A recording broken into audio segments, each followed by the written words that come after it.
Good evening, everyone, and welcome back to another day of flying. And today we're going to be doing a quick round trip down to Krakow. Currently standing here at some weird gate. It will be gate L4 stand 64. Waiting for the aircraft to arrive in from Ålesund before we then take it down to Krakow. So, before we start with the briefing, as always, we will introduce our members. So we do have Espen, ATC Swede, Lars, Melvin, and Andre. So shout out to all of you, and as always, thank you for the support. It is really, really appreciated. Thank you very much. So yes, Blef Fabi, hello, welcome, hope you're doing well. Good evening. But yeah, shall we just start with a brief? Yeah, this also one as well should not really be a heavy one. Should be just cover the main points and then we are finished, really. Attention everyone at Oslo Airport. For security reasons, please look after your personal belongings and do not leave any baggage unattended. Everyone's hello, welcome, hope you're doing well, and PTFS231, hello, welcome, hope you are doing well. Yes, shall we jump into the brief? So, today we're going to be flying 2 flights, Oslo-Krakow, with November in India and the Norwegian Air Shuttle OC. So, for the first flight, nothing really noteworthy. Flight time 1 hour 45, and it's going to be 7.5 tons of fuel minimum. So, start thinking about what we should take in regards to fuel today. Weather conditions in Oslo is looking good with power conditions currently. And other than that, everything is looking good. With Krakow, though, it's looking good with some clouds. Be aware, though, that we do have a probability of 30%. Actually, that will not be valid, so forget about that. So variable winds is expected, so generally good flying conditions in Krakow. And for Warsaw as well, good weather conditions are expected, so that should not really be anything to be concerned of. Significant weather chart today, it's valid 18 UTC on the 18th of June 26 between flight level 100 and 450. So, we do have some moderate icing conditions over Oslo from flight level 260 below flight level 100. We do also have some moderate icing conditions over Krakow with from flight level 180 to below flight level 100. There is also some occasional cumulonimbus from flight level 340 to below flight level 100 as well, right north of Krakow. So have that in mind, and we're going to be flying through it most likely. So we need to have this in mind during the descent, and we will brief properly on it before landing. So maybe some turbulence could be expected over there because of that. But other than that, I was looking good, and we're expecting a nice tailwind today as well on the way down, so that is good to see. No times, there is nothing specific also, except for the ILS's 0 left and 1 on right, navigated to Cat 1. Krakow, we do have a little bit of other stuff. We do have some central eye lights on different taxiways that is on test at the moment.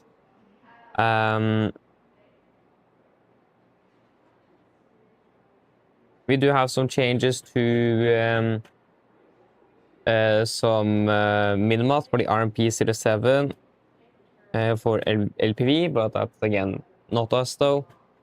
The ILS for number 25 is out of service today, so that means we are not going to be able to fly an ILS localized approach for 25. I think we're going to be using 07, but wait to see. But at least be aware that we may need to fly a non-precision approach into Krakow. So construction work, and that is really it. So nothing really special today. Mainly that the ILS for 25 is out of service.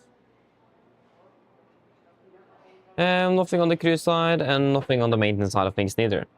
Do you guys have any thoughts in regards to the fuel? Minimum is 7,500 kilos.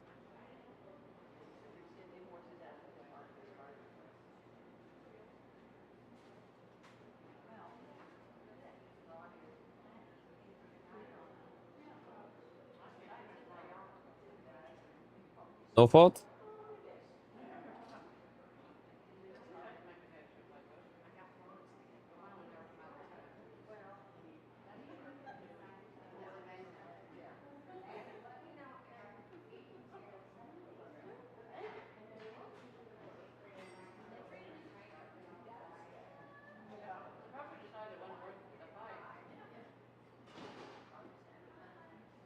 Yes, nothing. Then good. 7,500 kilos is something I would happily accept, so we'll go with that. Wonderful. And then for the return trip, should be fairly straightforward, this one as well. Flight time back home is going to be about 2 hours and 10 minutes, so significantly longer. Mainly due to unfavorable winds, if you can call it like that. But yeah, though, other than that, weather conditions are going to be pretty much the same. Significant is changing. This is now the 00 UTC chart. So we're expecting things to clear up over Krakow, and still some moderate icing conditions over Oslo from flight level 260. Winds, though, expecting fairly lot of headwind today, and it's going to be fairly strong, more than 50 knots. So it could be fairly interesting, this one. So no wonder we're expecting a 25-minute longer flight time on the way up then, due to that. But wait and see. But at least there is nothing else specific for this one. It's going to be pretty much the same as the way down. So, yeah. Do you guys have any questions for today?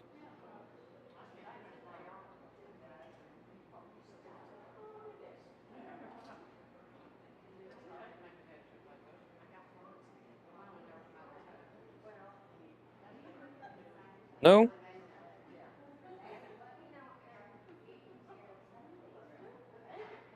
Good, then our briefing is complete.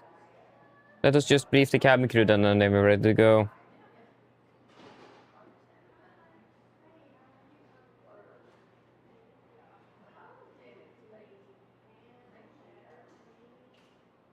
Yep.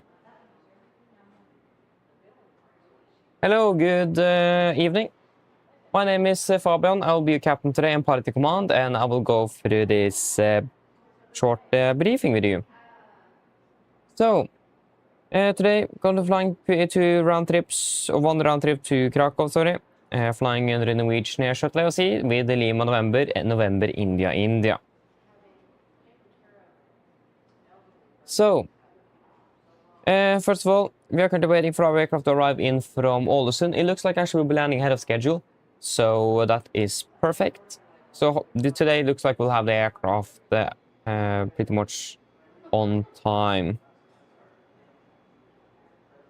So that is wonderful to see. Weather conditions also looking good. Nothing that should stop us or preventing us from departing on time in regards to weather. So I don't really have anything noteworthy to say about that. Yeah, side note here, the aircraft is actually on final approach already. So it's landing now in about 5 minutes. So perfect timing. Yes, departing out of Oslo, expect to be cruising at approximately 37,000 feet today. And we are expecting fairly good weather conditions en route. Be aware though that we are expecting some cumulonimbus clouds or thunderstorm clouds over just north of Krakow when we are descending. So perhaps some turbulence could be expected then once we're arriving into Krakow. But generally though, weather conditions are good, so nothing significant to be aware of on this one. And we should hopefully landing on time as well, if not even early as well. We have about 2 hours on the block time, and we will be using about 1 hour and 45 on the flight time, so yeah, we wait to see, but at least the weather conditions are good, so I should be landing on time. Then we have approximately 40 minutes on the ground in Krakow before we head back home to Oslo. Weather conditions is not really expected to be changing too much, and it should still be good. And climbing out, 38,000 feet is expected on the cruise. And expecting a fairly long flight time of approximately 2 hours and 10 minutes on the way home due to fairly strong headwinds today. So have that in mind. We may be delayed inbound from the last flight, so hopefully we're able to depart a bit early on both flights today, so we maybe can minimize the delay. But yeah, other than that though, weather conditions still expected to be fairly good. Maybe some turbulence could still be expected on departure. And route over should be good, but It's windy today, so perhaps something. But yeah, other than that, the good weather conditions expected. I'm coming into Oslo, good weather here as well, and landing, parking up, and then we are finished. Going to be landing 5 past midnight today, so it's going to be landing tomorrow, unless we're landing on time. So yeah, but other than that, though, again, nothing really special. There is not really any operational impact today, and no weather impacts. The technical status of the aircraft is good from what I've seen in the tech log, and there is no MELs on the aircraft, and no specials. Do you guys have any questions for today?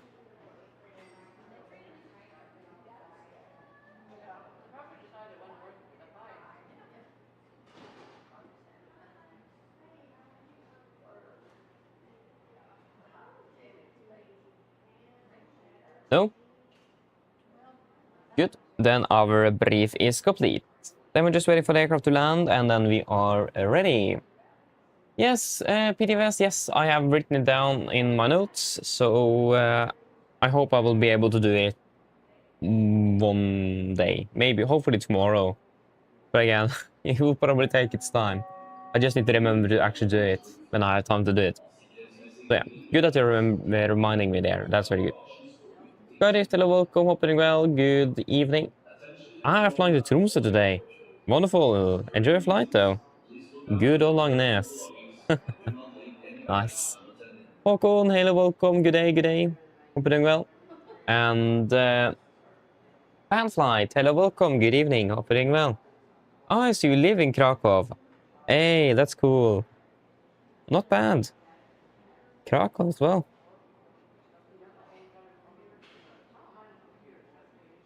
I mean, Krakow is a nice one though, so yeah.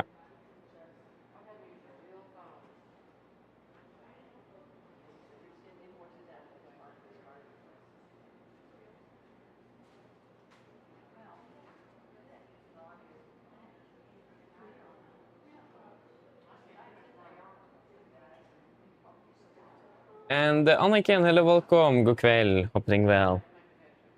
Welcome. What is this? This is the Belgium Air Force, the Dassault Falcon 7X from Brussels. Interesting. I mean, just looking at this aircraft, the insane wingspan this private jet has. My days.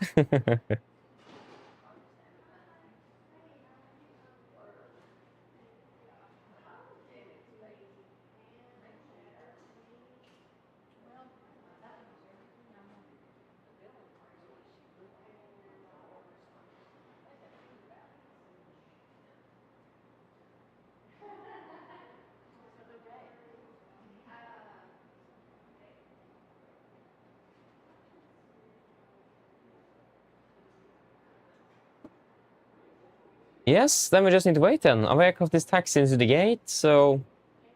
Yeah, and it's actually early. I should have landed 30. It's already taxiing to the gate. It's even parked at the gate, actually. We can give it a deboarding here. I think we're expecting pretty much full aircraft as well today, so that is nice.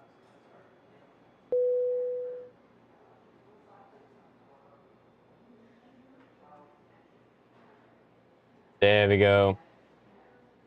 We have the bird.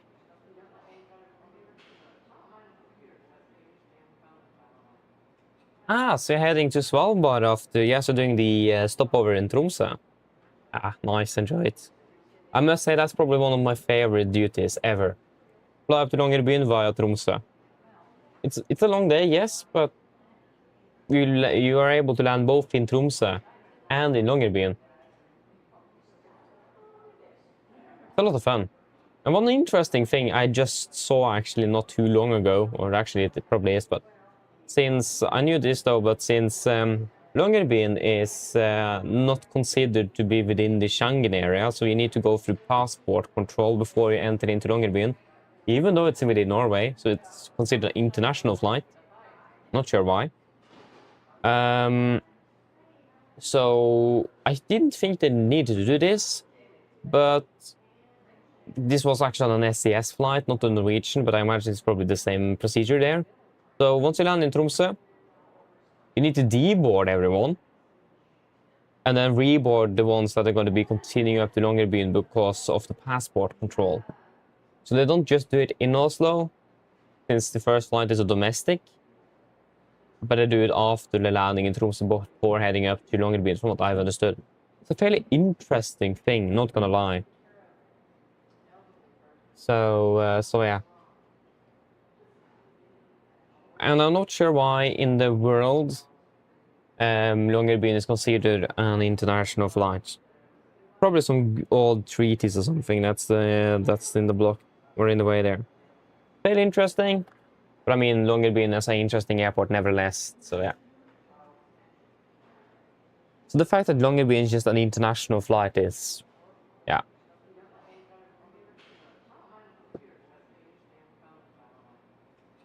You're doing Birmingham in BISA today with TUI on the 738. Wonderful, enjoy a flight though, Anniken. Are you on your way to Ibiza now? Yeah.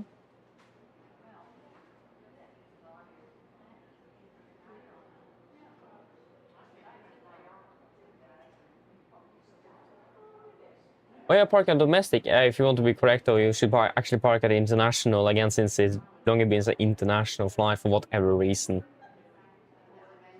I'm still not sure why. This is another thing to consider is that once you actually land the aircraft and deboard everyone, it doesn't matter if you park at an international or a domestic gate. That doesn't matter at all. The only thing that matters is once you are departing, if you are part of the domestic or international gate. If you have thought about it. Like, you can fly in from Gran Canaria landing at and park at stand 11, a domestic gate.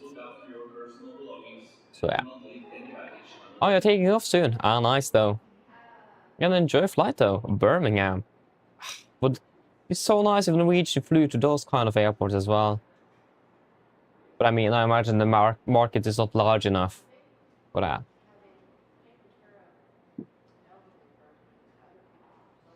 Ah, no worries, no worries.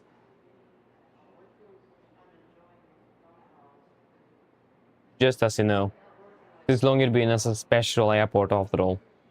A very special airport.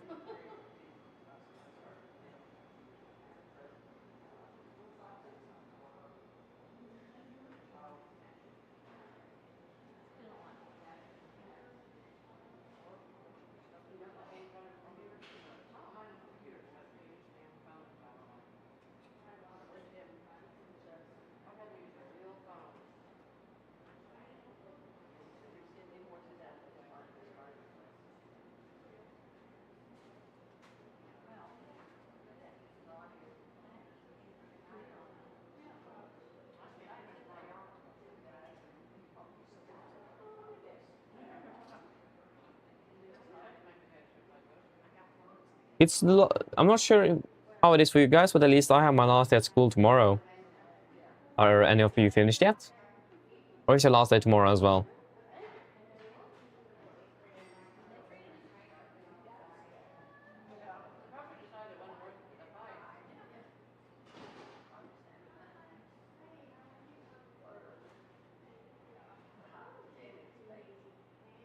Yeah, right. Norwegian just bought the Wing company, or whatever you want to call it, including Sunclass and all of those subsidiaries in there.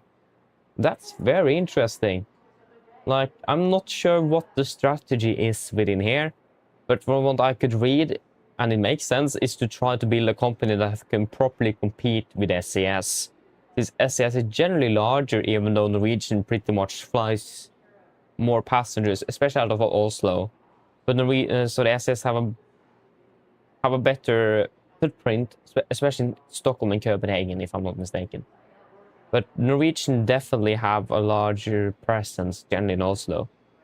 But also, if then, since they now own Widerøe as well, then also with Sunclass, this is quite interesting. Not gonna lie. I mean, Sunclass is still going to be Sunclass. I mean, the only difference is that Norwegian is on the top. They control everything from the top. But Sunclass is still going to be its own airline with its own CEO and that kind of stuff. From what I understand, that's the same with Widerøe. Nothing has changed with Widerøe. No livery change, no brand change, nothing. It is just the Norwegian now the final decision in everything, if I'm not mistaken. So it's quite interesting, not gonna lie. And I imagine that those travel packs and that kind of stuff will be a bit more versatile. Maybe they will also offer more flights directly with Norwegian as well. Since Norwegian also have a larger capacity than Sunclass do because of the limited aircraft. So, it's very interesting. And I must say though, if I must be honest, it should be nice to have Stordalen as well in as part of Norwegian. Not gonna lie, he's a great guy from what I've heard and seen. So even though he's not like the boss in Norwegian, he's still a large shareholder. So wait to see how things will go. Again, he's a great guy, so I've heard that many people do like to have him as a boss. So that's very cool. Not gonna lie. So Norwegian is growing, that's for sure.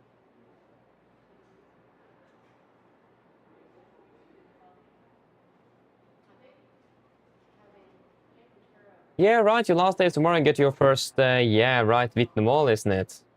Ah, nice. Wish you good luck with that, though. Finish with the first year of, or 8th grade. That's something huge. First year at, not sure what the word would be for that in English, but yeah.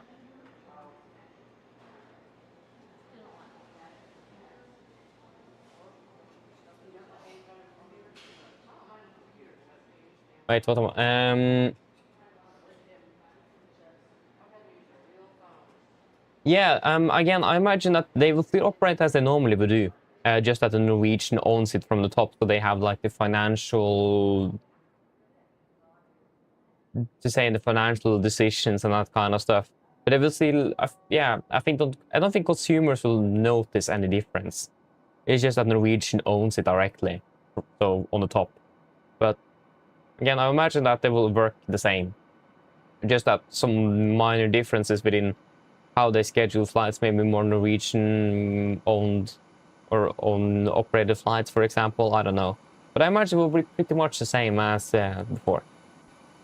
Since Norwegians, they don't go directly into Norwegian's own company. If you understand what I mean. It's just the Norwegian brand, or yeah. At least the Norwegian will not operate those aircraft directly. Sunclass will still operate them. So no Airbuses in the fleet, thankfully. Wonderful. Let me just go ahead and get... Oh, you're done. There you go. But also, if you know Strawberry, Norwegian is a part of that, the reward system, and that is also with Petter Stordalen as well. And he's also the guy who owns Ving and Sunclass. So I imagine it is something to do with that as well. Will make things there more smooth in operations and in reward systems and that kind of stuff.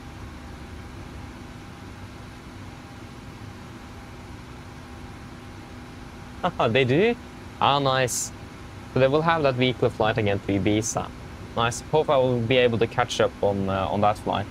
Why in the world do we have so much fuel on board the aircraft? What?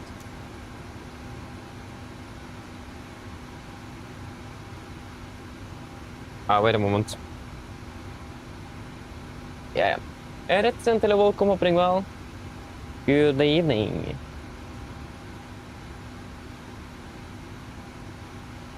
Wait, what? Seriously? A dust storm? Oh. Hope you're well, though. Oh, yeah. That's something I've been fortunate or unfortunate to not have encountered before. I mean, it would be cool to actually see one. But I imagine it's not that fun to be within one. That's the thing. It would have been a cool experience, though, not gonna lie. But yeah. Nice, though. Again, I hope we'll be able to fly on that in July. So it flies on Tuesdays. Wait and see then. Hope so. So only time will tell on that, really. My roster is still not finished for July, so if you have any wishes, let me know and I can see if that will be approved or not. I'll be able, then I can write it down on the list actually. Bidding flights. Let me just do that really quick so I don't forget it.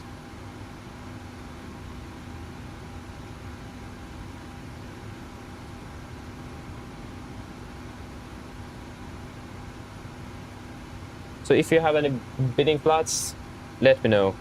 So Ibiza. That is also one I want to do myself. I never flown to Ibiza. I don't even have the scenery since I've not flown there before, so I really would like to fly there. Yes, let us just get the IRS up and running. We are departing in 35 minutes. Hopefully we can cut that short and depart a bit early. That would be nice.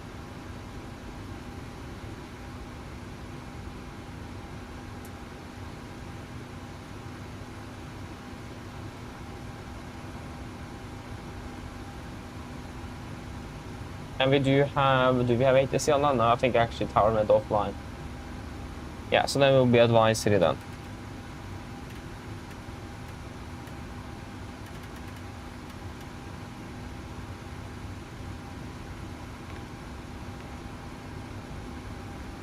Yes.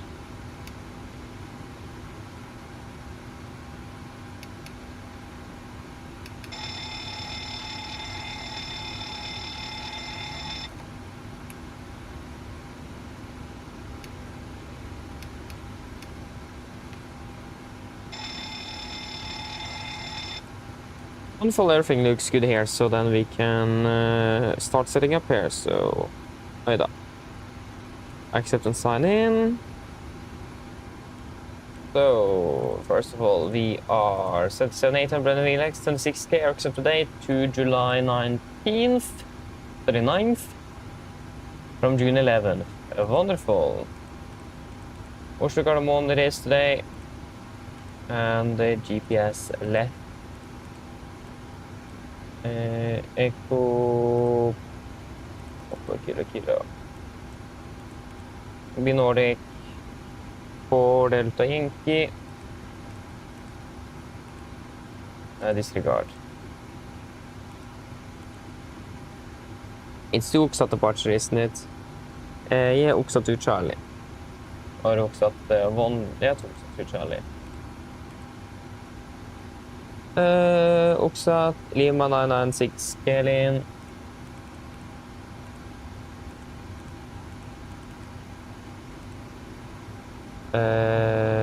Direct to Nexil.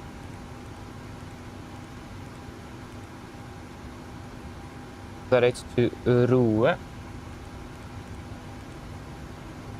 Direct to Amror.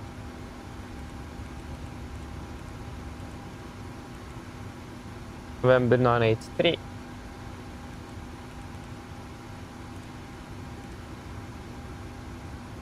To Polo, November 133.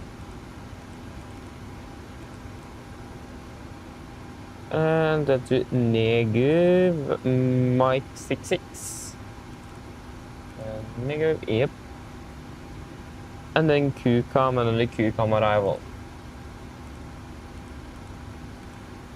QCOM arrival, expecting runway 25. Yeah, that will be the RMP 25.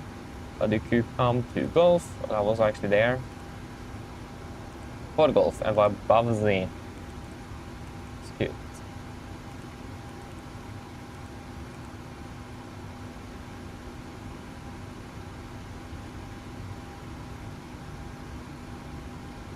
One 1.7, 2.8,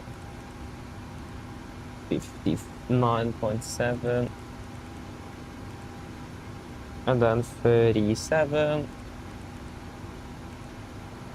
and then 2772,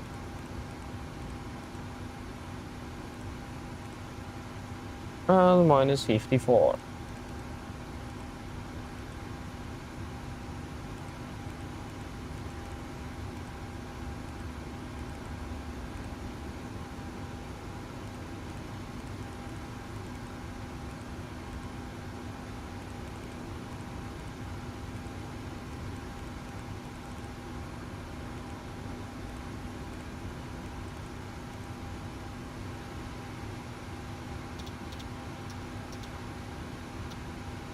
And the airport elevation is 792, so 800.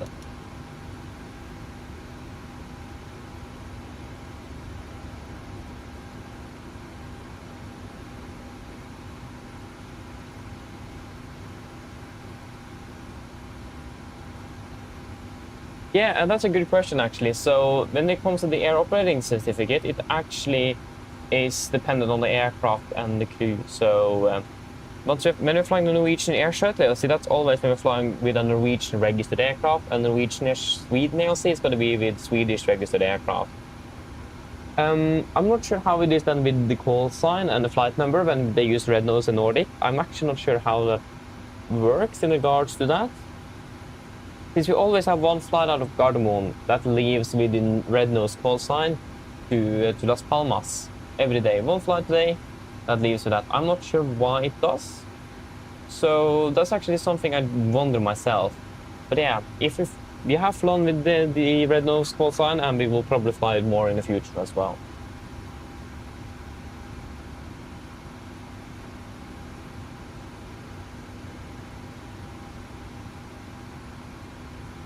But I imagine that they use the Norwegian or the Nordic call sign for every flight that leaves Norway or flown in Norway from a Norwegian base, and the Red Nose from all other bases that is not in Norway, except for that Las Palmas flight every morning. Hello. Hi, Captain. Something like that. Okay. I spoke to security, and I'm told that we will be ready for passengers down in a few minutes. Thank you. No problem. But I'm actually not sure.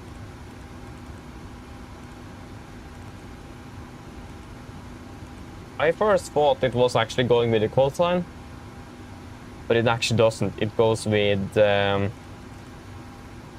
aircraft.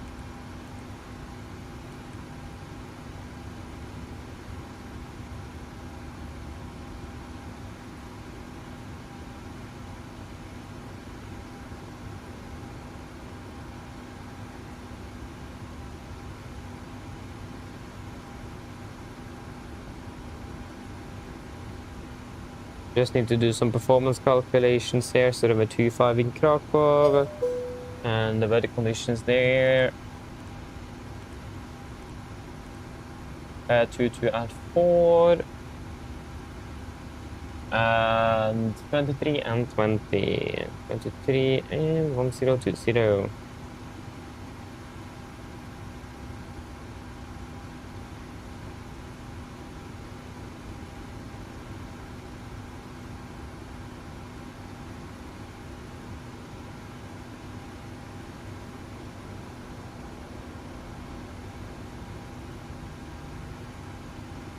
I was going to be expecting full aircraft, so. Weather conditions in Gardermoen. 237, 267, 2607 knots. Temperature will be 24 and QNH 10. Yeah, it's so warm here, it's actually insane. It's not really my thing.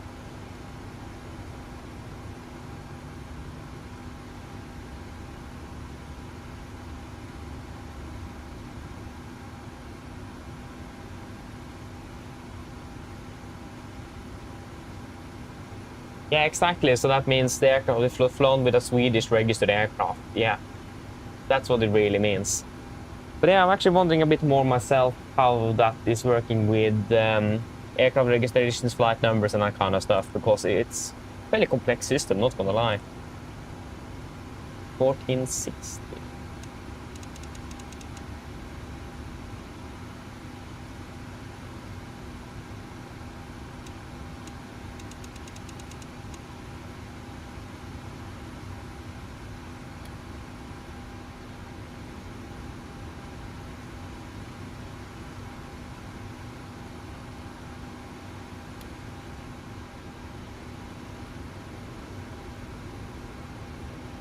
We have 6,000. How much did we request? 7,005. I don't think it is up to date, this.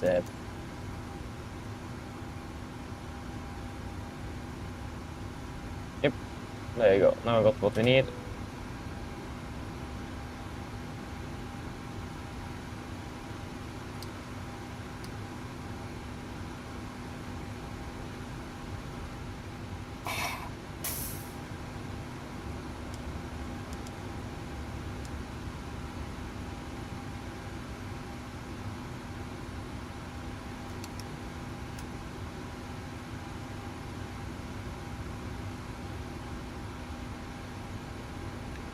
11055. 11055. There we go. Yes, I'm ready for the brief if you guys are. 7,310 and we have 500, so 7,000. That's 190 kilos then. 190. Yup. There is no 80s here.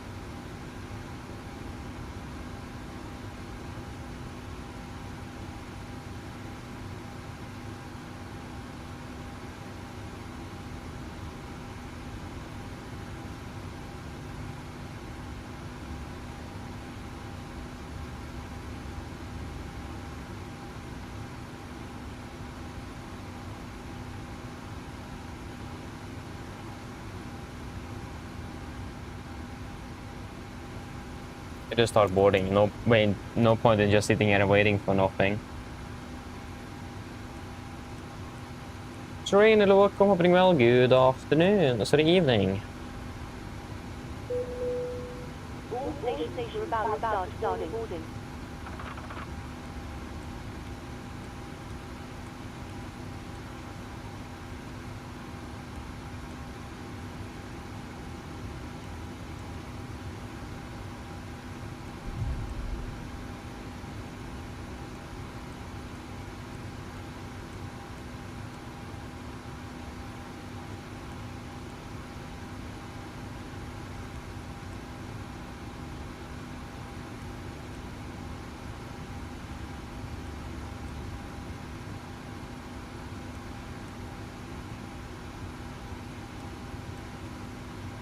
Nice, enjoy it.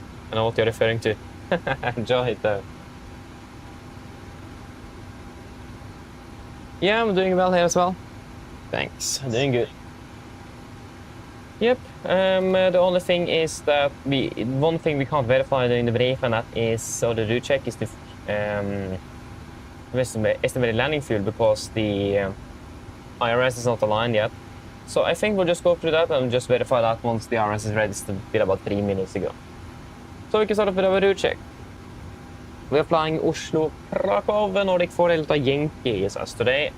1 on the left for departure. It's going to be Oxat to Charlie, Oxat, Lima 96 to Karin, Netsil and Roe. And then it's Amror, November 983.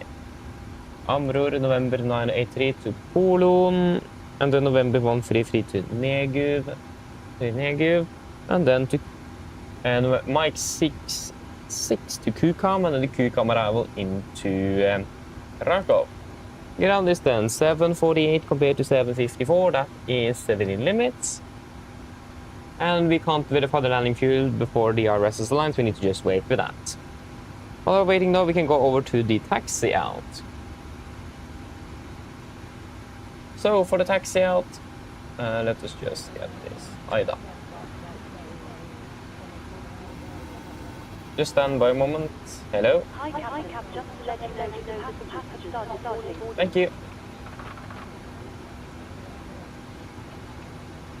So, yeah, airport ground charts, Oslo, Gardermoen, effective 14th of May 26. I'll be stand 6 for today. Straight push, left turn Delta.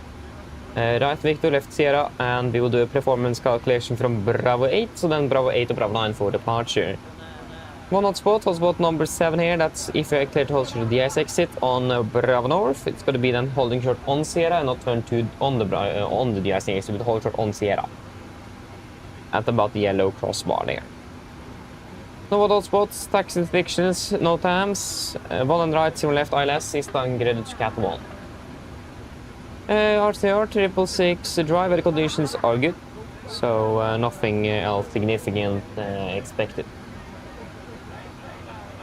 See today, it's going to be an RNAV SIDS 1 on the left, effective 14th May 26.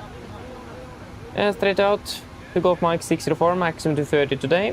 And then left turn to Golf Mike 444, then to Golf Mike 612, 613, 449er, then to Tumgu Erlum NOK and Oksat. MSA 3,900 feet, maximum 250 knots, blow flight 100, and initial 7,000. It will also be no turns below 1,100 feet for the departure. Noise abatement number 2 today, so that means that 800 feet AGL will go speed into vent. Bug up to 20, projector flap scheduled and passing 3,700 feet of QNH, we will then close the speed window. Yes, it will be a normal LNAV VNAV departure with no engine anti-ice and a flap 5 departure today. And engine outlet is fairly straightforward. We're going to be flying straight out 2,200 feet left turn INSUV. Then hold INSUV 311 inbound left turns, climbing 5,000. Weather conditions in Oslo is good, so our return back to the field is not going to be a problem.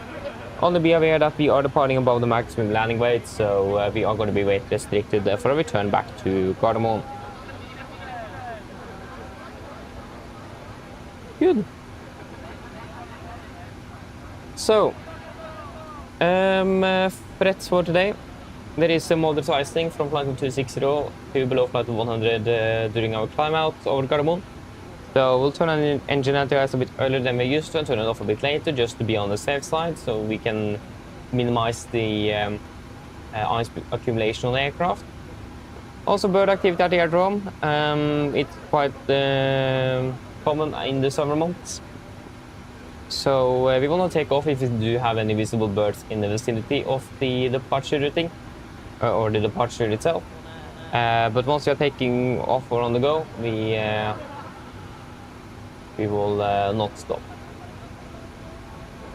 And we'll just continue the flight, continue the takeoff as normal, and if we do hit anything, we'll then potentially return back to the field. But other than that, I don't have any other threats. Do you guys have any questions?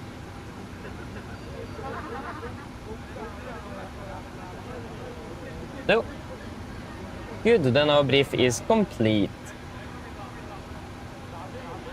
Then let us do the emergency briefing. First of all, let us verify fuel 3.2 tons compared to 3 tons, so that's also looking good. Yes, let us do the emergency briefing. Emergency briefing. Below 80 knots, we will stop the aircraft for any warnings. Above 80 knots, flight V1 will stop for fire warning, engine failure, predictive winch warning, or airplane airborne safe to fly. If a call stop or stop my controls, I will close the receivers, disengage the throttle, apply max manual braking over the far auto brakes, manual rest speed brake handle, apply max to reverse thrust to stop the aircraft. If you could stop, I'll verify reverse is closed, auto disengage, max braking applied. I'll call the speed brakes up, speed brakes up, verify reversers, and call the rest status. I'll call any incompleted items, 80 knots, 6 knots, auto brake disarm, and inform ATC. Then we'll go to complete the stop. I will start on the reverse, slower speed brakes. Then we will identify the problem, and I will command the necessary mirror items that we may need to accomplish. I'll assist to identify the problem accordingly and accomplish any mirror items on your command. Good. Then we will evaluate the situation. If no evacuation is needed, on PA remain see the situation under control. If the situation is not clear, on PA can we go to the stations. If then we decide to evacuate the aircraft, I will flap stay 40, go to the back of the QRH and read and do the evacuation checklist. Happy?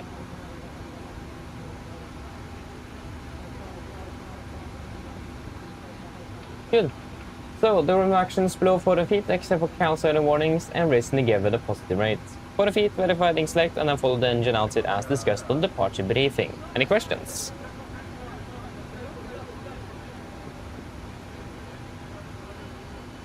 No? Good, then our the emergency briefing is complete. Brief checklist to the line.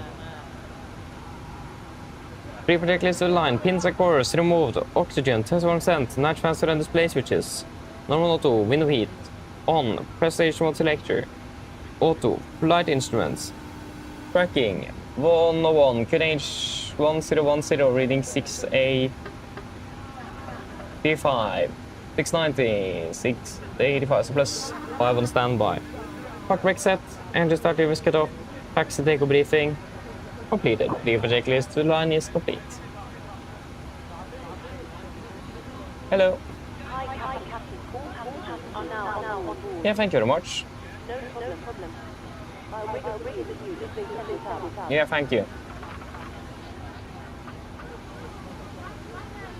Yes, we'll just do a quick PA. So flight time will be approximately 1 hour and 45 minutes. Should be good weather en route today. Perhaps some light turbulence expected on descent into Krakow, and the weather conditions there are looking good with a light winds today. 4 knots.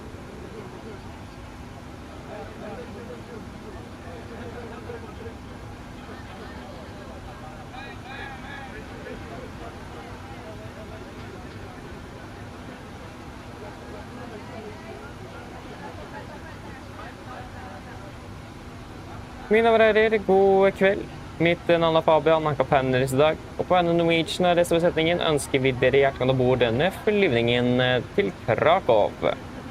Flytiden til Krakow i dag er forventet til å bli rundt ca. 1 time og 45 minutter. Vi begynner nå straks å bli klar for avgang. Venter og dytter gaten om rundt ca. 5 til 10 minutter. Hvis dere vennligst kan sette dere ned, ta på sikkerhetsfeltet. Du kan besetningen snart gjennomføre en sikkerhetsbriefing, så vi anfører sterkt å følge på signalerets sikkerhet ombord. Vi planlegger for øyeblikket en sørlig avgangstid ut av Oslo, for å da fortsette sørøst mot Krakow. Venter en marsjtid på rundt 37 000 fot. Kan kanskje forvente noe lett turbulens inn mot landing i Krakow, men uten det er det gode værforhold forventet. Men som alltid vil anbefale sikkerhetsfelt på, bare sånne tilfeller kommer bort til uventet turbulens. Værforholdene i Krakow for øyeblikket ser også rimelig bra ut. Det er litt svak vind kommende fra sør-vest for øyeblikket, med rundt 23 grader og nesten skyfri himmel. Ellers, siden jeg slapp av, så ønsker vi behagelig reise med Norwegian. Takk. Ladies and gentlemen, good evening. My name is Fabian. I'm the captain today. And on behalf of Norwegian and the rest of the crew, we want to share welcome aboard this flight to Krakow. Flight towards Krakow today is expected to be approximately 1 hour and 45 minutes. We're now shortly ready for departure from the expect push back to the gate in approximately 5 to 10 minutes. So if you may please sit down, take your seatbelts. The cabin crew soon go through a safety briefing that would encourage you to follow for your others safety aboard the aircraft. When I currently planning a southbound departure out of Oslo before it continues south east to Krakow. Expect to be cruising at approximately 37,000 feet today.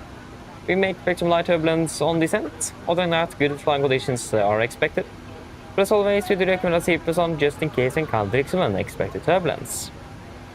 Weather conditions in Krakow today is looking very good with just light wind from the southwest. Approximately 23 degrees centigrade currently and almost clear skies. Otherwise, sit down, relax, and we wish a pleasant flight with Norwegian. Thank you. Departure time, yeah, we are departing in about, scheduled time of departure is at 17:15, but looks like we'll be departing early today. And you started the descent into Krakow, wonderful.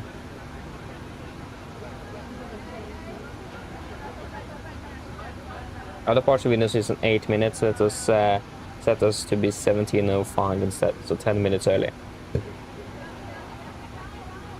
Okay, 17:10 then.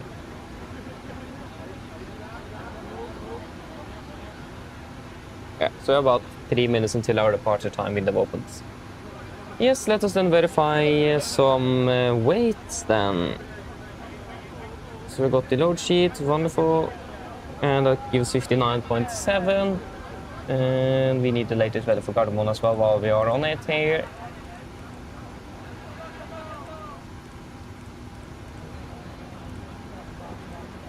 Uh, 59.7. 59.8. That is, yeah, that looks good. We can accept that. And takeoff weight 67 tons, for the 67.3. Yep, with 20.6.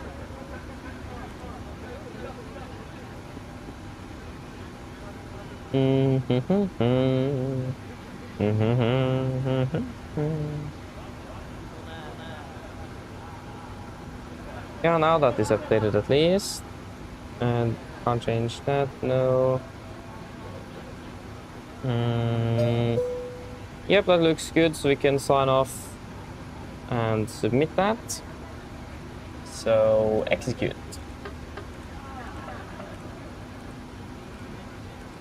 Yep, so 208, cover K, 23 and 10. 208, 23 and 10. Wonderful. And 67,800. Bravo 8. Calculate. Let us just fire up the APU as well while we are on that.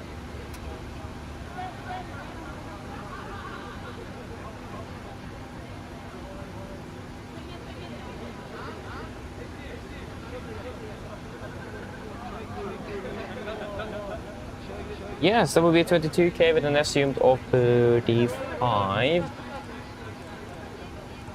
92.2, 91.3 here. Yeah, but that will correct and we'll get the packs on again, yeah. Wonderful. Flaps will be 5 today with a trim of 20. Trim will be 5.9. And then 42, 42, 46. 47. Good. Let's do a cross check. So 22k, 22k assumed, 35, 35 and 23 degrees confirmed. And the 91.3 compared to 92.2. Again, I will correct itself when we get the tax on. Flaps 5, trim 5.9. And then 42, 42, 46, 42, 42, 47. Acceleration out at 800 feet. And 1460 set on both PFDs. Wonderful. Performance check, we're good to go.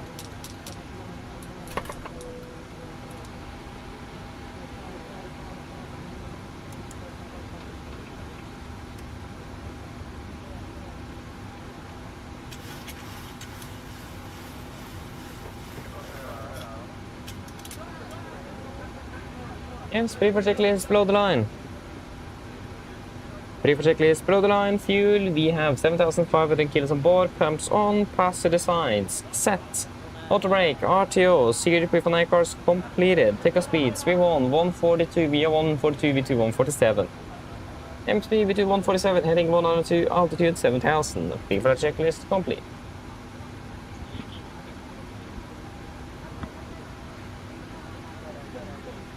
I hope you can hear me. Yes, you can. Wonderful. Let me just close that door.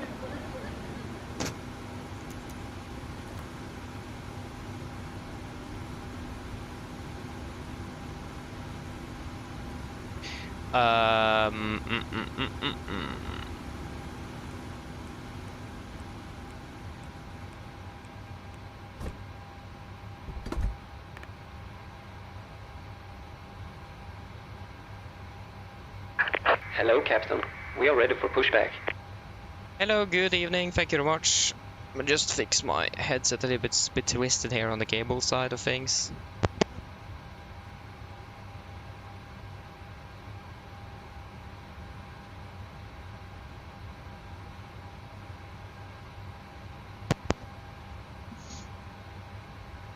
Departure check completed.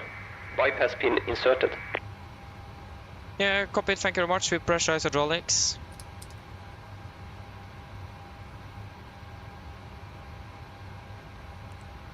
Before start checklist. Before start checklist, flight deck door. Locking gear. Close the locked doors, windows. Close the locked anti-collision light. On transponder. Set rudder and trim. 3 and 0. Before start checklist complete.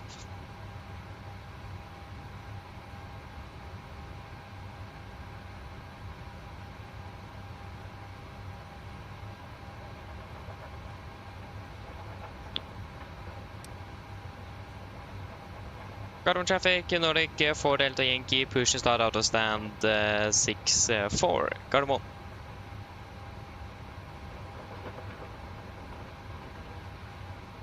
Cockpit ground, clear push, brake set. Release parking brakes. Brakes released. Commencing push.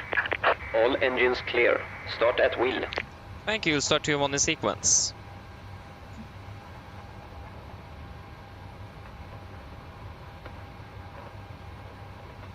Wonderful, starting number 2.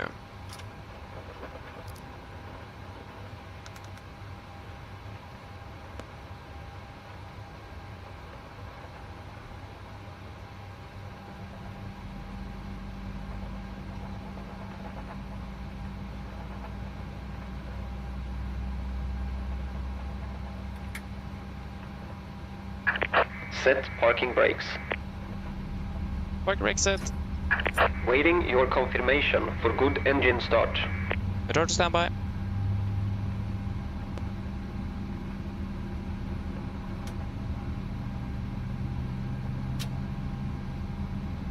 Started a cutout. Starting number 1.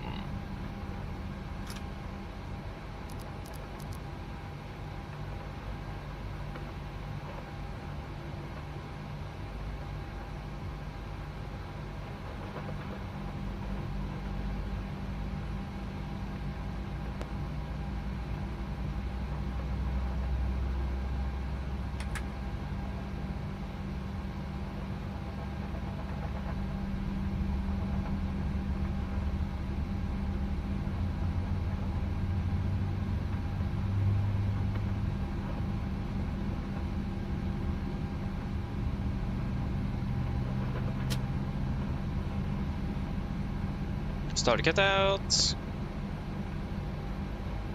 Cockpit ground, 2 good engine starts, you can disconnect. Cockpit to ground. We have a good engine start. You can disconnect. Unlocking gear. Forgot that. I updated GSX today.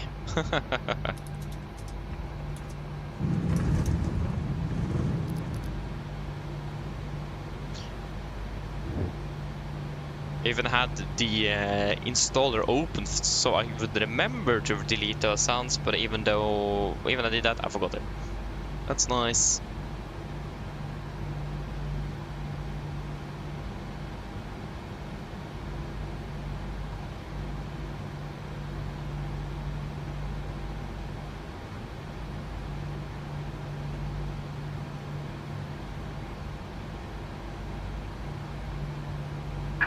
Tow truck disconnected. Bypass pin removed.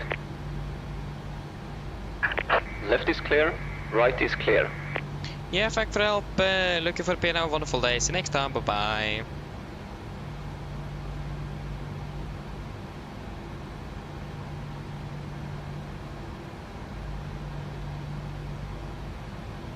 There you go, got the gear pin. Flaps 5, flight control check. Also heard that now they're going to be getting rid of these straight pushes backs because it wears down the nose gear. Makes sense. So it's going to be nice and straight pushes. Sorry, with turns, not too far into the future. Before taxi checklist. Before taxi checklist, generators on, probe heat on, and the ice off, aircon press, packs auto, isolation valve auto, engine start switches, continuous, recall checked, engine start levers are lit 10, flight controls checked, ground equipment clear, flaps 5 plan 5 green, APU off, before taxi checklist complete. Current traffic, Nordic 4 Delta Yankee, taxi Delta, Victor Sierra, 1.8, 1 on the left, Gardermoen.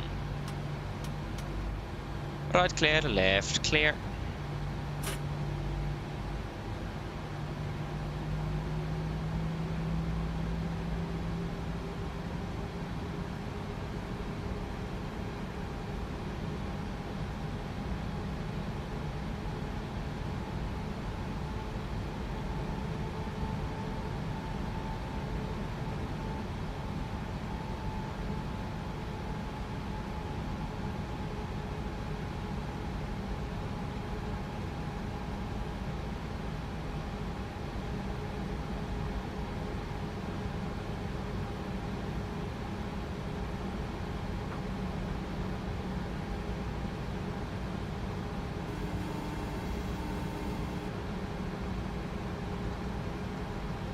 Hello. Hi, Captain. Just to let you know that the cabin is secure for takeoff. Thank you. No problem.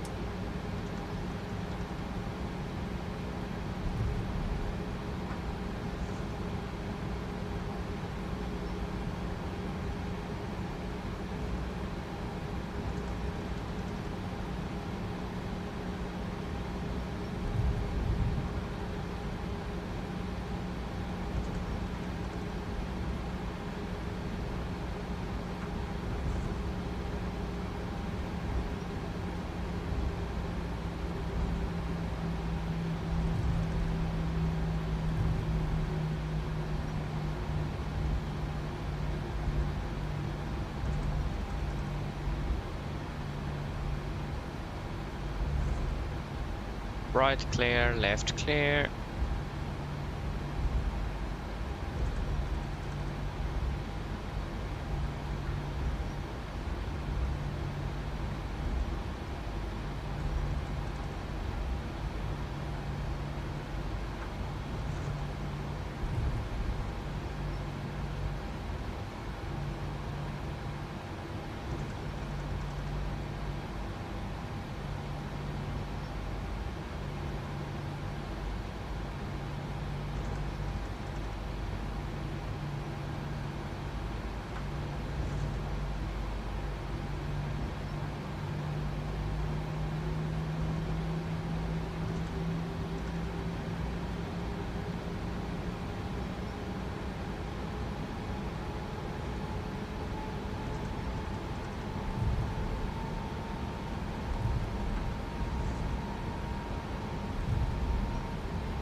Right clear.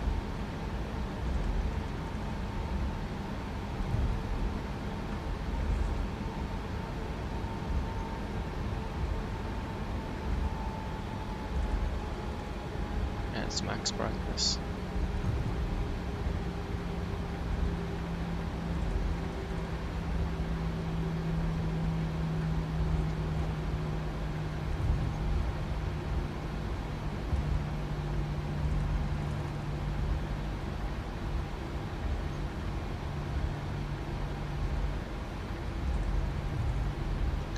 Right clear, left clear.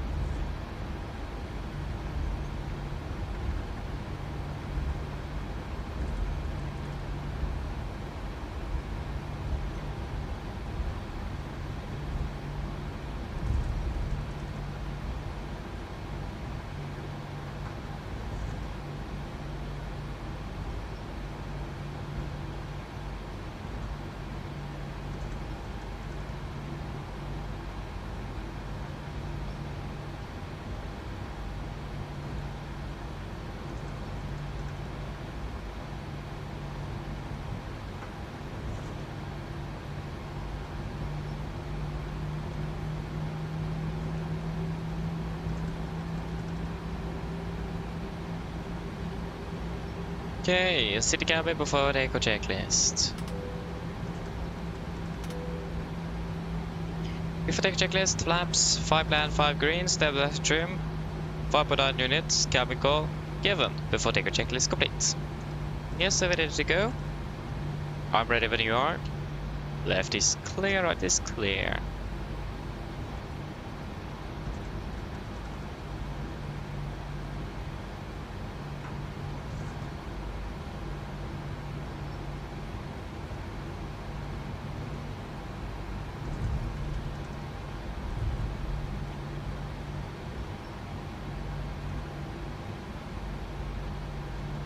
Right clear. And approach path is clear. And runway clear. Cut off traffic, Nordic 4 Delta Yankee, leading of departing 1 on the left from Bravo 8 via the Uxa 2 Charlie departure, Gardermoen.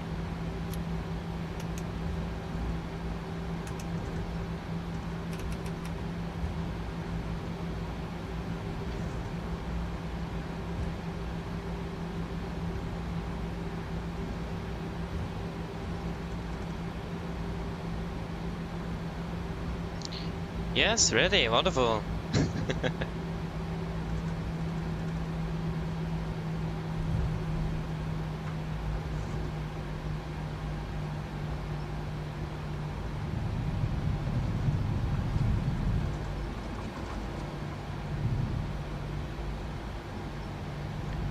Yes, we're ready. Take off.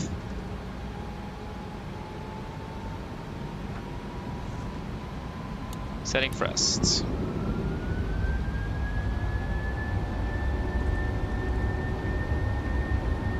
Take off set.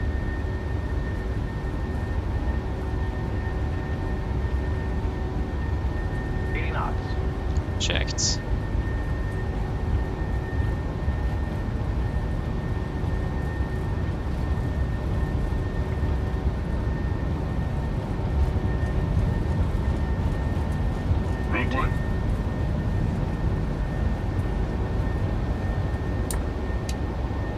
Positive rate of climb. Gear up.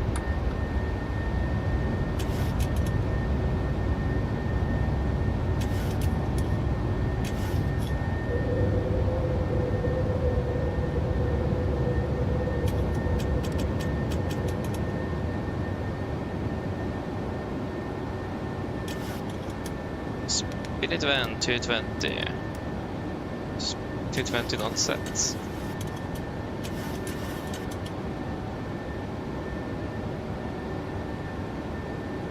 Flaps 1, speed checked.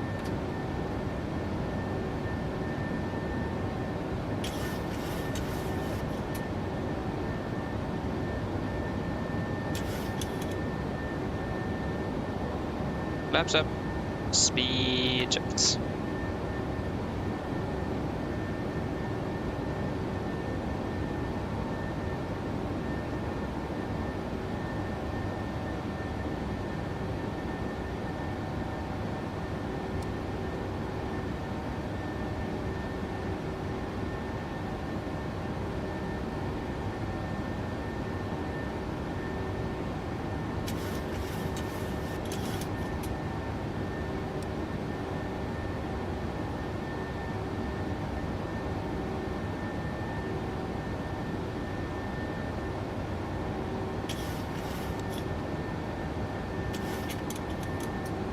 Close speed window, autopilot engage.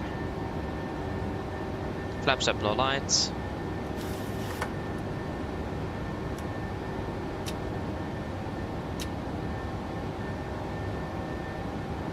Got traffic, Nordic 4 Yankee airborne, passing 4,600 feet. Connect on flight level 3, says directing Oxat final call, Gardermoen.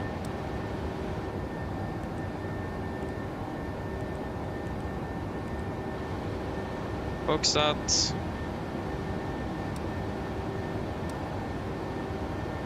Confirm, execute.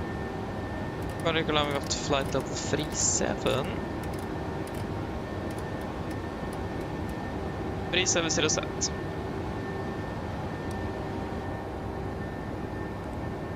Delete reduce climb.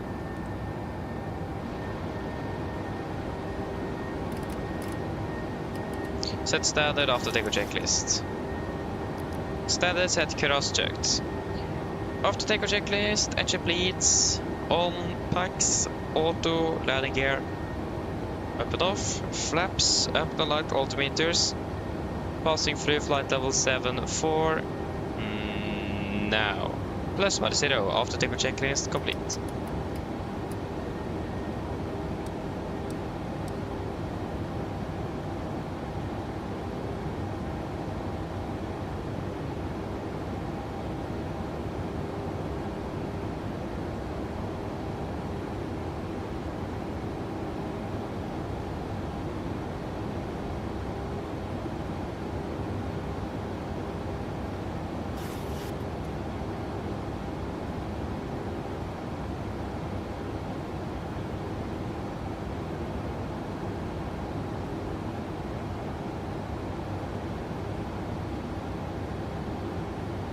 Flight level 100.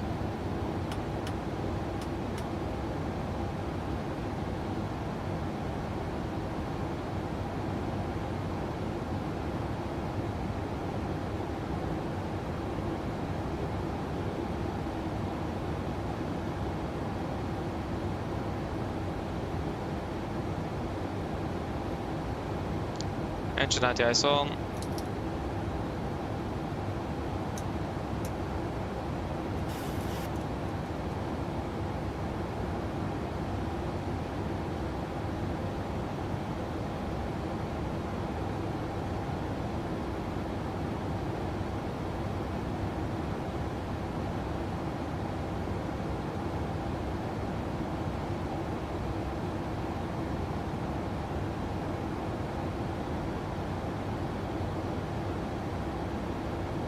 Seatbelts off.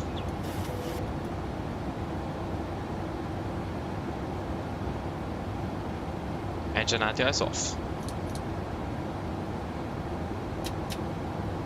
Wonderful. Then we are on our way to Krakow.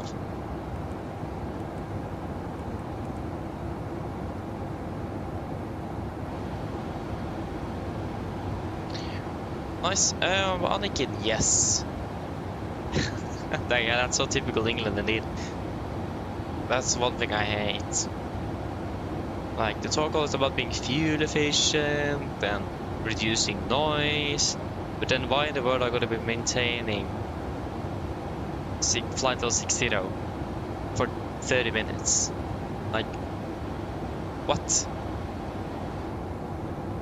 I mean, it's due to traffic though, so I mean that makes sense, but still annoying though, not gonna lie.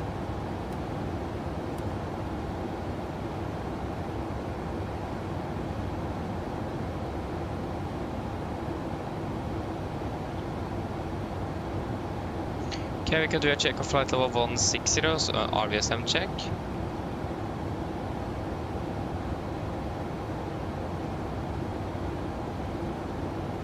RVSM check, passing a flight level 160. No. Let's place it on my standby on your side. 0, yeah, good. Then RVSM check is complete. Let us just get the lift off at 17.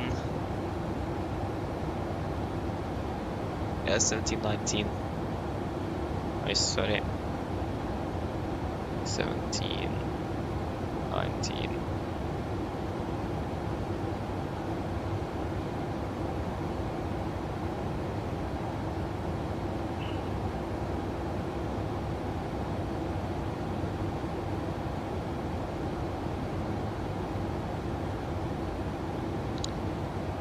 Wonderful.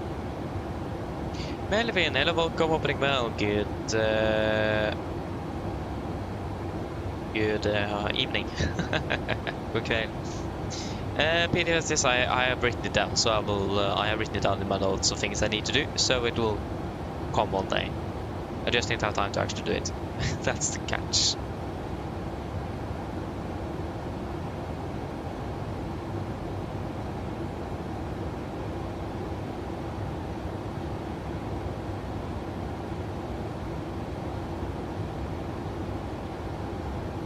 Yeah.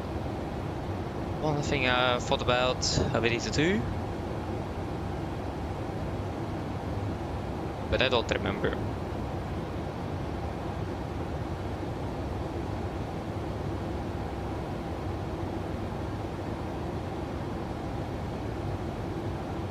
Yeah, Melvin, I tried, but I have absolutely no clue what caused it. Like, I don't see anything wrong with my tiller or rudder pedals, they work fine. So yeah, but I will definitely go and look back at the stream myself, because it felt like the aircraft was sinking a second there, if I remember correctly. So it was sinking a little bit to the ground before then veered off to the right. So I have a feeling it was probably the scenery, or a combination of both the aircraft and the scenery, or just the aircraft. It's probably the aircraft, scenery, or both of them. I don't know. I have absolutely no clue.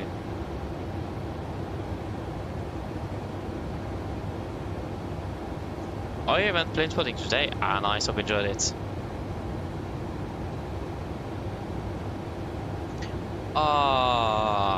Yeah. That's how it is sometimes, unfortunately. Yeah, terrain, good question. So basically, we landed in Amsterdam, taxied Iceland, crossed the runway 18 center, 36 center, taxied down via Delta, and then onto Alpha, went over one of the bridges above the highway. And then suddenly, out of nowhere, our aircraft just sharply turned to the right, to the edge of the bridge. And I just immediately stopped the aircraft, and I was not able to move it at all. Tried 70% of thrust, didn't move, it was stuck. So we called in a tow truck, and after some technical issues with that, so it took an hour before we got that tow truck to arrive, and pulled us up all the way into stand. Did he, the passengers walked out the aircraft and checked. Oh, nose gear was turned 90 degrees to the left for whatever reason. And the weird thing as well, the nose gear will turn to the left, but the aircraft turned to the right. And that's the strange part.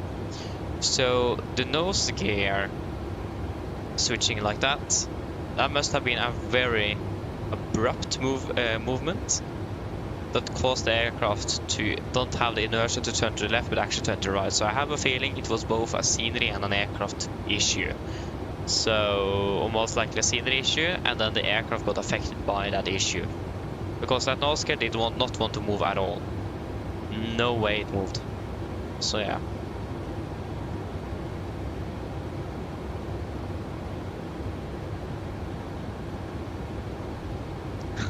You have a point, Håkon, you have a point.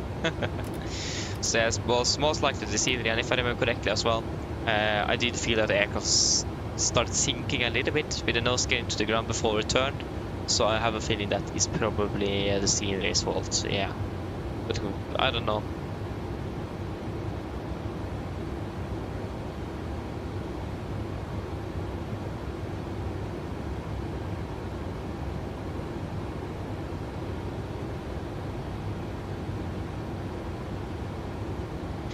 I see. So yeah, then at least you will try to avoid using that taxiway ever again. That taxiway and bridge is cursed. But yeah, I know what I know. But again, realism here, and warping the aircraft wouldn't have fixed the nose gear. Nothing worked in that. I even tried to slow-mo the aircraft. That didn't fix the nose gear. So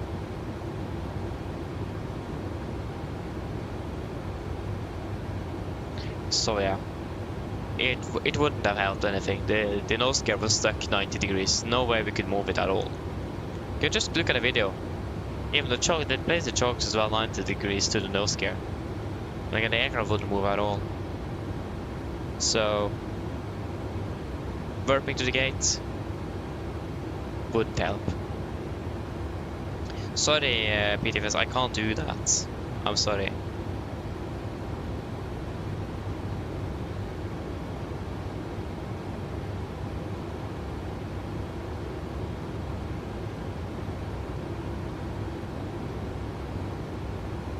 Yeah, actually, I don't ever remember to see the tug.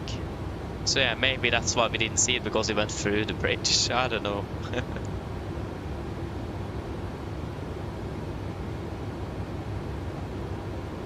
Yeah, exactly. That's also what I thought. Like, this is like the A320 problem. It isn't only jet fuel, many other A320s as well, where that happens. But the thing is that I do think the 737 as well, they do have something called a centric cam. There's basically two cylinders that have a little dent, so it will naturally, when you're then retracting and extending the gear, the nose gear will naturally move to the center position. It will basically, those two centric cams will slide into position to make the nose gear straight. So yeah, again, that wouldn't really affect the yeah,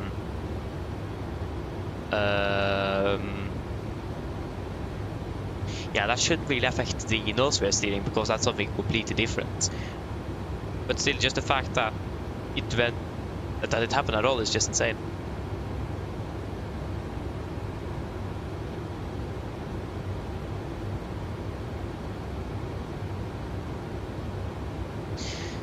So that was an interesting day. So we were not able to fly back home from Amsterdam.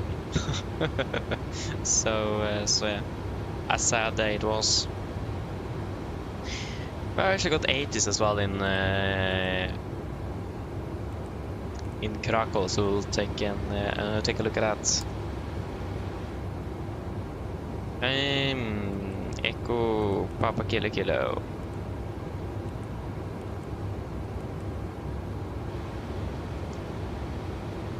Enjoyed the train, enjoyed. At least today we're not departing behind schedule, so it's already looking better today.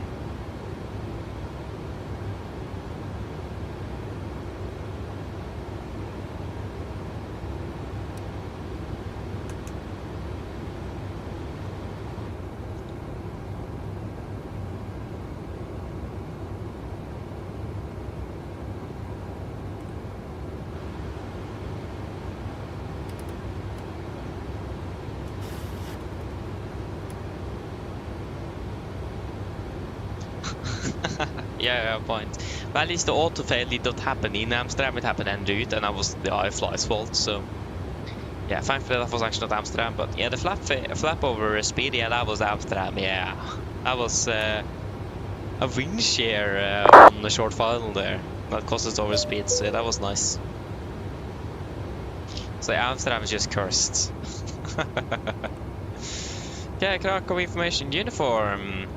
Expect Golf arrivals, RP approach number 25, departure number 25, transition level 8, 0 winds 2, KVK, blah blah blah, clearance, contact tower 1, 2, 3, 2, 5, 5, caution birds, activity, taxi for Golf and taxi for Whiskey in use, notify Vatsi on old scenery without taxi for Whiskey, end of information, uniform. Yes, so again, RP approach today.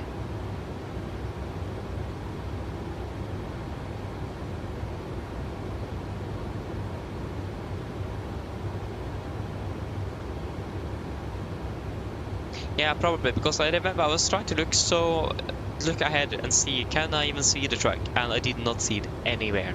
Like, what even happened with that truck? What I mean, or the tug. At least if it went under a bridge, yeah, that explains things. So yeah.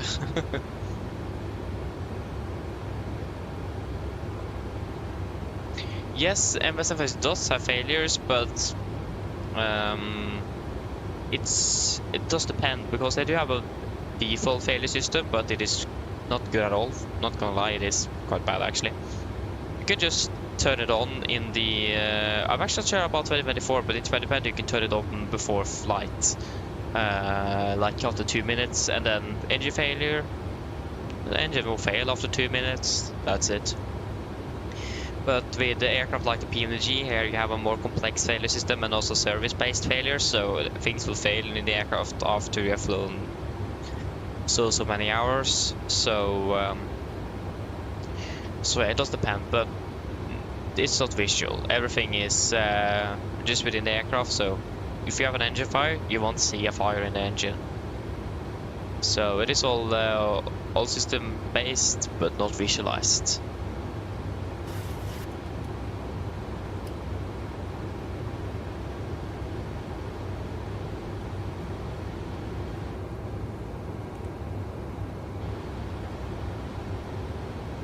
But have we activated the default failures within 2024? I actually don't know.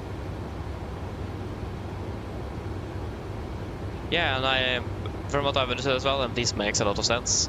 The reason why, especially it's not implemented directly to the sim, is because of license agreement, and with Boeing and Airbus, for example. If we take those as an example, I mean, that's also why we don't have crash animation. Airbus, they don't really want to have their aircraft in the flight simulator and people crashing them and they're burning and that kind of stuff. That's nothing they want, of course. Makes sense. Same with Boeing as well. They don't want to see their aircraft in flames. I mean, a flight simulator is not really... It's not really supposed to be used to crash aircraft. That's not the purpose of it at all. So it does make sense that they haven't made a system like that in the sim. I mean, the only one that probably has that is currently out on the market, from what I know, is X-Plane. I mean, P3D doesn't even have it. They may have, like, you can get a fire from an engine, perhaps. But I'm actually not sure. I've never used it. Or I actually have, but not on my PC at least. So I don't really have much experience with P3D, but it's due to those kind of stuff. To be fair, it makes sense. If I was a manufacturer, I don't really want to see my aircraft in flames on everyone's private computer. Doesn't look good, does it? So it does make sense. Hey, congratulations, Skyrift. That's good. Not bad, not bad. Did you land 1836?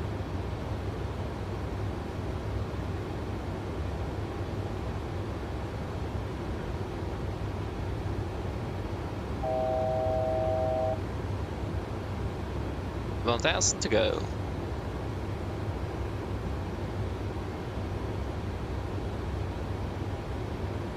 Ah, that's cool, that BTFS. That's very cool.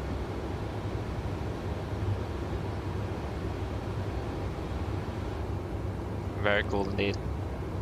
I mean, aren't we landing like 15 minutes early now? Yeah, we are. So again, if you are able to land a bit, or depart a bit early from Krakow, that would be amazing. And we also do have Warsaw radar online. So we do have ATC in Krakow, with tower and now radar as well.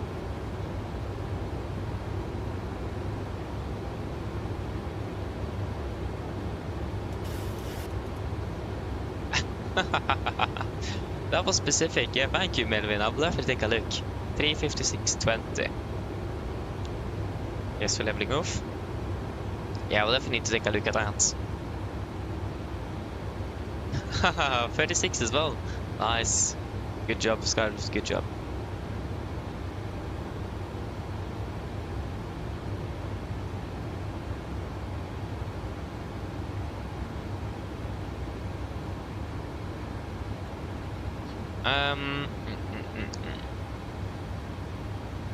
What do I mean with 2?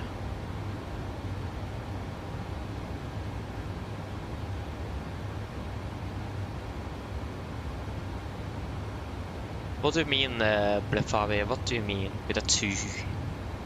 Is that referring to the flight itself or something else?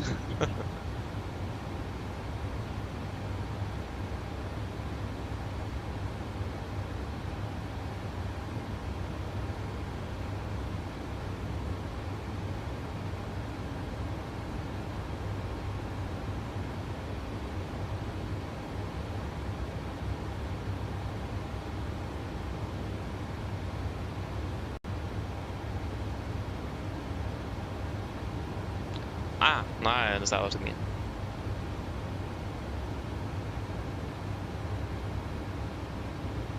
Yeah, I understand, but again, or when it comes to landing, the feet per minute is not really the determining factor. It's actually your G-force on the aircraft, so the G-load on the aircraft itself.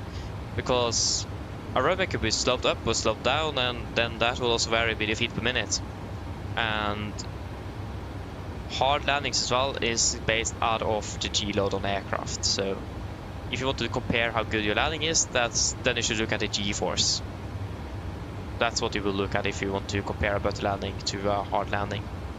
So the theoretically correct thing to use is the G-load. I'm not sure what will be considered hard landing. I think it's 1.5 Gs or something. I'm not sure about the 737. Perhaps 1.5, that will sound quite reasonable, because that's already very hard. So, yeah.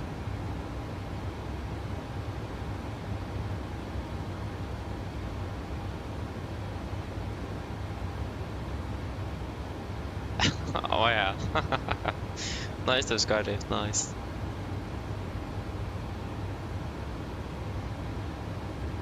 Wait, doesn't Volanta show G-force? Or the G-load? Don't they? Okay, that's a bummer though. Elevatex does.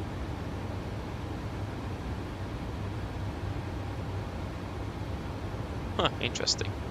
But at least I must say though that feet per minute thing is just a flight sim misunderstanding from what I've understood. At least that's what we learned in school in regards to hard landings. They are based out of specific G-load on the aircraft, what it's supposed to take, and if you don't exceed that G-load, then you need to expect the aircraft for a hard landing. And also what I've heard from other pilots as well, it is the G-force that really matters.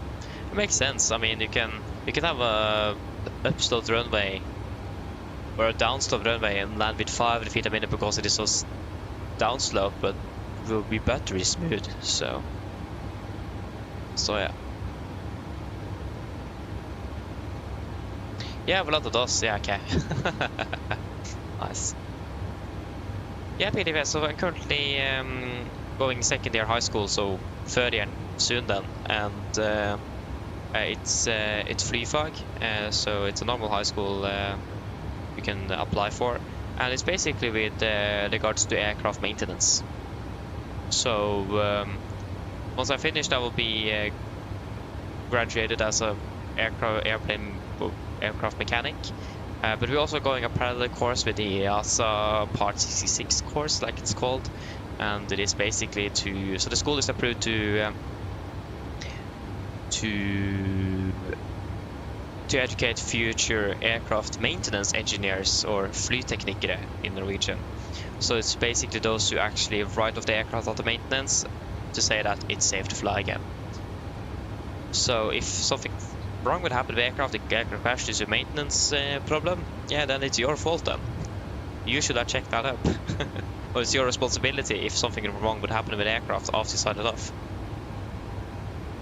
So that's currently what I'm going. So that's the best I can do with the fact that I can't work with anything else in aviation due to my site. So at least I can work with maintenance. So it's a lot. In Sweden, we have 5 years here in Norway as well. We have 3 years at high school and then 2 years as an apprentice, working on the line or base. But in Sweden, they have a little bit more mixed with both practical work and theory, but we have theory for 2 straight years, and that's what I'm currently in now. So second and third year is only theory, except for 1 day a week where we have practical work on aircraft.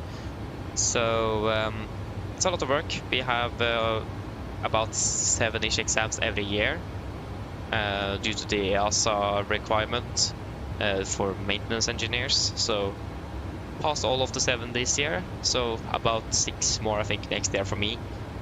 So yeah, it's heavy, that's for sure, but it's a lot of fun, and I'm so looking forward to be finished with all of the theory and can start working on aircraft in about 2 years, about actually 1 year from now. So it's not a long time until I'm ready to work.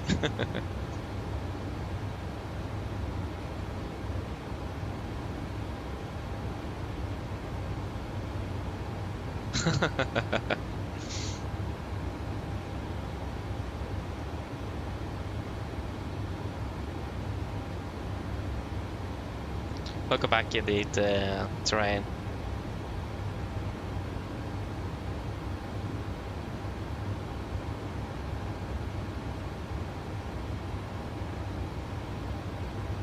No, it's actually 2 years.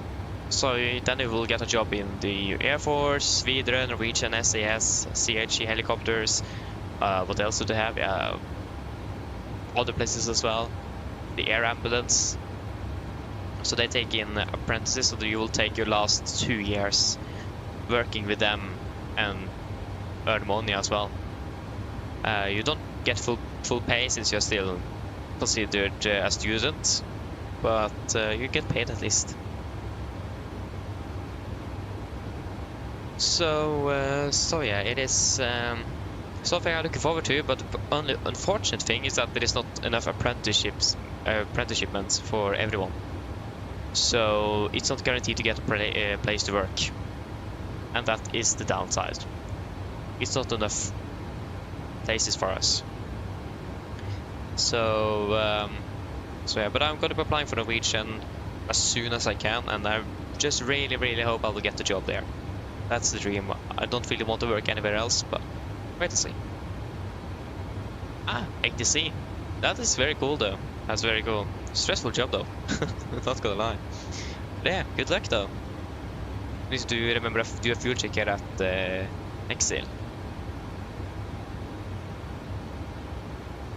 Yeah, the last year, what we will, yeah, so that's gonna be the same as now, but just with all the modules, since we are now finished 7 modules, so we have about 6 or 7 modules left for us. It does depend, because I'm going avionics, so the electrical system on aircraft, and we have 2 other classes going with the mechanical stuff on aircraft. So they have about 1 or 2 extra exams than we have, so more modules than us.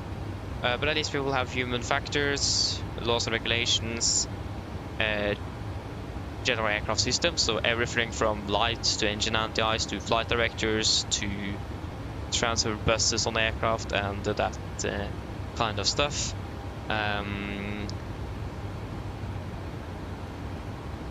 General about engines as well, so the EEC and the FADEC, full authority digital engine control. What else? Vehicles technique, maintenance techniques, That's probably the worst exam actually, since you need to write 2 essays within 20 minutes each, and then it is going to be traffic. Ooh, it's an AFLY as well, not bad. Emirates, beautiful. I don't think we can see it from here. Ah, there it is. Nice. I actually managed to catch it. That's a new record.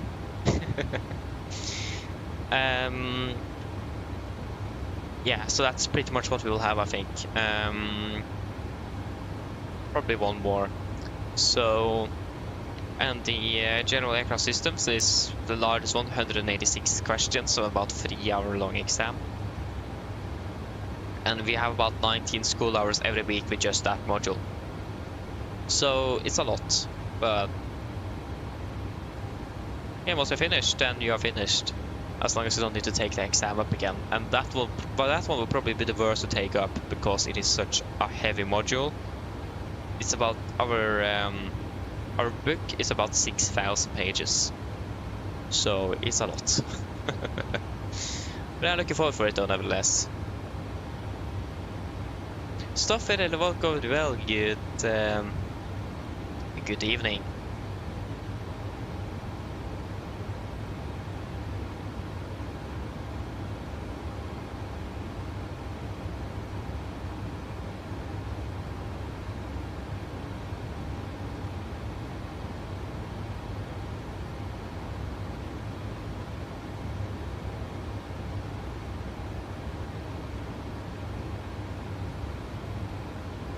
I talk about the Air Force.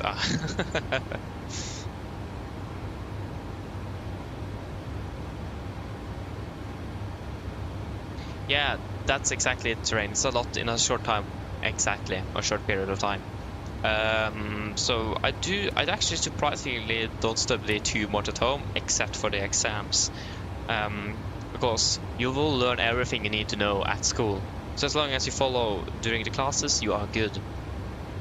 And I've noticed that if I just follow along and write notes, I'm good. I get everything, and I don't even need to practice for many tests, except if there's something I'm struggling with. So yeah, but at least before the material and components exam, I practiced a lot. We have 2 books for that, 600 pages in total. I wrote notes from every page that was relevant for me.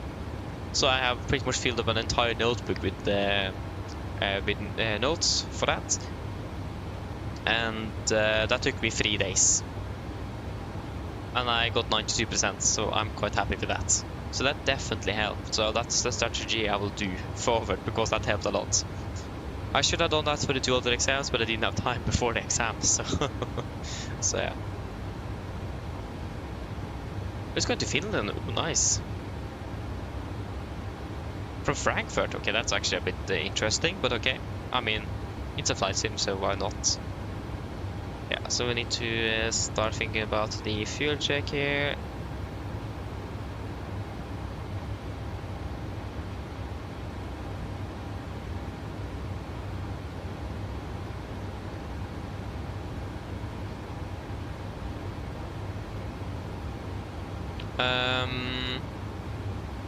I saw a German A400M yesterday.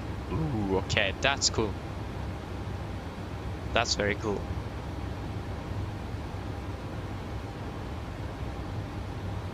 I mean, not sure what you mean. At home, I'm going to school early, and I'm the first one in the house out, and I'm the last one in, so it's long days. So I don't really have time to do much on my spare time, except when I'm flying here, really. So yeah. Hey, congratulations, Terrain. Congratulations.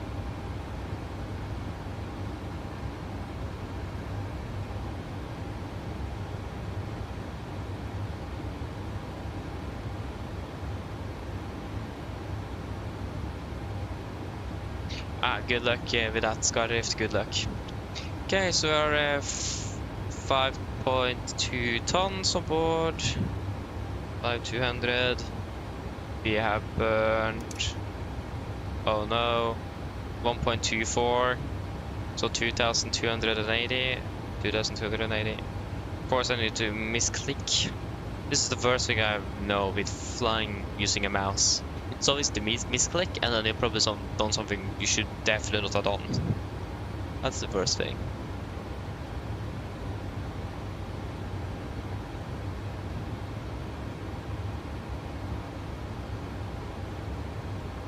You are a VRQ. Hello, welcome. Opening well. Good evening. Ah, from Ukraine as well. Hello, welcome. Opening well.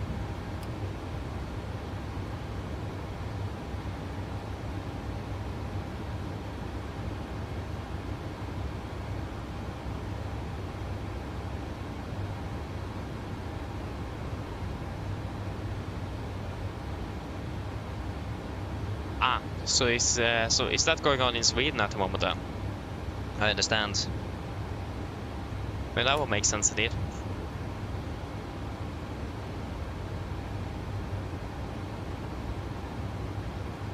Yes, Stoffer, first of all, thank you very much. I really appreciate it that you are sharing your work there. But unfortunately, I have not been able to look at it yet. I have my last day tomorrow at school, and then I'm going straight over to a trip. So but I hope I'm going to be able to have some time so I can download it and look at it while I'm on the bus with Kristiansand this weekend with the corps. So I hope I'm going to be able to have time on the bus to look at it. So, but yeah, first of all, thank you very much, though, and I hope you have enjoyed your work there. I hope it was enjoyable. Well, I must say I'm looking forward to learn something new. That's the best thing. Learning something new is underrated. Not gonna lie.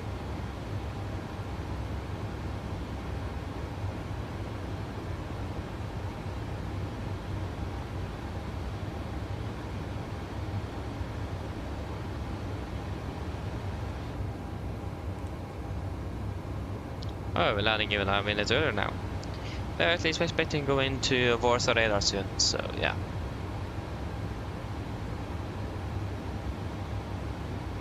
Okay, so this is Norway, Sweden, and Finland. Yeah, but then I will probably imagine it's only those in regards to they shared border north.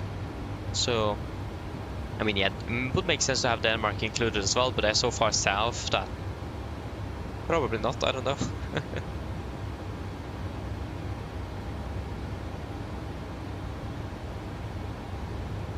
So yeah. But I remember I saw some AIP supplementaries in regards to a NATO exercise up in northern Norway, but that was a long time ago though. That was in March or something. March or April. So I don't know.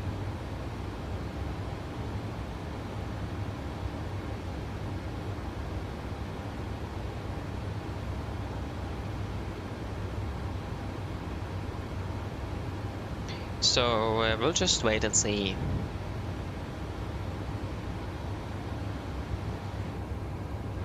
The clock is 7:57, yay! Missed 737 though, that's a bummer.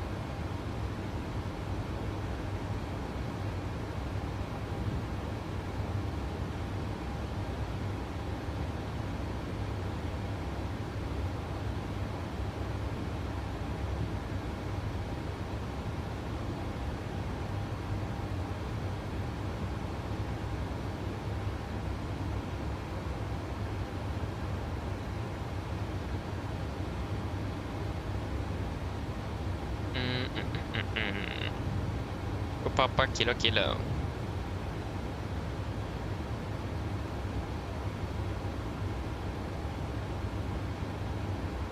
Yes, we're expecting number 25. So mark the departure, arrival, approach. That will be the RMP and airport.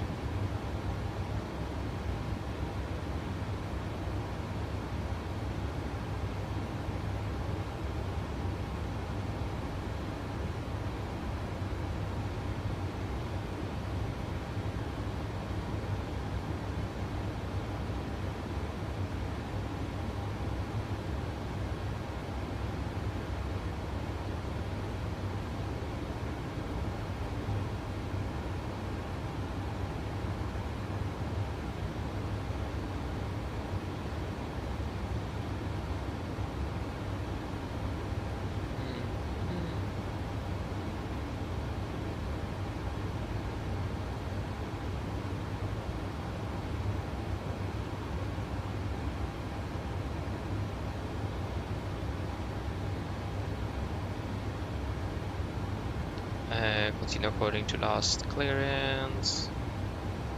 Yeah, blah blah blah. Nothing new there.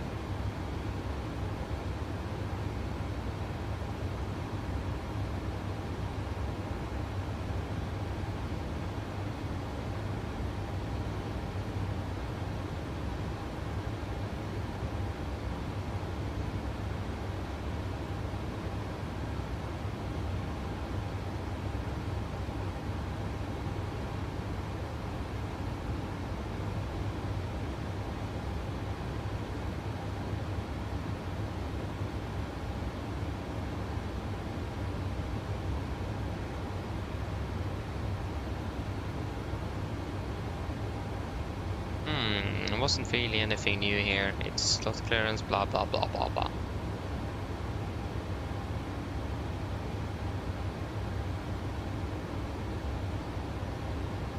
Yeah, at least there wasn't really anything noteworthy with Krakow today.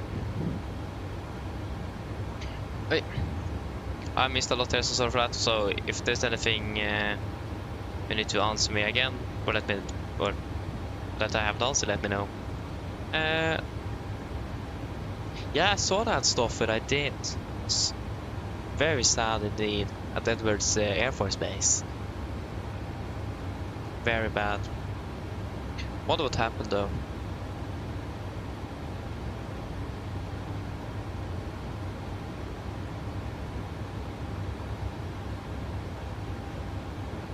Yeah, you have a point though, Blep.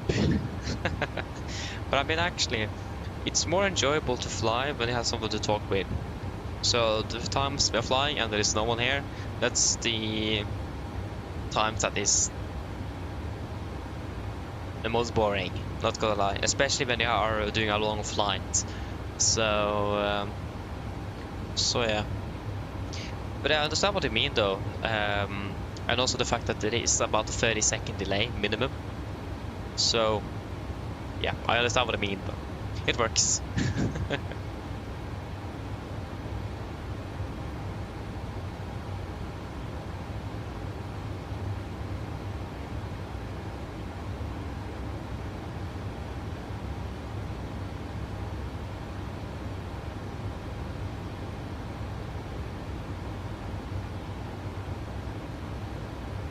Yeah, should expect to contact Boris on radar shortly.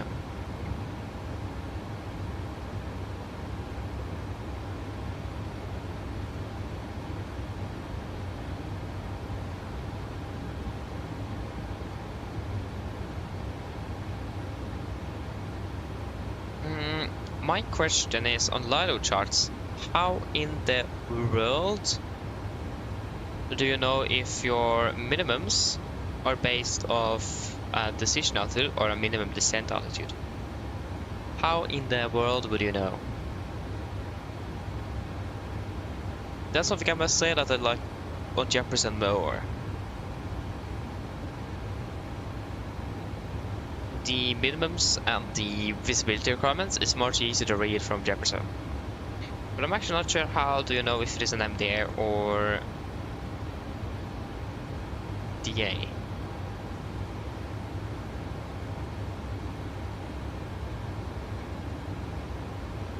Good old Google could probably help. Oh, that was there we go.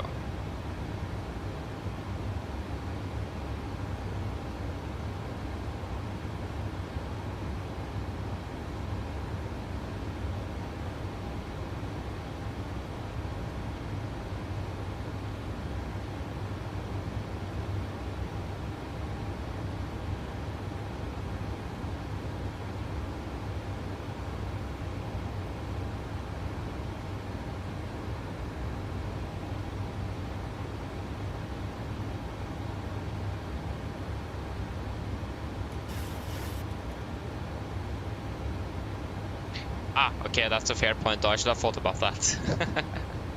This Vienna departures or arrivals, you have vertical guidance. It's a 3D approach, so then you have a DA. But if you're flying LNAV only, then it's got to be a 2D approach. Then it's an MDA. That makes sense. I should have thought about that. I need to think more.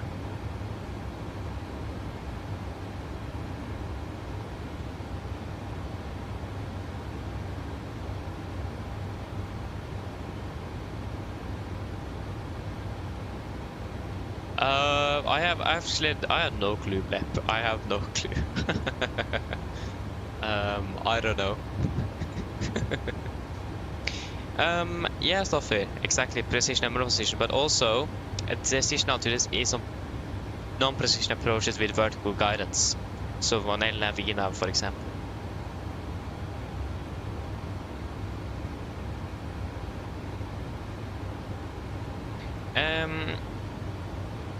Yeah, but again, this is on Lido though, not on Jefferson, that's the thing. Oh my days. So Lido doesn't specify if it's an LDR or MDR, so then you need to think. That's a bummer.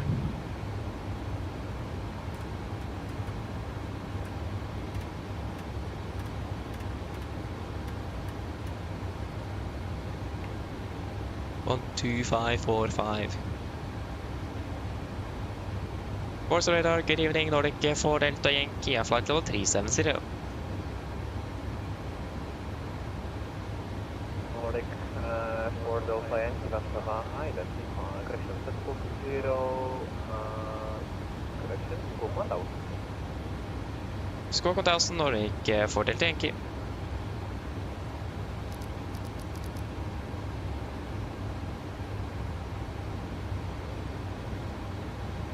Yeah, no, it's... Nordic 4 Delta Yankee, identify. It's so... But the problem is, everything on Vipod is loud except for the voices. That's the problem. I can't individually rise up the volume for the voices without raising the volume on the pilot. So those things get extremely loud. I have no clue how I should fix that. So I'm sorry for that. If anyone of you know how to fix it, please let me know.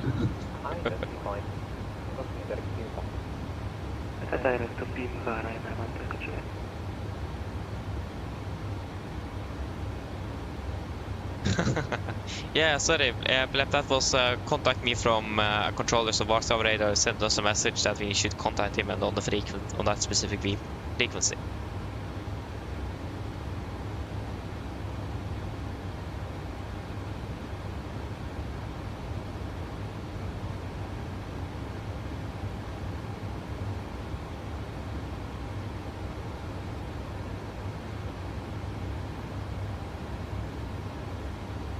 Yeah, because I have the volume at like 1 on volume mixer. But that doesn't help anything with voices.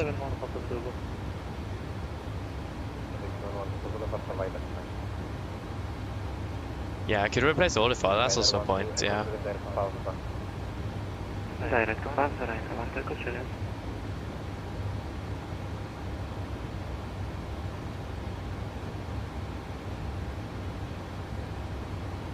Huh? So use the volume mixer instead?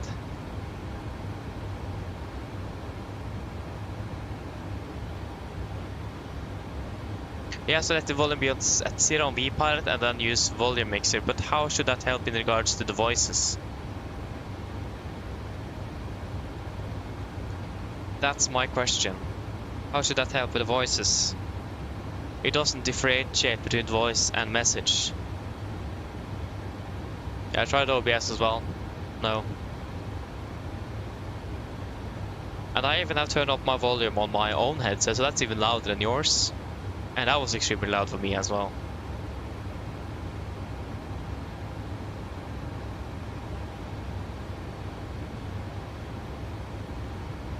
Ryanair 3145, got 370. Why are you teleporting over my screen? Stop doing that, please. Okay.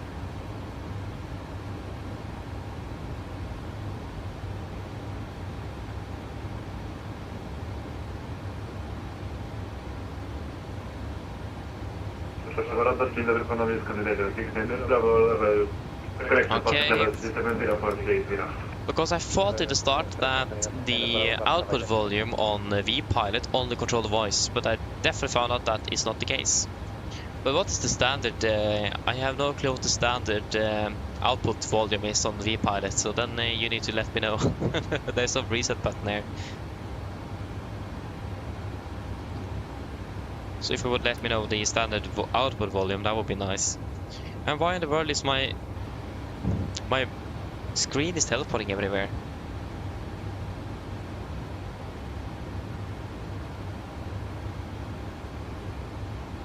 Oh yeah, you mean, yeah, of course it's meant set it to 0. Okay, let me just get volume mixer. Volume mixer thing. Okay, this was not volume mixer. Thank you, settings. Volume. Maybe go to systems before I search volume.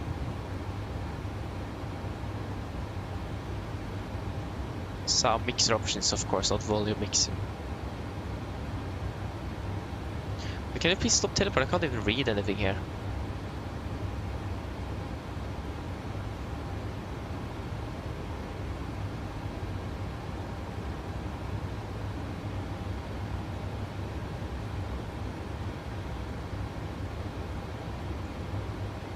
Okay, let's see if it works then. So minus 18 or something. Oh yeah, sorry, you meant 0, so then 0 is 0. But I even had the volume at minus 4.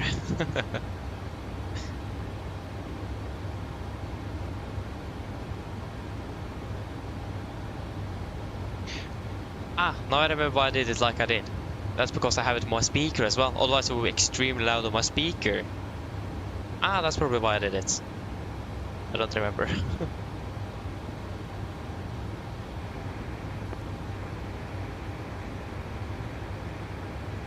Yeah, this was a bit louder at least. I mean, a beep in the future will give us a hint.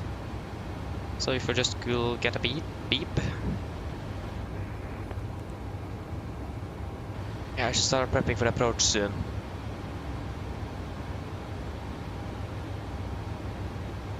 Ryanair 6, crash Ryanair 3145, direct Whiskey Alpha 534. Okay, that was a little bit loud at least. Ryanair 3145, can you repeat direct? Whiskey Alpha 534. Is that good? Whiskey Alpha 534, Ryanair 3145. The problem as well is that 2706, contact everyone have their different volume on their headsets, so some people are extremely loud and some people is like you can barely hear them, and that's also a significant problem. Yeah, on the vPilot client you can adjust the volume to like plus 15 or minus 18 or something like that. Yeah, it's quite interesting.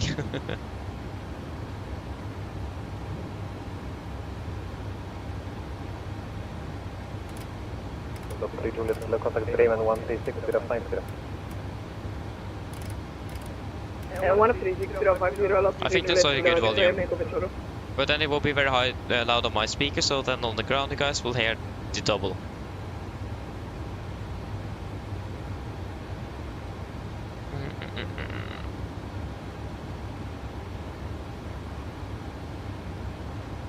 Yeah, so Elavina, so 11:30. 11:30, that's the wrong way. Oh, we do have an aircraft that just passed us. No! It just passed us. Ah, what a shame. I missed that one. I was so close as well. I just can't. I just always miss passing aircrafts. Such a shame. 113. Yeah. What's the point in even using LPV? Cat 1. It's the same minima. Exactly the same requirements. At least here. Imagine it's probably not at every airport, but at least here it is. 250 below flight level 100, and it's gonna be 220 below flight level 8. Echo Papa Kilo. Yes, and then 25, flight level 37, that's 114. 114, if I'm not mistaken. 117. Antarctic Tango, Warszawa Radar, dobry wieczór, request Perfermance, radar na flight.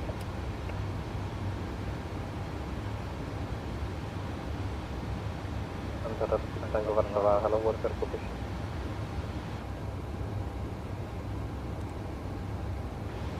Yeah, the last 80 was for 1700, so let's request a new one.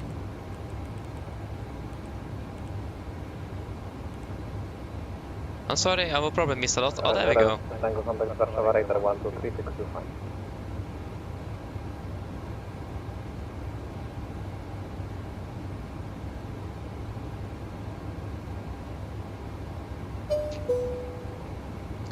Favorite aircraft? IRL, this aircraft. Oh, no doubt. And I only fly this. I have flown some A320s and 777s and that kind of stuff, but mainly this one. 1730. Yes, the winds 220 degrees. Let us just see here. Landing winds 225, 224 is it in here? 225. Temperature 24 and QNH 20, 24 and 20. Yep. So there is a many aboard, contact radar, caution birds activity, taxi golf and whiskey in use. We do not have all scenery. Nordic fordel, direct come. Direct Krakow, Nordic fordel, thank you. In the world. There we go. Krakow. Oh my, there's also a lot of waypoints. Confirm, execute. Oh, that's a long and nice direct. Wonderful. Yes, expecting 1 ton, so 63 tons for landing. 63 tons.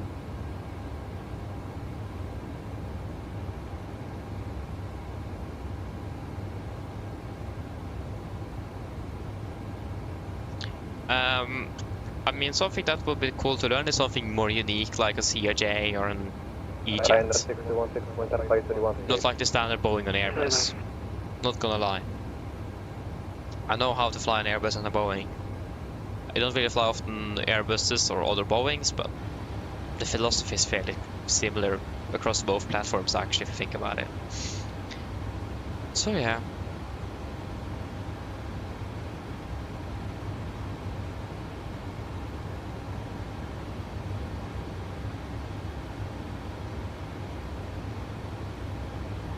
Yeah, so they do want us to use auto brake.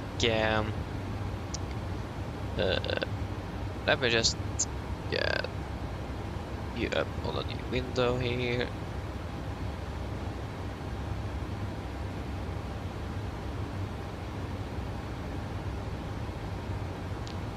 Oh shit, it's a bit too much. Oh no.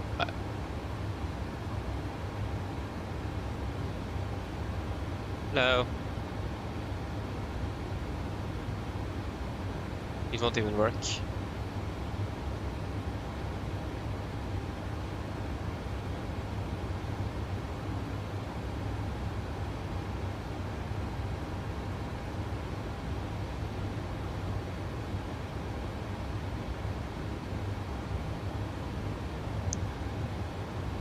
Yes. So again, they do recommend us using idle reverse, at least not excessive reverse thrust land due to noise. But since we are above 60 tons, well above 60 tons, we have a landing distance available at 2,300 meters. And with auto brake 3 and with idle reverse, we'll be using 2,200 meters. To not... Actually, do you know what? We will need to go down the entire runway nevertheless. And we have such a long turnaround that braking power is not really a problem. So I think we'll go with the idle reverse, yeah. Sounds good. And it's going to be VREF flaps 30, 144, 30, 144. In correction is 5 knots. Yep. Wonderful. Are vi ready for a brief?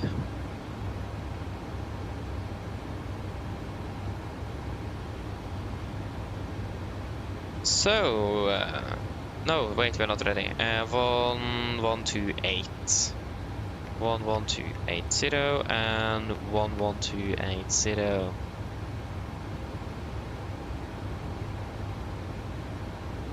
Warszawa Radar, Magic Sun 7111, dobry wieczór.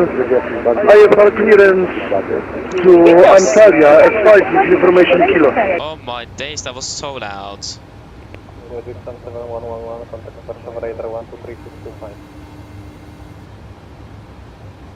Oh, it sent me to the wrong thing again. Oh no, no, no.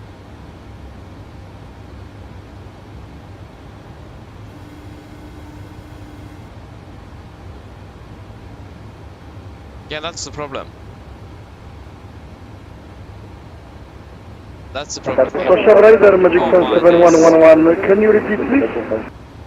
Contact Warszawa Radar 123625. Hello. Oh, there you go. 123625, Magic Sun 7111, thank you. This is the problem about Sim. I know that there exists an add-on that can smoothen out the volume, so it will be constant. I haven't tried it for a while, and I remember it was a little bit nah in the start, but I can probably check it again. That would be so nice, actually. Yes, ready for a brief then. So, first of all, approach briefing.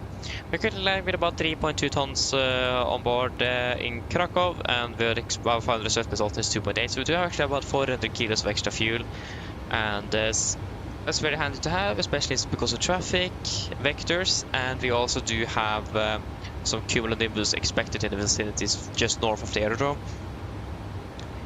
So that is nice to have in case we need to do some weather deviations as well. So we do have extra time available with about 400 kilos, so about 10 minutes. So that is not too bad at all. So I'm happy with that. So then we are aware we do have extra fuel available in case needed. For the star, the Addons starts with over 2.5, effective 22nd of January 26. So we are expecting the QCAM for Golf arrival. So QCAM, to kill, so the KVU below flight of 90, kilo 65 maximum 220 disregard. Rainer 1, contact Warszawa Radar 1. Yeah, kilo 65 still, 65 and then to kilo 652, maximum 220, then to kilo 653, 654, 656, and then to above the initial approach vex above 5000, maximum 220. MSA in Krakow, 3002 in the northwest, 3000 in the northeast. In the south it's going to be 6,900 feet, so significantly higher due to some terrain. Fairly close by actually, well, not that close by, but close by in the within the MSA, and it's fairly high as well actually. So be aware of that. So it's a fairly higher MSA just south of the aerodrome, and we will be flying through that sector then.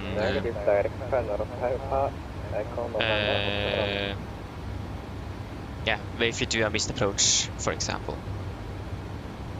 Yeah, other than that though, we are expecting vectors for the approach. That's vectors or direct actually. We have experience with both. Do be aware though that unless we're otherwise instructed, it's going to be maximum 220 knots below flight weight 80. That's the standard here. Yes, for the approach, we're expecting the RMP for number 25 today. Will be on the respective chart effective 4th of June 26. Coming in above sea, above 5000 initial approach fix, continue to foot. 4000 above the intimate fix, and then kilo 362, 3000 above. Just stand by a moment. Hello? Hello? Hello? Hello? And over to Bremen 136 050 lot. Yes, everything's fine, thank you. Of course. So yes, 3 degrees as always, and both with the ground poppy and transition rate 0. Minimums, LAV 1130. And missed approach straight ahead, 2 kilo 548, right turn, maximum to 20 knots, direct to kilo 549, climbing up to 4000. And we have got the Krakow VUR on 112.8 set to standby on both nav radios for conventional backup. Warsaw 123625 Nordic, fordel til Yankee, bye bye. 123625. 50. When ready, descent flight level 150, Ryanair 3145.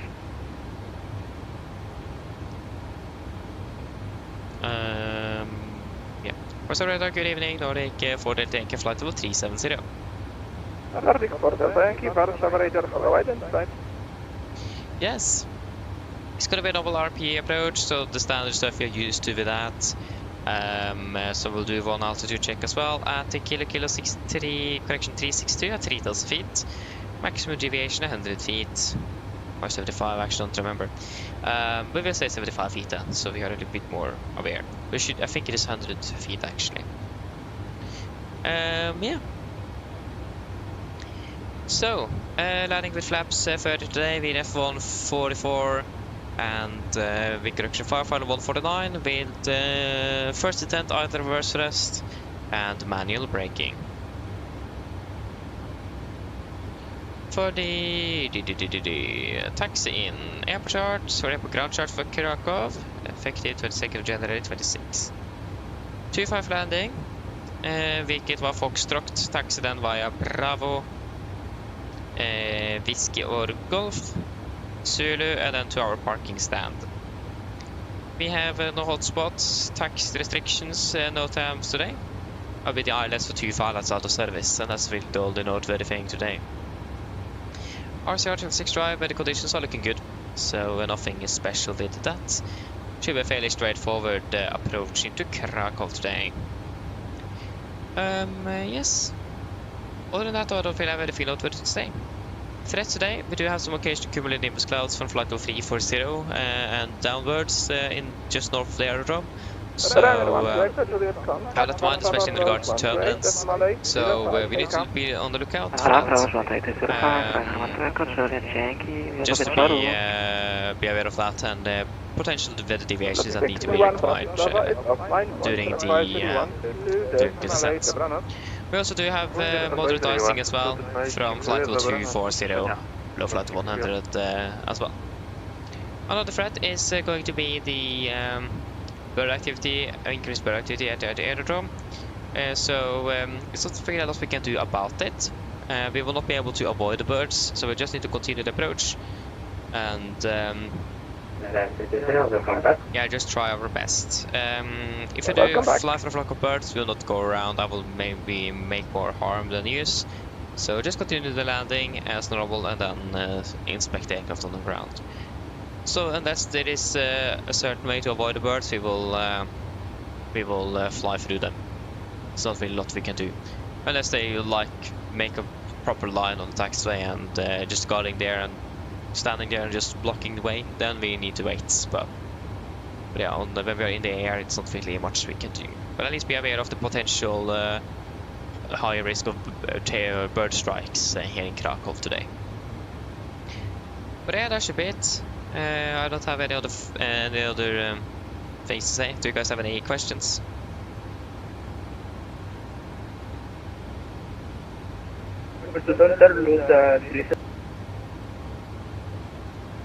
Lot 37, Warsaw Radar, hello, identified, No? report your next Good to know, waypoint. approach briefing is complete. Descent checklist. Sorry about that. I Descent checklist, landing altitude 83 feet, recall, checked, auto brake, off, landing time, VRF, My next 144 weapon meters, is 1130, NATO. approach briefing After complete, that descent is checklist complete. So, lot 37, confirm I need to your request destination, descent. please. My destination is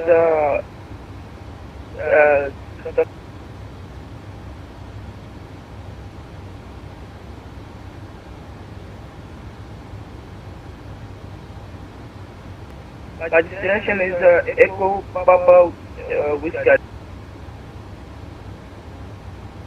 Confirm Echo Papa Whiskey Alpha, lot 37. Echo Papa Whiskey Alpha, yes, low 37.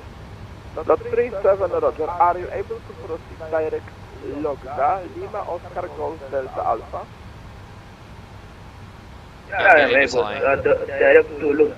Spin it vent. I don't want that to be too close. Take 2 for the knots for a set. Uniform arrival. Please look the 6 uniform arrival. Load 3.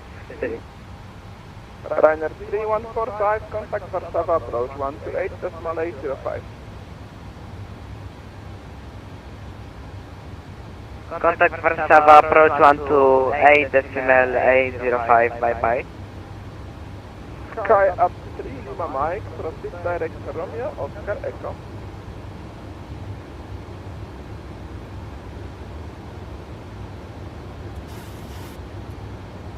Sky up 3 Lima Mike, gambling. Sky up 3 Lima Mike, direct Romeo, Oscar Echo. Sky up 3 Lima Mike, direct Romeo, Oscar Echo. Nordic 4 Delta Yankee requesting descent.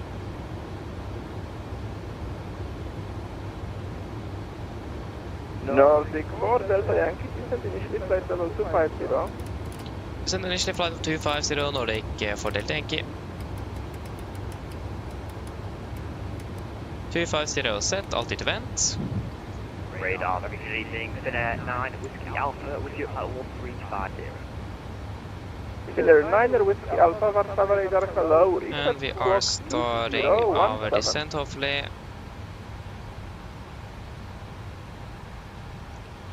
Level change select. And increase the speed. Mach 0.8 set. That should hopefully make us... Radar, receiving Finnair 9 Whiskey Alpha with you at 1350. Finnair 9 Whiskey Alpha, Warszawa radar hello, reset squawk 2017. Squawk 2017, Finnair 9 Whiskey Alpha.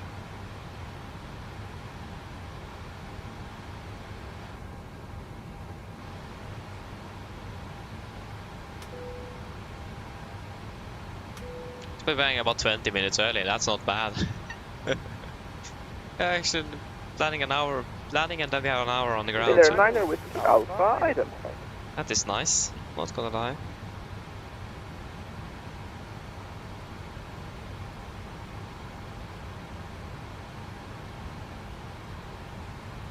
Nordic 4 Delta Yankee, continue descent flight level 180. Continue descent flight 180, Nordic 4 Delta Yankee. Confirm 180. Affirmative 180, Nordic 4 Delta Yankee. Radar. 180 sets.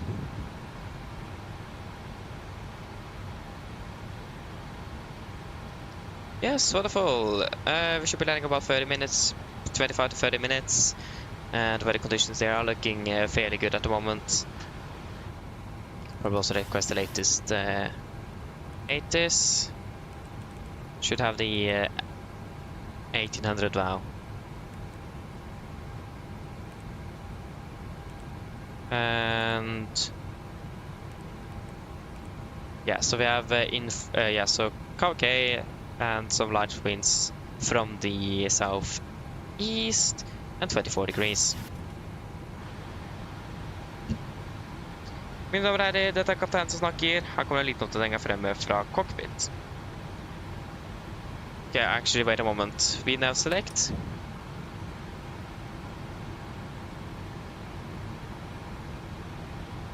Okay, we now path. Wonderful.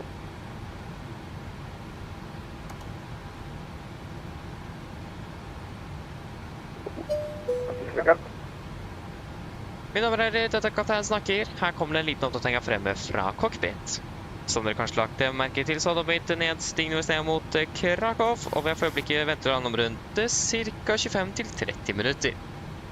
Værforholdet i Krakow for øyeblikket så ser rimelig greit ut med en liten svak vind fra sørvest, rundt 24 grader og nesten skyfritt. Ellers, vi forventer for øyeblikket å parkere ved gaten ca. 10-15 minutter foran skjema, og vi forventer ikke noe særlig forsinkelse innover mot Krakow for øyeblikket. Ellers, vi håper veldig fin flytur med Norwegian, og vi takker alt for flymål i dag. Vi håper vi ser igjen for å se neste flytur, og så ønsker vi en fin kveld videre. Takk. Ladies and gentlemen, this is your captain speaking. A quick update from the flight deck. As you noticed, we now start our descent down towards Krakow, and we are now expected to be landing in approximately 25 to 30 minutes. Weather conditions in Krakow at the moment looking fairly good, with just some light winds from the southwest, about 24 degrees centigrade, and almost clear skies. We are currently expecting to be parking at the gate approximately 25 to 30 minutes, 10 to 15 minutes ahead of schedule, and we do not expect any significant delays coming into Krakow at the moment. Otherwise, hope to enjoy this flight with Norwegian, and we thank you for choosing us today. We do hope to see you again on the next flight, and we wish you a blessed evening. Thank you. Thank you for control. Bye-bye with Day Yeah, I agree with you with that talk on. That would be so nice. But again, there does exist an add-on out on FSIPanel that will actually balance out so we have the same consistent volume. I remember I tried it out. I don't remember what the problem was. There was a problem with it, but I don't remember exactly what.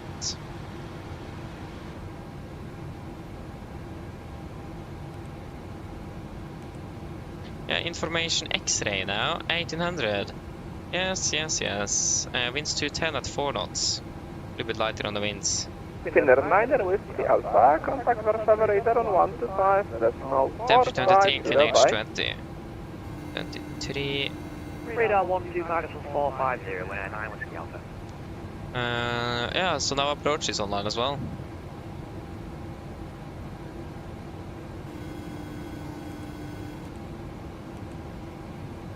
Got rid of the birds though. Yeah, disregard. Hello? Hello? Nordic 4 Delta Yankee, clear come for Golf arrival, direct Kilo 652. Nordic 4 Delta Yankee cleared QCOM for Golf arrival, cleared direct to Kilo 652. That was so strange to say it the road away. Kilo 652. And Nordic 4 Delta Yankee, continue descent flight level 100. Continue descent flight level 100, Nordic 4 Delta Yankee. Flight level 100 set. No thanks. Of course, yeah, now we're suddenly 2,000 feet below profile. Yeah, exactly, so good that we did not encounter or get any more drag on the aircraft. Now we have saved a lot of energy. Yes, wonderful. So now we're landing 1900. Nordic 4 Delta Yankee, now contact Krakow approach 121.075. Bye. Krakow approach 121.075 Nordic 4 Delta Yankee. Bye bye, good evening. 075.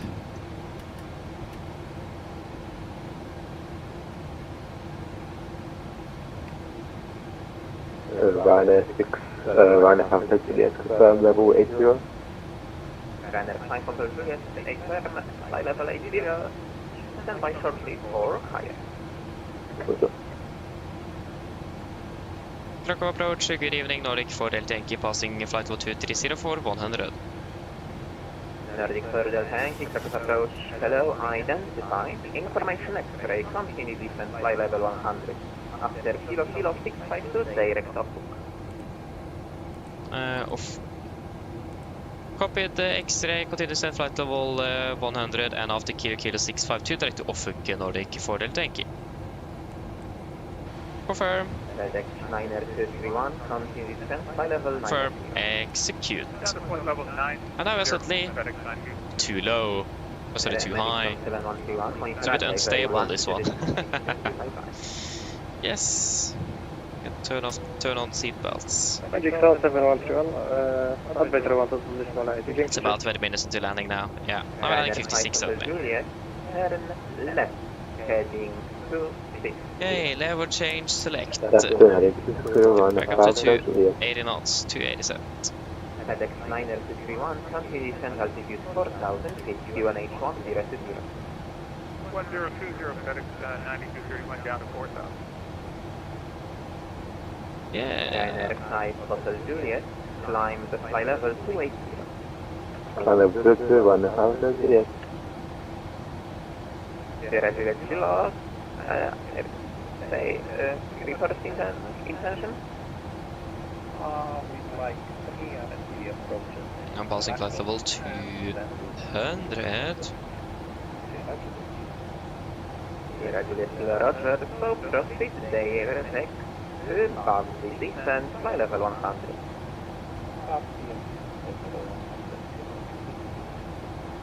Lufthansa for Kilo X-ray, proceed direct Kilo 659. Yeah, speed 300. Kilo 659. Speed 300 set. Runner 5 Hotel Juliet, resume on navigation, proceed direct to left. Navigation, back left is fine, I can't cancel it.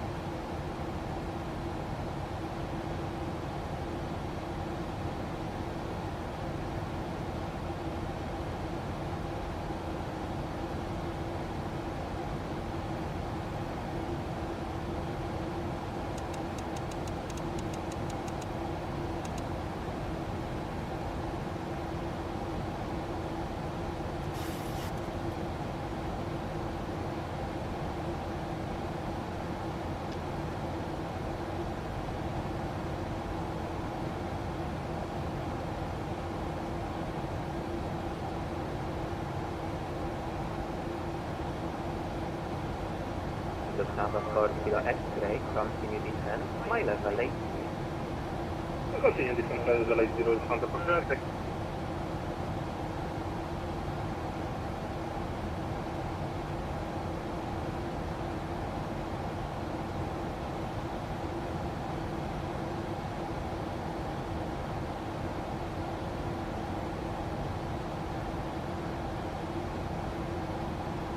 Vinna select.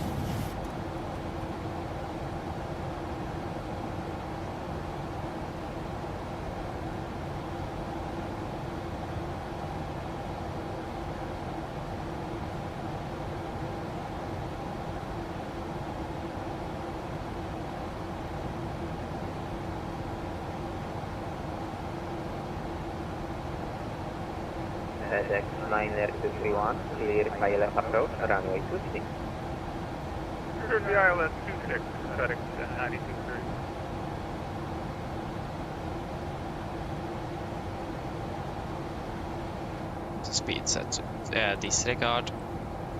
220B at Kilo 652, yep, and about 5,200 feet. Sounds good. And now I remember what I was going to do. Runway 25, and it's going to be the standard 10, 6, 4.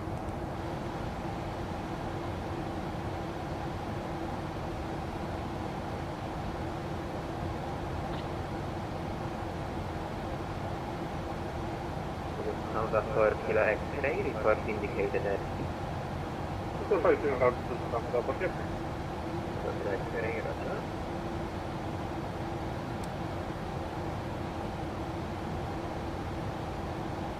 Lufthansa for Kilo X-ray, reduce speed to 30 knots. Speed 230, Lufthansa for Kilo. Accurate Zero, continue descent, altitude 7,000, speed V1H1, 020, high speed is up to number 1. Hello. Hi, Captain. The cabin is secure for landing. Thank you. No problem. Cabin secure. Nordic for Delta Yankee, continue descent, altitude, correction, continue descent, fly level 80. Continue send flight 80, Nordic for Delta Yankee. 80 set. Nordic for Delta Yankee, reduce speed to 20 knots. Speed 220 knots, Nordic for Delta Yankee. Speed intervent to 20 set.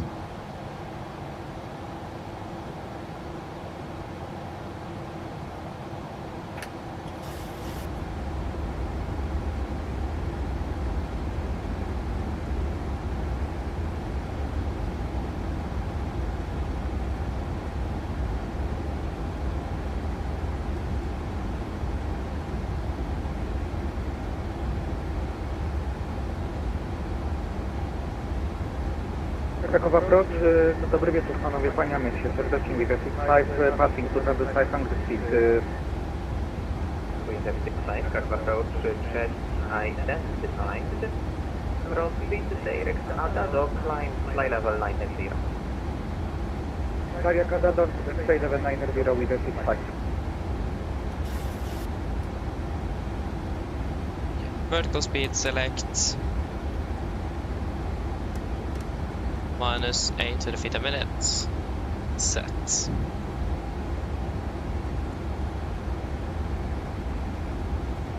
Irregular kilo, continue descent altitude 5,000 feet, clear currently approach, runway 25. Figure number 3.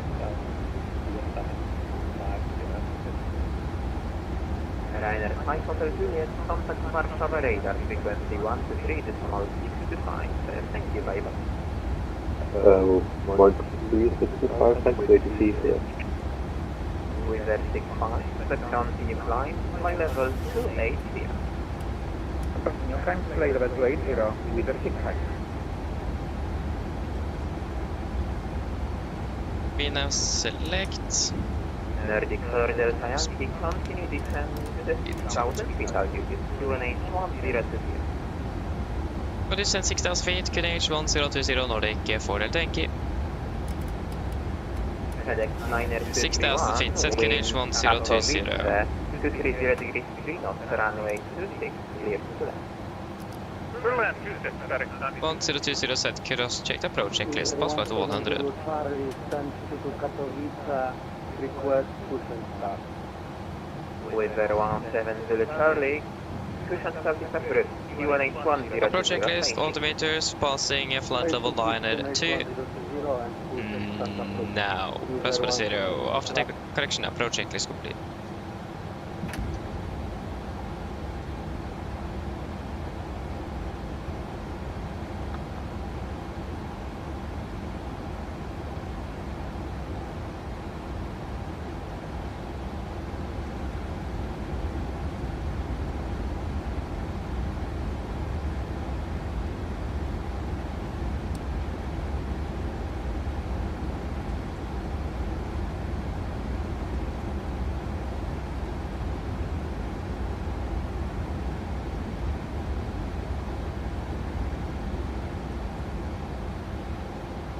Nordic 6.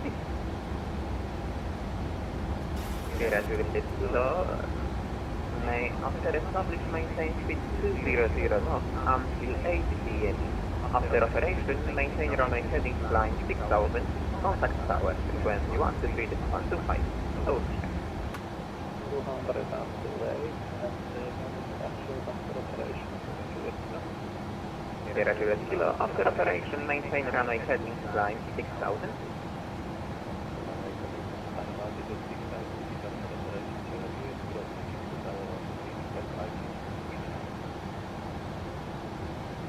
Nordic 4 Delta Yankee, continue descent 4,000 feet altitude. Okay, descent 4,000, and can you please repeat again for Nordic 4 Delta Yankee? Nordic 4 Delta Yankee, only descent 4,000. Copy to Nordic 4 Delta Yankee. 4,000 set. I thought they said something more like speed is yours or something.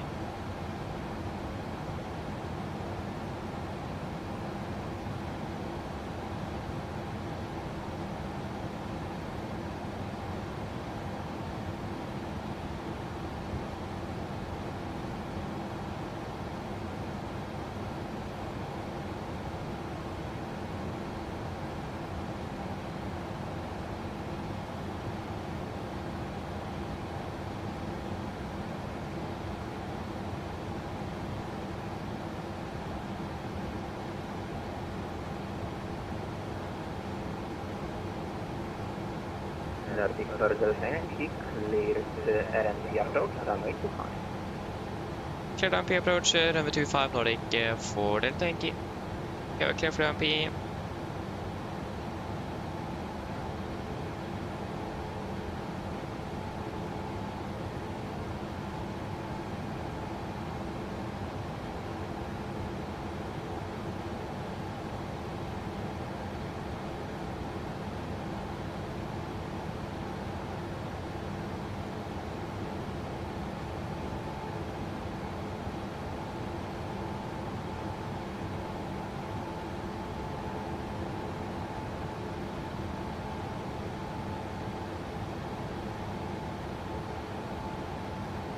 Nordic Fordel Yankee 3.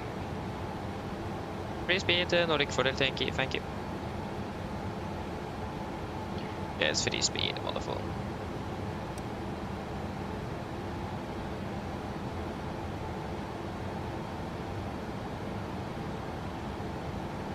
Yes, got to set down to 1,200 feet.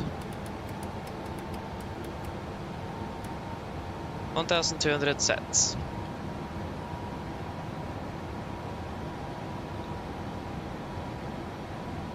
Mr. Broshi 4,000.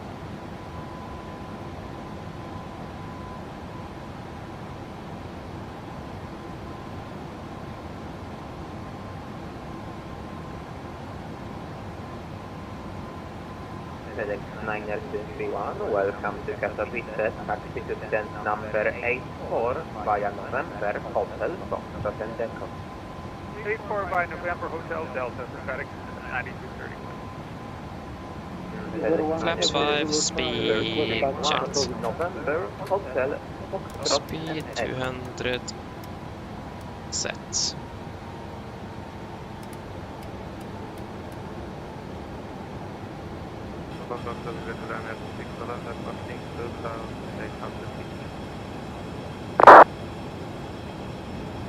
November to correction, Ryanair to 6 November, first approach check, you are identified 3000 feet altitude. Climb by level 240, proceed direct up. Climbing 240 direct up to November. 2017 Charlie, request taxi Katowice. 3017 Charlie, taxi holding point runway 26 via Echo, hold short of. Turning final. Flaps 5 sets. Taxi to runway 26 via Echo, Speed hold 180. 180 sets. 3017 Charlie, instruction, continue via Echo and Tango holding point runway 26. Echo Tango holding point 26. 170 check. And ground FedEx 9231 looks like I've hit the turn and turn left on Bravo. Select minus 231, no problem, continue via Bravo, Echo, stand 84. Stand 84 via Bravo, Echo, FedEx 9230. And then Kilo Contact Krakow Tower, frequency 123, decimal Kilo 362. Could you please say again for Nordic Fordel Yankee? Nordic Fordel Yankee, contact Krakow Tower, frequency 123, decimal 255. Thank you, bye bye. Krakow Tower 123.255 Nordic 5 correction Fordel Yankee. Thank you very much. Good evening. Bye.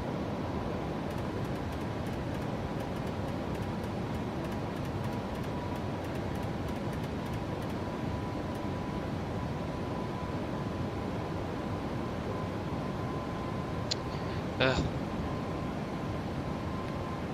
2500. RLI QNH 1020. Krakow Tower, good evening. Nordic Fordel Yankee established RP 25. Nordic Fordel Yankee, Krakow 362. Tower, good day. Traffic information to VFR ground. North of the aerodrome, 1 south, all not higher than 2000 feet. Runway 25, clear to land, 230 degrees, 3 knots. Copy traffic, clear to land over 25 Nordic Fordel Yankee. Yes, we're all good to continue. Gear down, flaps 15, speed checked. Speed 160 sets. Papa Lima, Foxtrot 6. Land checks flaps. Report inside Boeing 737. Cabin crew, sit landing please. Company on 6.5 and runway 25. We understand the level 623. Land checks flaps, cabin call. Exit holding over Given. Zulu, join right now. Circuit. Engine starts bridges, continuous. Speed brakes. Armed, landing gear. Down, holding out flaps, flap 15 sets. We'll exit the holdover, we'll continue behind the arriving traffic and we'll caution the There's a lot of traffic in the vicinity actually. We have you. We have 2 on the right and 1 on the left. We have none of them in sight. Flaps 30, speed checked. Lufthansa 1 Alpha, ready to copy clearance? Mr. Brosh, 4000. 3-1 Alpha, you're clear to Complete land checklist, flaps, ferry plan, ferry green land checklist complete. Hobo 5, Julian, runway 25, climb initially altitude 6000 feet, squawk 1000, information Yankee. Disengaging autothrottle, not pilot. 1000 stable, clear to land. Initial climb 6000, squawk 1000, runway induced 5, Lufthansa 3-1 Alpha. Lufthansa 3-1 Alpha, clearance scope is correct.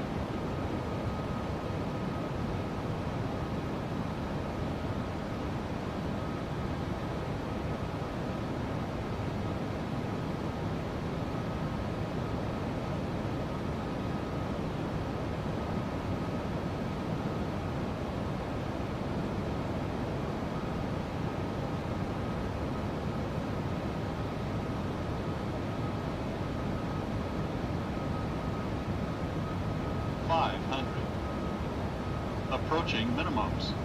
Contact. 400. Minimums. 300. 200.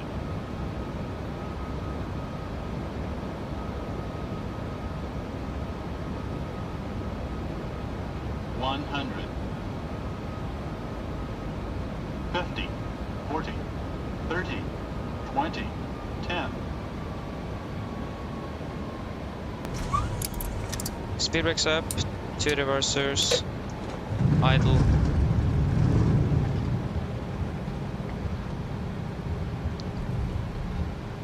$100 knots,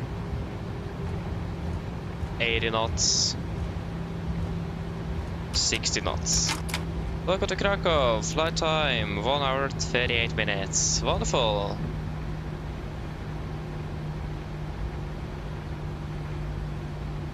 And we can't make it on the first right, we need to continue. Sorry, left.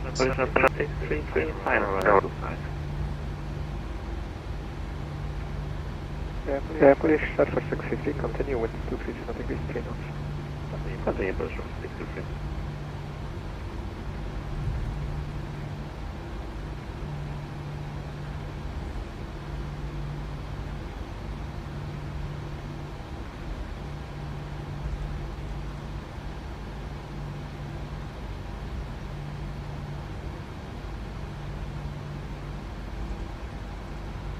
Lufthansa 3-1 Alpha, request startup. Lufthansa 3-1 Alpha, startup approved, QNH 1020. QNH 1020, startup approved, Lufthansa 3-1 Alpha. Polish Air Force 633, winds 230 degrees 3 knots, runway 25, clear to land, vacate, Delta. 925 feet round, vacate, Delta, push for 650.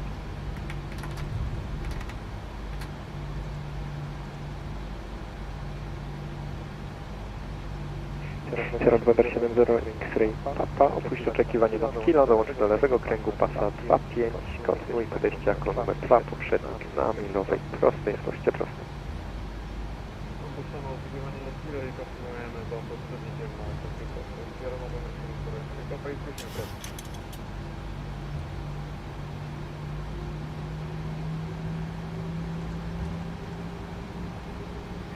November correction Nordic for Delta Yankee, welcome to Krakow, taxi stand 6 right via Bravo Whiskey Zulu, thank you. Taxi stand 6 right via Bravo Whiskey and Zulu Nordic for Delta Yankee, thank you.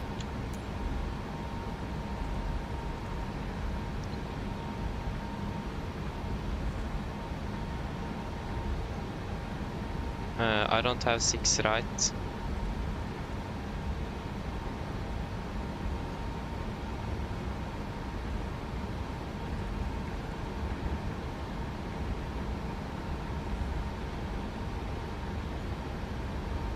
Select from map then.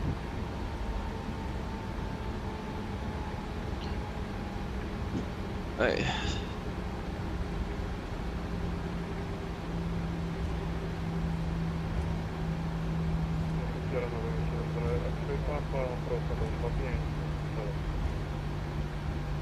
Oh, come on, my Sierra November 70 X-Ray Papa, wiatr 230 stopni, czy węzły pas Six right, where is it? Six right. Zezwalam po It operacji is. wykonać nad kilo, oczekujcie nad kilo. That's six right there. No, stop.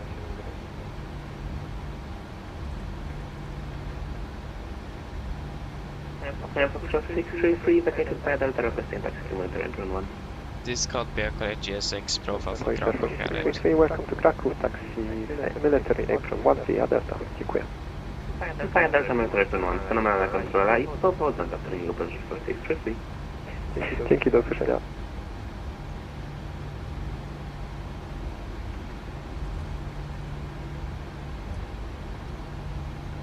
I have two GSX profile installed, no wonder it's making a mess here.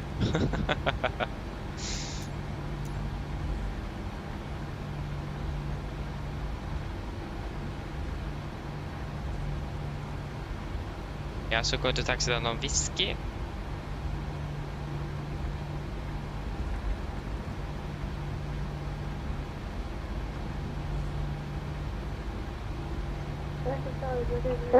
Good evening, Joanna 200, taxing type hotel to 115. Liner 200, Kraków Tower, good evening. It's not Zelensky's plane, isn't it? Okęcie via Pobok Presidential plane from Ukraine. Runway 25, climb initially altitude 6,000 feet, squawk 1,000, information. Yeah, I'm not sure if this even helped actually. This is golf, isn't it? Firm. On board entire time to 2064, Pobok 5 is departure, reception to 115. Ryder 200, and right clear. 1,000. Squawk 1,000. Ryder 200, clear, copy correct.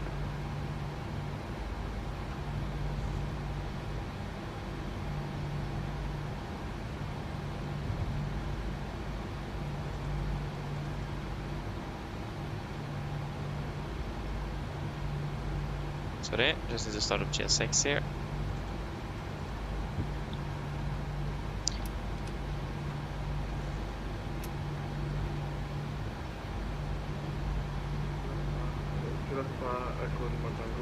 Bro, there's so many parked aircraft there, it's just insane. I don't know who is real and who is fake. Sierra Tango obecnie na 8-milowej prostej. Znajduje się samochód between this one, this is a real aircraft. Yeah, it didn't really help. Just take gate 6. Right clear, left clear. Sierra Papa Mike, Juliet, Kilo Kraków Tower, cześć ponownie. Wind 230 degrees, 3 knots, traffic information, 1 VFR north, 1 south side of the aerodrome, both not higher than 2,000 feet. Runway 25 clear, touching go after operation, fly runway settings, climb altitude 5,000 feet, and report airborne. Yes, runway 25, after operation.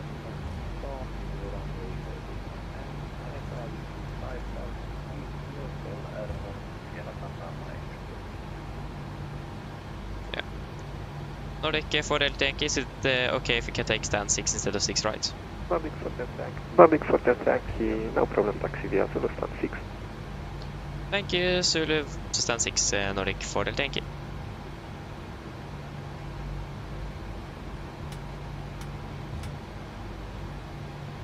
Sierra Papa Echo Lima Tango, zgłoście w zasięgu wzroku Honda Jet na 4-milowej prostej do pasa 25.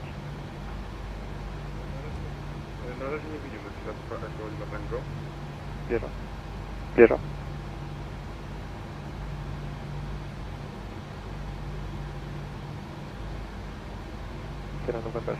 Sierra November 70 X-Ray Papa, jakie intencje?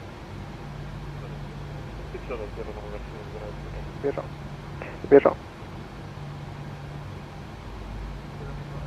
Sierra Papa Echo Lima Tango i obserwuję ruch. Sierra Papa Echo Lima Tango, opuśćcie oczekiwanie na celu, dołączcie do prawego kręgu pasa 25. Jako numer 2 zgłoście prosto. Park brake set. Shutting down volume 2.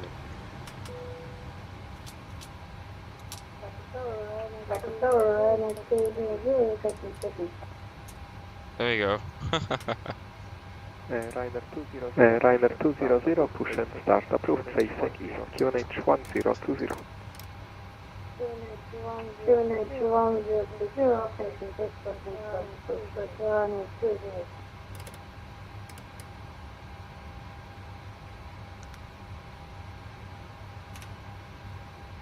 Shutdown checklist to the line. Alpha, we are ready for taxi.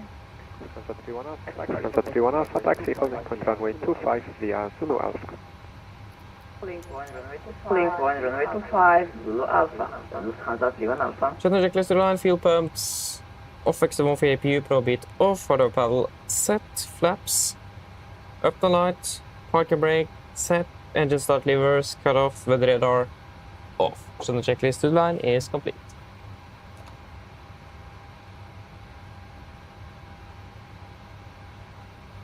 Yes, 1 hour and 58 minutes.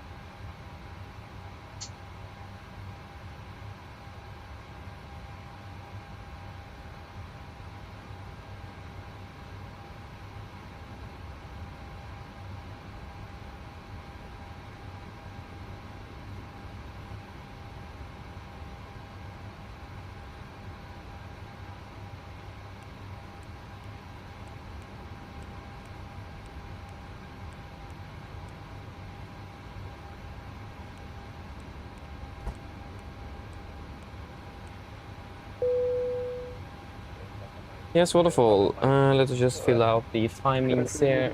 So that will be Contact Krakow, approach touchdown 16, sorry, 1856 and parked at 1904. 1856 and 1904. Yes, we have 2003 3130, 3130, and we have used 1800, 1900, plus some more. Just let us get the ground cover on of the APU. Lufthansa 31, approved, no problem. Report when ready for departure. Yes, 1000, yeah, 1900, yeah, 1900. X-ray Papa, opuśćcie oczekiwanie nad kilo, dołączcie do lewego kręgu pasa 25, zgłoście prostą, poprzednik na krótkie prosty i do pasa 25 wykonuje konwojera i Plus dołącza do 2000 something. Plus 2280. So 1900 plus 2280. 80 plus 1900. 1900. So 4180 burned down. 4180 burned. And yeah, 3130. Ryder 200, taxi holding point 93 and 91, 93 and 91 with a dry and dry runway.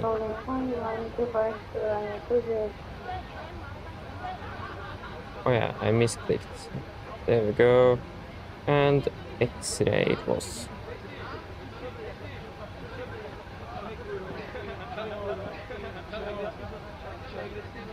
Krakow, Oslo.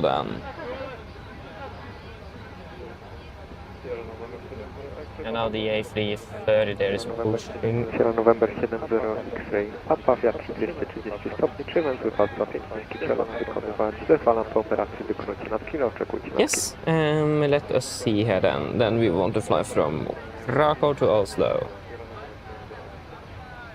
Is there anything you guys want to add in the technical log?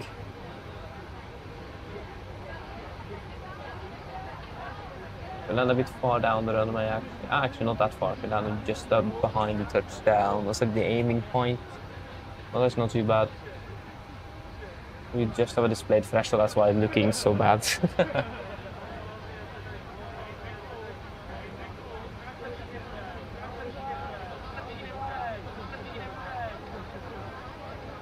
Yes, file.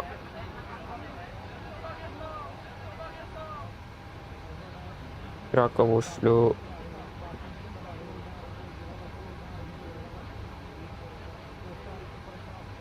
Nordic for Yankee Alpha.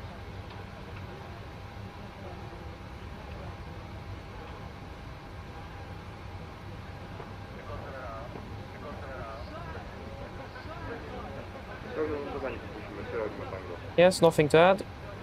I do not have anything, so I'm happy. Then shuttle checklist below the line.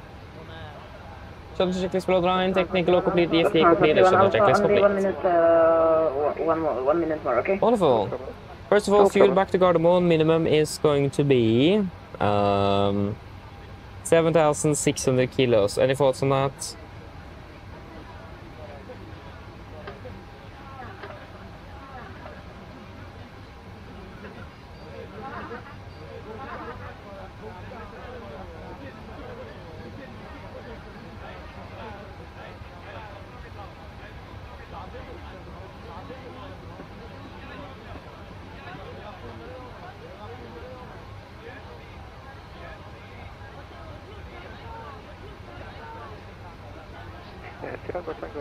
Sierra Tango opuści oczekiwanie na Zulu. Dążcie do prawego kręgu, do pasa 2-5 goście prosto.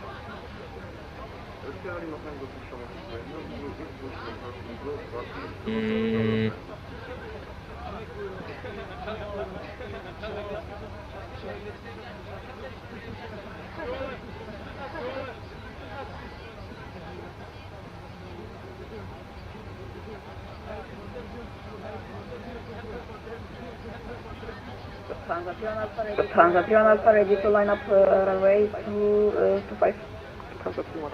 Transatlantic Alpha 1 arrival ahead. No thoughts? Just check the latest weather for Gardermoen then. Yeah, it's okay, so it's good. Okay, I'm happy with 7,600 kilos, so if you guys don't have anything to say against it, then we'll just use that.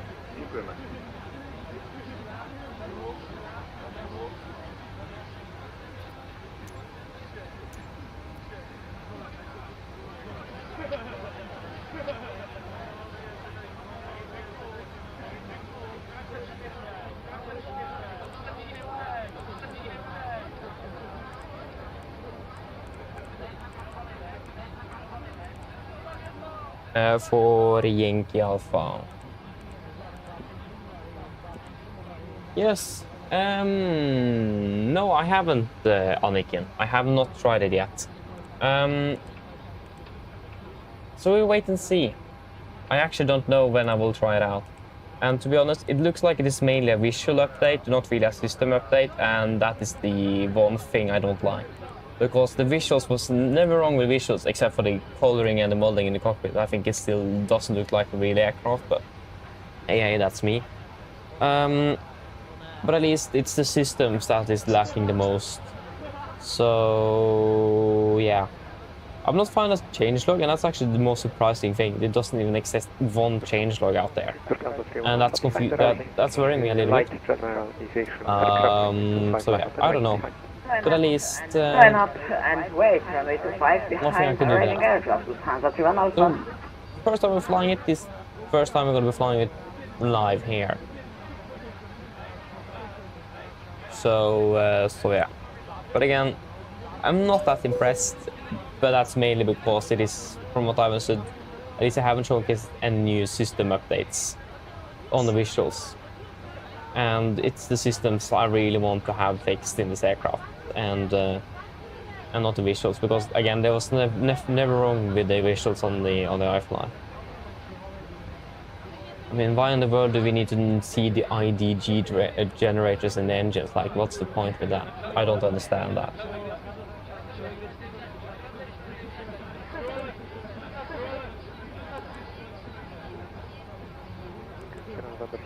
Sierra November 70 i 3 Papa, jakie intencje?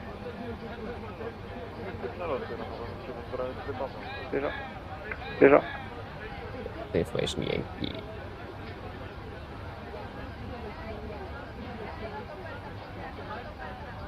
20 or 20.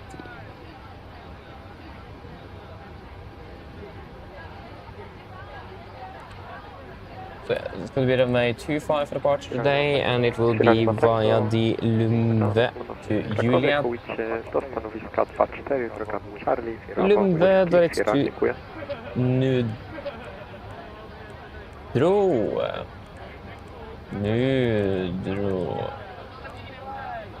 Nudro direct to Puken and Sabak.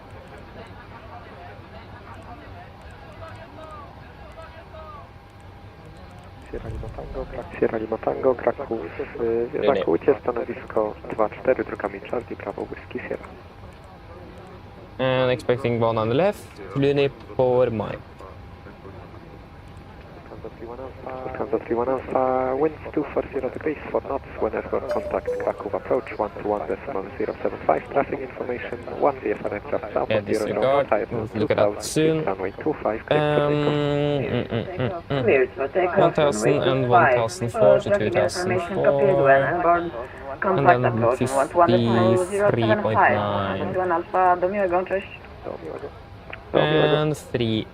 Ryder 200, runway 25, line up and wait.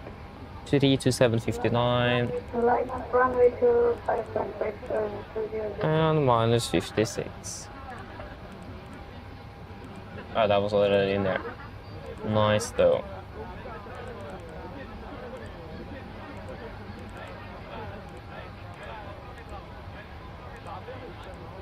Yes, please check your VGS panel and follow time given in, yeah.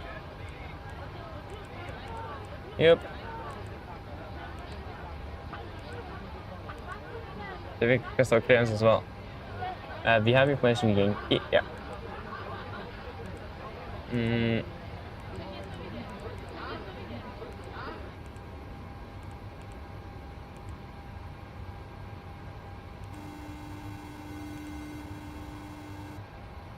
Hello. Hello, Captain. Hello, Captain. Everyone's offloaded. Everyone's offloaded. Fantastic landing, by the way. Landing, by the way. Much appreciated. Yeah, thank you. Call me if you need anything. Call me if you Of course. need anything.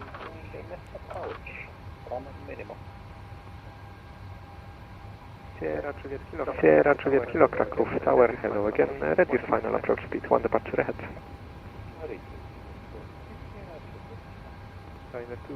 Liner 200, wind Yeah, I mean that's probably the highlight is the EFB. Yeah, they completely rewritten the EFB. So yeah, that's new. So yeah. So I can confirm that I got a new EFB. Much better than the old one, but still want better LNAV and that kind of stuff instead. That's more important in my view. I do have my own EFB, so. Ah, nice. Enjoy your flight, though, Skydift. Enjoy your flight. 2 to 11. 22 and 11. 011.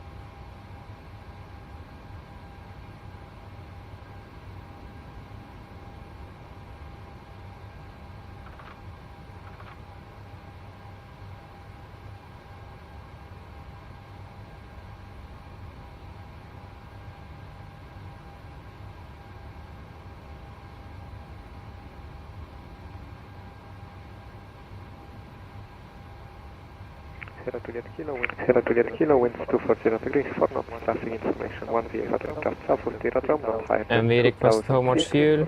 clear for operation, runway 25, report missed approach.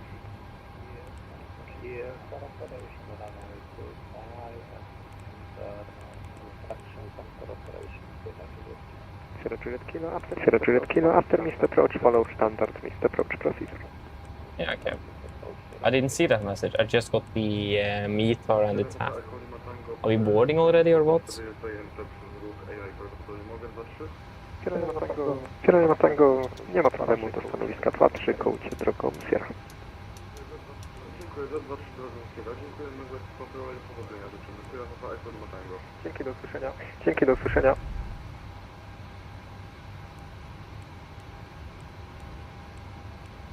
Let's set the window a bit earlier though, so 1950 instead. That'll be 30 minutes, let us set 1945. And we can rather set it later.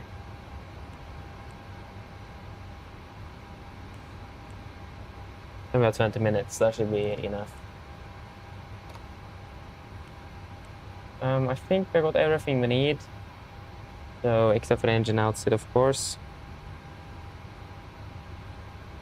2003 right turn, Krakow, 249 the right turns.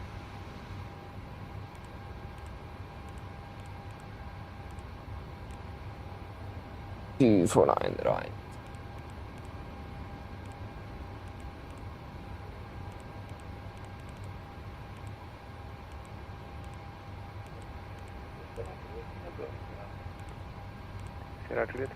Sierra Juliet Kilo, follow standard missed approach procedure, contact Yes, Krakow, approach let 121, us just get the expected flap setting and that kind of stuff, and then we're ready to do the briefing.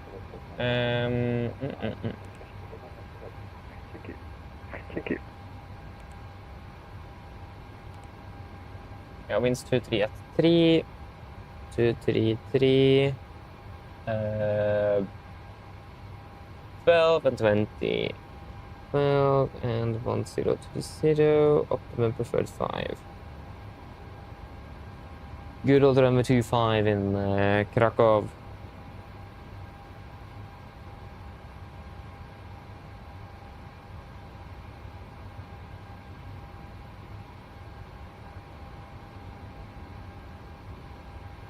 Yep. The only thing is that we have not got our clearance yet, so we just need to wait flat. But it will be 1600, so 800 feet. Any DP1 is recommended here though, if I'm not... Nordic for Yankee Alpha, Krakow Tower. Nordic for Yankee Alpha, go ahead. Nordic for Yankee Alpha, PPC error, revert to voice advice, ready to copy clearance. Copied, we are ready now, Nordic for Yankee Alpha. Nordic for Yankee Alpha, you're clear to destination Oslo, departure Lumber to Juliet runway 25, climb initially altitude 6,000 feet, squawk 2674, information Zulu. Information Zulu. Nordic for Yankee Alpha is cleared to Oslo, Vadi Lumber to Juliet departure of runway 25, initial climb 6,000 feet, squawk 2674, and information Zulu. Nordic for Yankee Alpha, clearance copied, correct.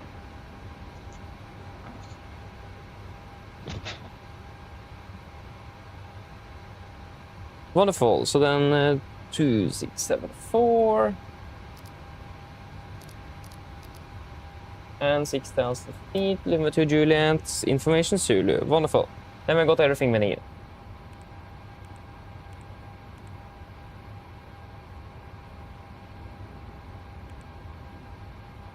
Yeah, did we even get anything?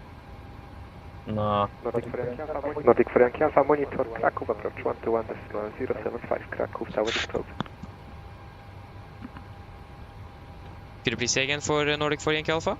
Nordic for Yankee Alpha, monitor Krakow, approach 121.075, Krakow Tower is closed. Copied, monitor approach 121.075, thank you and have a good night, bye.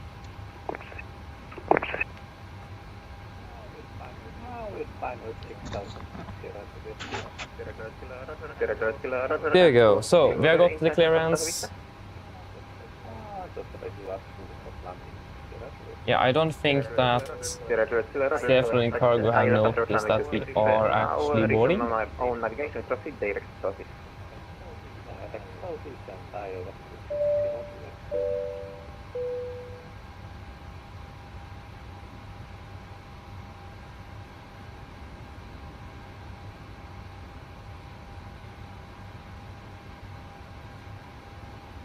It's probably way too early. Let us just wait and see what will happen now. Papa Mike Bravo, puści gotowej do zniszczenia.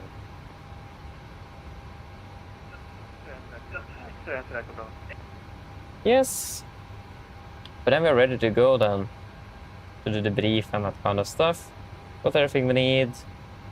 So, but let's just do the check here on the flow, I mean, and then we are ready.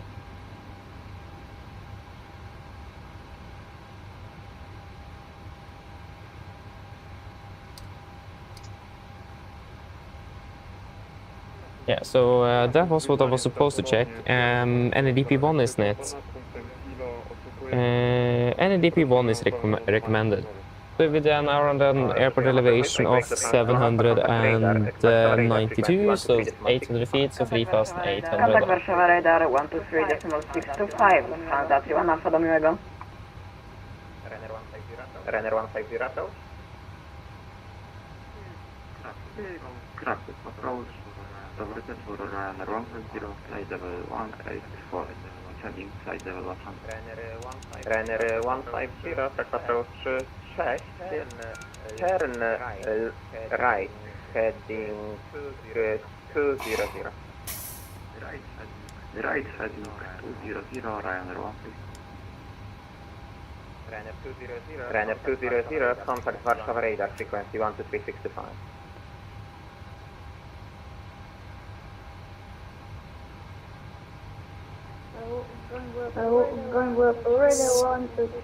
Ready for a brief?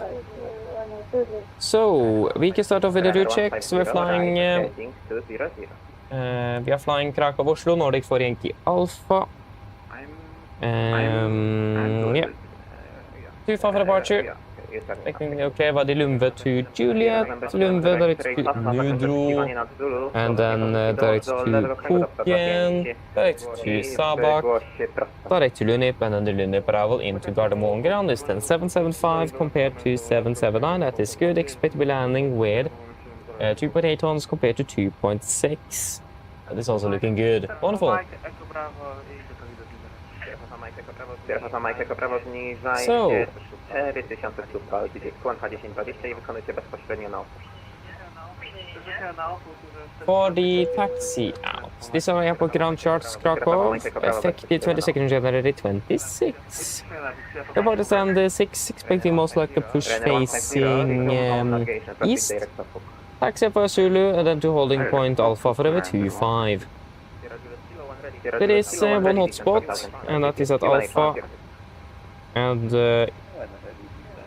that is just probably going to be confusion since there is Bravo, Zulu and Alpha all in the same spot, and there is also a fairly close by to the holding point on the runway, so we need to be a little bit careful with that one.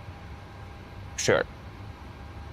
Other than that, nothing else so special on the ground. Only note we know time today is that the ILS for the 25 is out of service.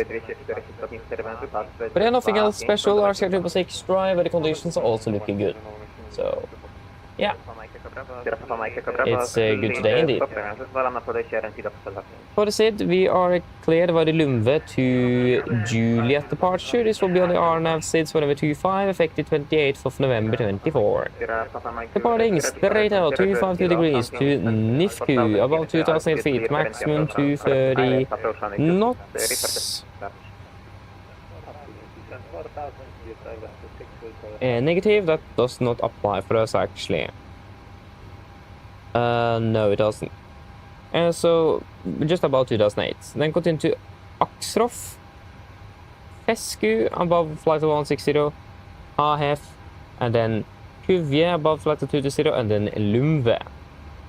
MSA in Krakow, 3002 in the northwest, 3000 in the northeast, and in the south is actually 6,900. Maximum 250 knots below flight level 100 as usual. Initial time is 6,000. And Lumve to Juliet. See if there's anything special mentioned here. 6,000. No, nothing. Nothing else special or anything noteworthy. And also abatement number 1 is going to be in use today, so that means that we're going to be farming with a V2 plus 20 all the way up to 3,000 feet AGR, so about 3,008 feet on QNH. Before we then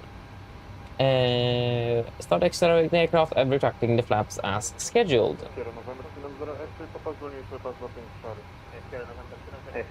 It's going to be normal LAV VNO departure, and no engine anti-ice required, and expecting a normal flap 5 departure today as well. Engine outside today, it's fairly straightforward. It is going to be as follows. But if we're climbing straight ahead at 2,300 feet, we'll take a left turn. Yeah, it's right over us, yeah. So yeah, today at 2003 left turn, correction right. Yeah, turn right, and then we'll turn direct to Krakow VR. We'll hold the Krakow 249 inbound right turns. We're climbing up to 7,000 feet to be on the safe side, and this will be the highest MSA.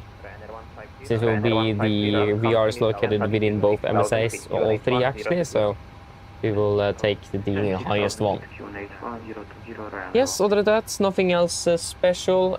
We should be able to return back to the field without any significant problems and expect to be departing below the maximum landing weight today. Weather conditions are good as well, so again, should not really be a problem returning back to the field, and we also do have assistance of ATC in this case. That will also help a lot. So yeah. Other than that, threats for today, we do have increased or significant bird activities around the aerodrome. So we will not take off if we do have any birds in the vicinity or that we can see close to and on the runway. Except for that, we will not stop the aircraft for any bird activity. And we will just continue to take off. Unless we actually do have a bird strike, of course, or fly through a flock of birds. Then we'll stop. But if there is birds just flying above the runway, we will not stop. Yes, other than that, we do also have some moderate icing conditions fairly close by to the aerodrome, up to about 2,600 feet. So the flight 260, I mean. So we need to turn on engine anti-ice a bit earlier than we used to, turn it off a bit later than we used to, just to mitigate the risk of, or limit the risk of ice accumulation on the aircraft. Other than that though, there is no other threats. So do you guys have any questions for today? No? Good, then the briefing is complete then. Pre-for checklist to the line. Pre-for checklist to the line. Pins and cords removed. Oxygen, test 1%. Natural transfer and display switches. No one on auto. Window heat. On. Prestation mode selector. Auto, flight instruments, tracking, 162, Canadian 1020, reading 800 feet, 805, 800, so let's press 5 on standby. Parking brake set, engine side lever is cut off, taxi take briefing, completed, brief for checklist to the line is complete.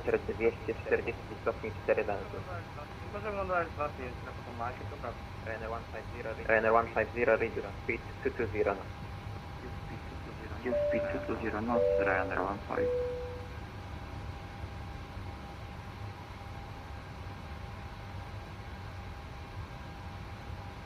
Cabin crew was not even on board. Hello. Hi. Hi. Okay. I spoke okay. I spoke and I told him you and I told him you were down to a few minutes. Okay, thank you. No problem. No problem. All stations were about to start boarding. I mean, we're pretty much finished with boarding though. Yeah, so we should go a bit. Yeah, we're ready a bit earlier, so we hope we're going to be able to get out here as quickly as possible, but it will probably take a little bit of time. And the weather at the Gardermoen at the moment is looking fairly good. It's a light breeze, isn't it? It's the lader, I don't know. 22 degrees at least, and almost clear skies today, so that is good.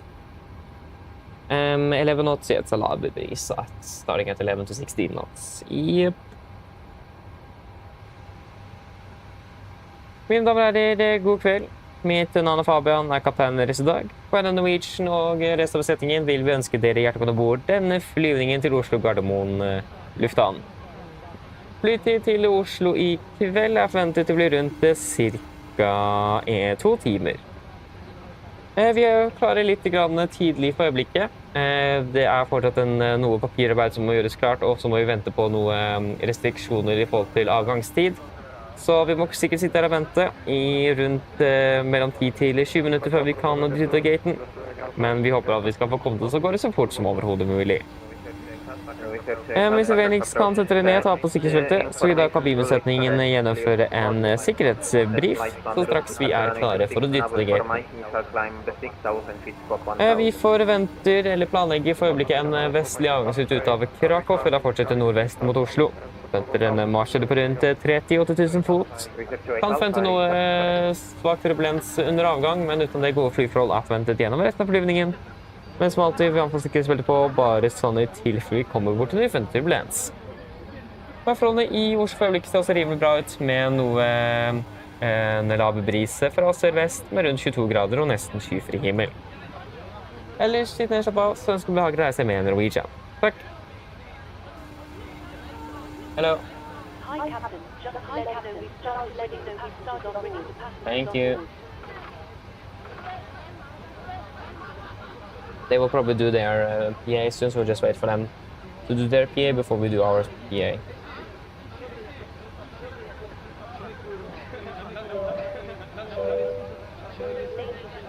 Because we do not have the LIR.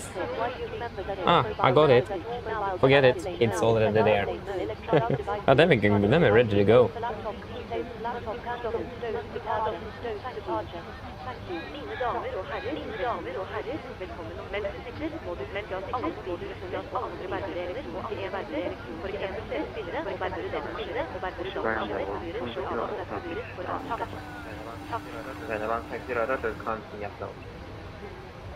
Hello. Oi, sorry.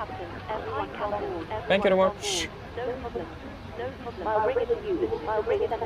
Yeah, thank you. Ladies and gentlemen, good evening. My name is Fabian. I'm a captain today, and on behalf of Norwegian and the rest of the crew, we want to wish you very welcome aboard this flight to Oslo Gardermoen. Flight towards Oslo this evening is expected approximately 2 hours. We are already a bit early here. We still have a little bit of paperwork to finish up, and we do need to wait for some departure time restrictions. So we probably need to sit here and wait for approximately 10 to 20 minutes before we are ready to go. But at least, if you may, please sit down and take your seatbelts. And then the cabin crew then go through a safety briefing once we're ready for push back from the gate. We are expecting or planning a westbound departure out of Krakow before then continue northwest Oslo. We'll be cruising at approximately 38 hours speed today. We may expect some light turbulence on departure, but expecting a smooth flight for the remainder. But as always, we do still recommend a seatbelt on just in case encountering some unexpected turbulence. Weather conditions in Oslo today is looking fairly good. It's some light breeze from the southwest. It's currently about 22 degrees centigrade and almost clear skies. Otherwise, it's Elevatex, and we wish you a pleasant flight with Norwegian. Thank you.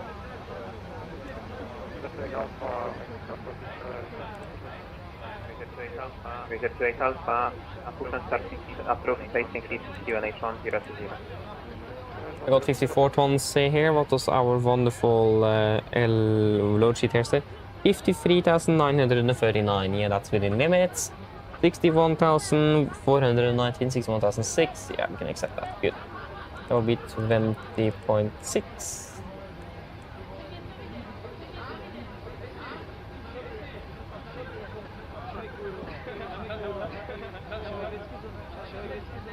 Yes, we can then sign you off.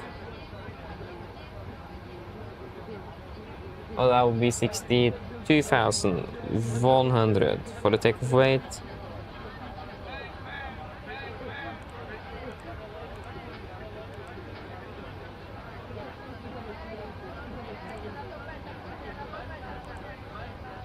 $18.30.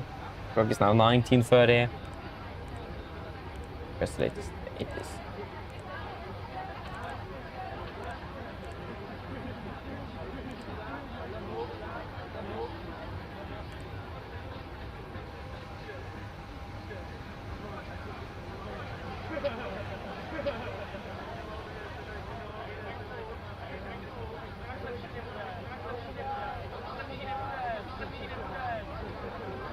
Alpha, approach will be closing shortly. Contact Warsaw radar frequency 123.625. 123,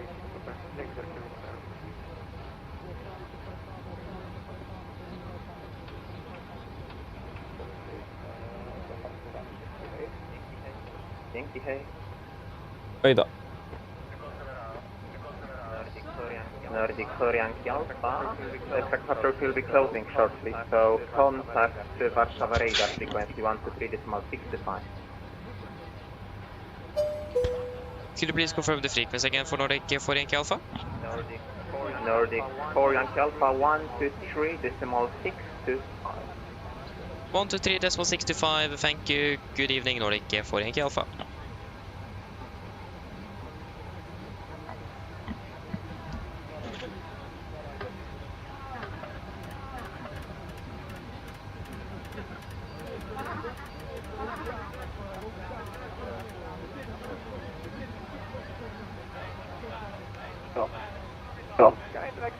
Guided Express 300, Warsaw radar, hello, Wonderful. identified.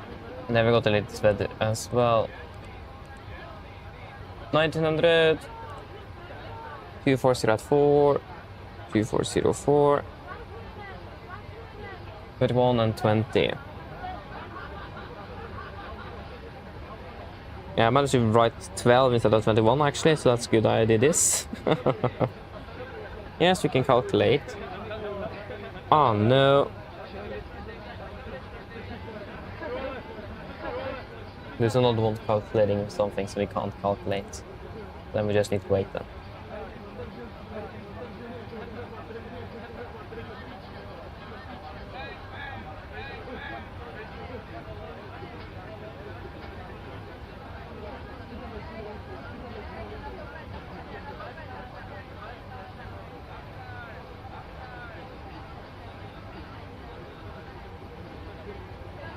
Yeah, so 22k, assume 40.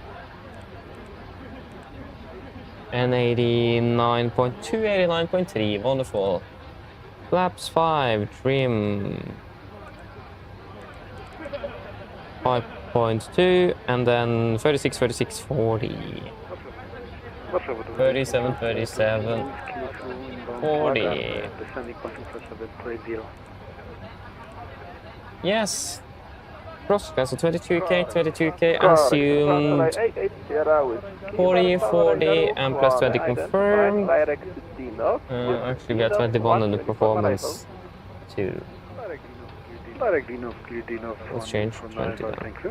Because it is 20 there as well. Yep.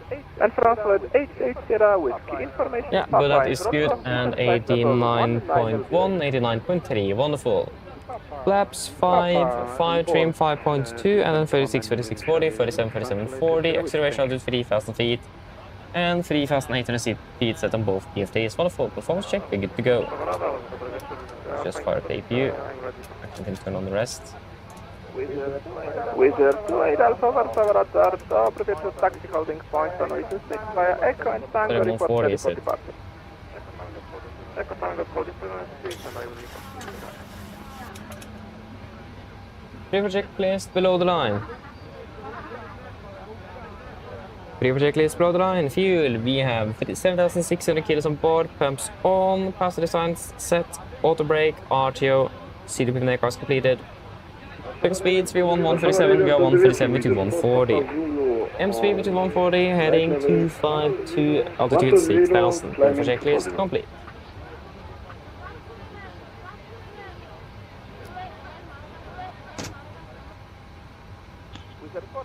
Wizard 4 Papa Zulu Warsaw radar, hello, identified. Yes, we are on the new buses. Wizard 4 Papa Zulu, continue climb Yeah, flight cool, yeah, level that's because we use 340, proceed direct to Bumil. 340 direct Bumil, dziękujemy, Papa Zulu.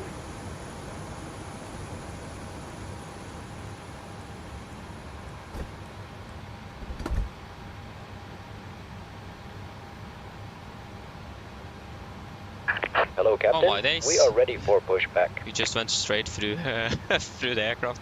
Hello, good evening, thank you. Nice. Oj då.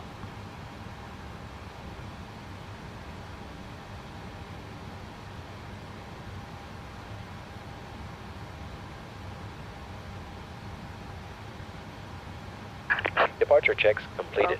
Bypass pin inserted.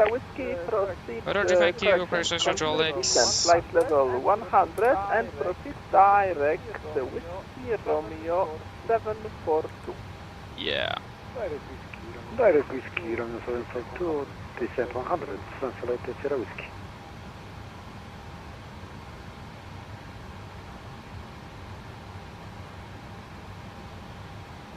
Locking gear.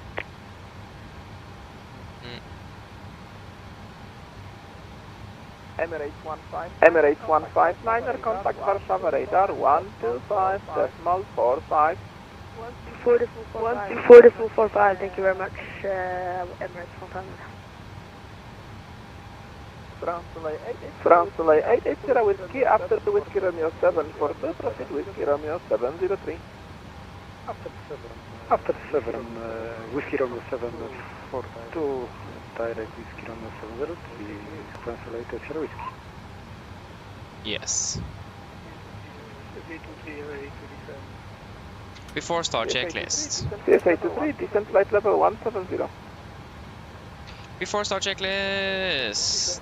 Flight deck door closed and locked. Doors and windows closed and locked. Anti-collision light on. Transponder set. Rudder and nylon trim. 3 and 0 before start checklist complete. Oslo radar, hello again, Nordic 4 Yankee Alpha at Krakow stand 6 requesting push and start. Nordic 4 Yankee Alpha, hello again, Warszawa radar, push and start up to facing east QNH, Krakow is 1020. Push torpedo facing east QNH 1020, Nordic 4 Yankee Alpha. Cockpit ground, cleared push, facing east, brake set.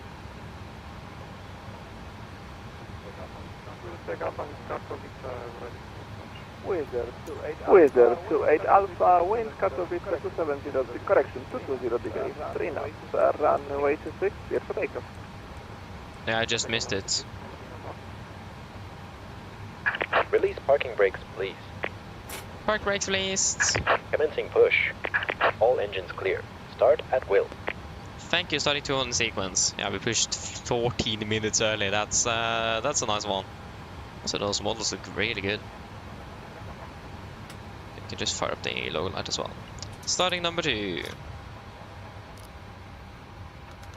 Speedbird 85 Juliet, when ready, descent flight level 220, cross Pomsey at flight level 260 or below. Negative 5 level 220, John Pomsey or flight level 260 or below. Speedbird 85 Juliet.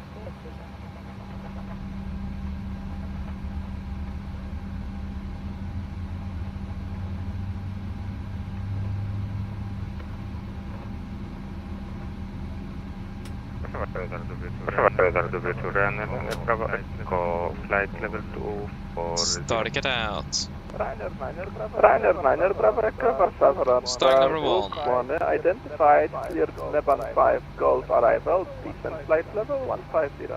Level 5 Golf arrival, descent flight level 150, Rainer, Bravo Echo. CSA 23, recleared, direct air leg.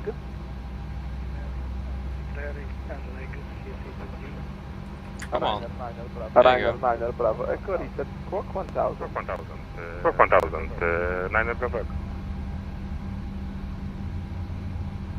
Please set parking brakes. Parking brake set. Waiting your confirmation for a good engine start. Hey, Roger, standby. Wizard 28 Alpha, and then Starting it out. departure 1500 feet. Cockpit grammar to good engine starts. You can disconnect. Unlocking gear. Rainer, Bravo Echo, after Meban, direct Kilo 659er, next off book. After Meban, Kilo 659er, after Rainer, Bravo Echo.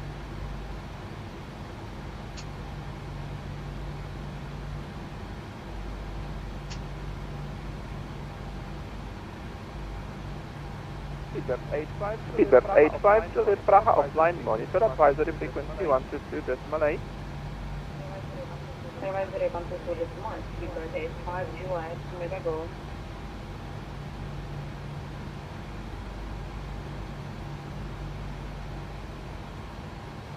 Tow truck disconnected. Bypass bin removed. Left is clear. Right is clear. Thank you for help. Look for the pin. Have a wonderful evening. See you next time. Bye. Hello. Hello. Hi, Captain. Hi, Captain. Wizard 28 Alpha. Thank you. No problem. I like how you recognize me with the voice crack. Perfect. Now we're gonna go to gear pin. Flaps 5, control check.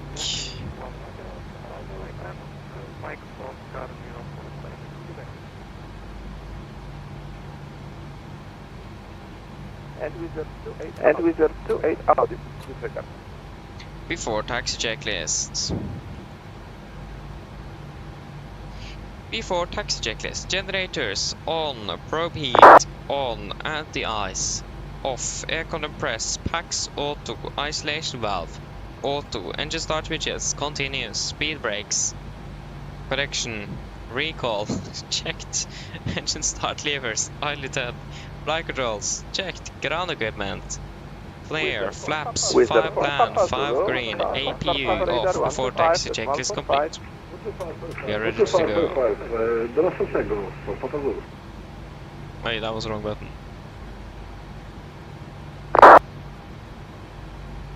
Nordic 4 Yankee Alpha requesting taxi. Nordic 4 Yankee Alpha, taxi to holding point 125, via Zulu and Alpha. Taxi all point 25 Zulu and Alpha, Nordic 4 Yankee Alpha. Right clear, left clear.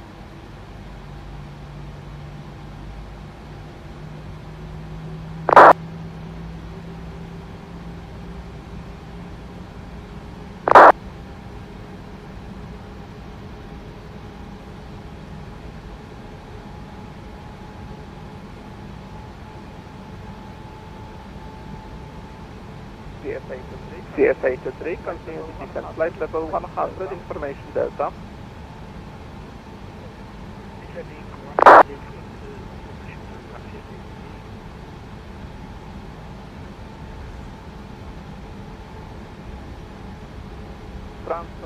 France Soleil 88 Sierra Whiskey, descend altitude 6,000 feet, QNH left clear. 1019er. Descend 6,000. 1019er, France Soleil Sierra Whiskey.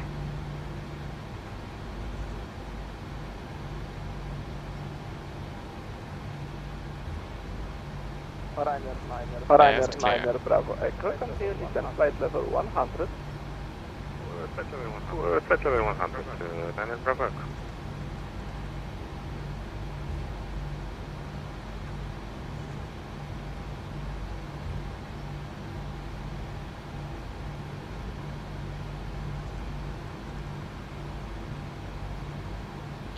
City cabin before take a checklist. And left clear. Before take a checklist, flaps 5 plan, 5 green, stabilizer trim 5.2 units, cabin call given. Before take a checklist complete. We are ready to go. Just need a call from ATC then. Left clear.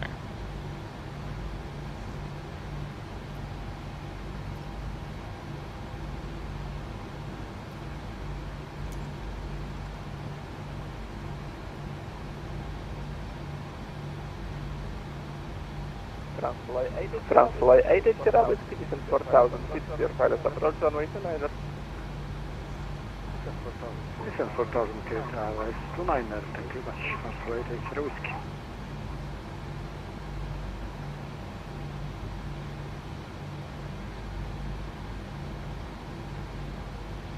Nordic 4 Yankee Alpha, ready for departure. Nordic 4 Yankee Alpha, wind, Krakow 270 degrees, 3 knots, runway 25, clear for takeoff. Clear for takeoff, runway 25, Nordic 4 Yankee Alpha.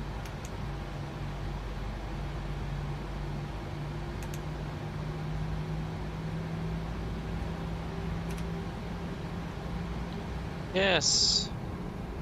Right clear, left clear. Are we ready?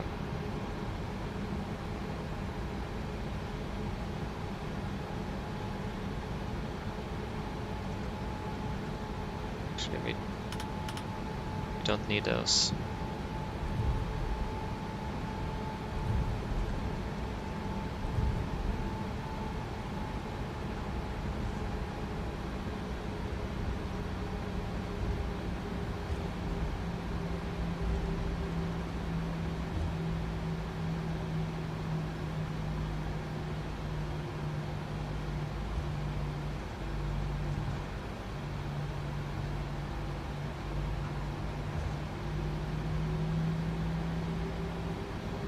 Ready, take off. Yeah, or shot a little bit.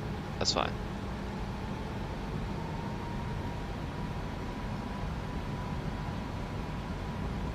Setting thrust.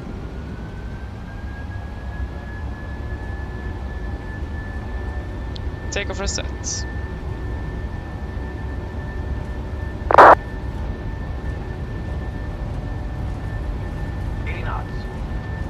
Checked.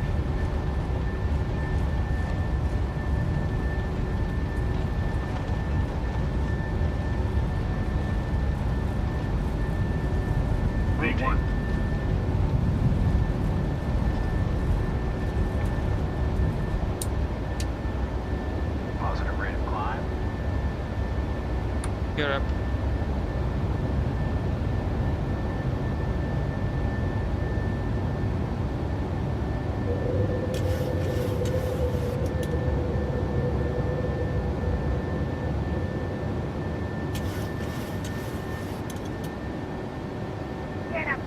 Sierra Papa, Boris, Wiktor Zulu, do Slavia. Dobry wieczór. Sierra Papa Whiskey, Victor, Papa Radar, Victor, Radio na 5. Sierra Wiktor Zulu, dobry wieczór, Radio na 5. Nordic 4, Yankee Alpha, identified on departure 3000 feet, climb flight level 380, proceed direct Pocket. Not point engage. What? Confirm direct to Poken and Nordic for Yankee Alpha. Affirm Papa, Oscar Kilo Echo November. Thank you. Climb flight level 380 direct to Poken and Nordic for Yankee Alpha. Poken, confirm.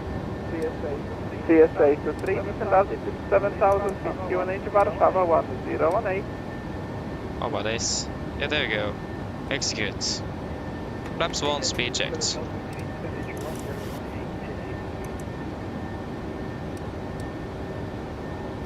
Continue up to flight level 380.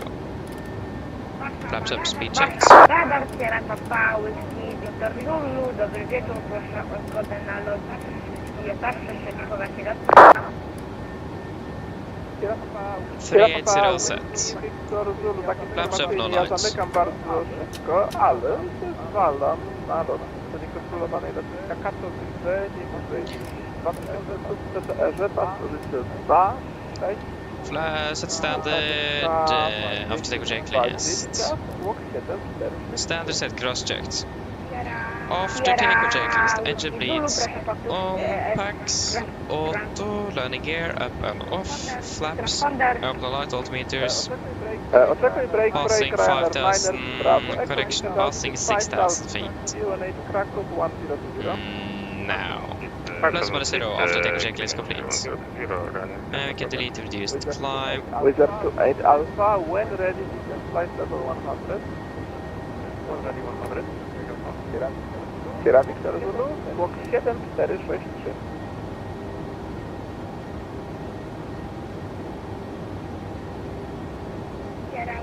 Sierra Whiskey Zulu jest zgoda na lot z VFR przestrzeni powietrznej przestrzeni kontrolowanej lotniska, start pasa 26, nie wyżej niż 2100, transponder 7463. Sierra Papa Whiskey Sierra Papa Whiskey Wiktor Zulu. Sierra Victor Zulu zostaje zatkane poprawnie. Break, CFA 23, descent 3000 feet, clear Tyler Zulu, approach runway 23.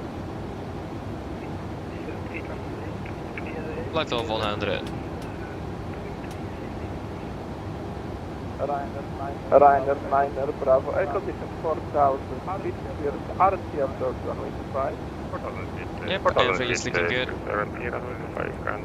And yeah, we're actually landing 1 minute behind schedule and we departed 15 minutes early. Just think about that. That's actually insane. A beautiful evening though. Beautiful day to fly. Prośba o odpalenie silników i odkołowanie 226. Sierra Papa Whiskey Victor Zulu, możecie uruchamiać QNH 1020. Sierra Victor Zulu jest gotowa na odpalenie. Yes, seatbelts off. Sierra Victor Zulu, QNH 1021 020. QN5. Engine IDS on. Canadian Express 300, when ready, descent flight level Plus 70. Can't be true, that's plus Ready, 17. descent flight level 20, Canadian Oh my days, engine IDS off. Like, and also how? station 17. Varsava radar is now closing. Monitor advisory frequency 152.8, break stacji Warszawa radar zamyka i idzie spać, monitorujcie 122.8, dobranoc, dziękuję, bye. Dobranoc. Bye. Bye bye. Bye bye. Bye. Good evening.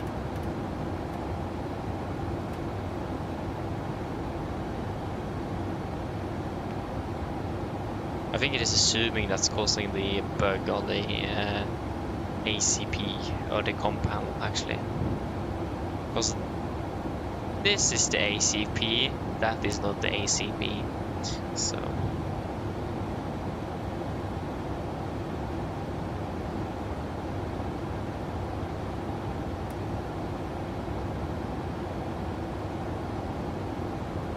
Beautiful!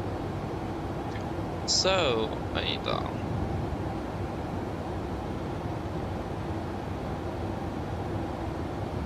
XD, hello, welcome. God kväll, hoppas det gick väl. Yeah, I saw that. That's very interesting. I'm not sure why. So, yeah, it's interesting indeed. That's for sure.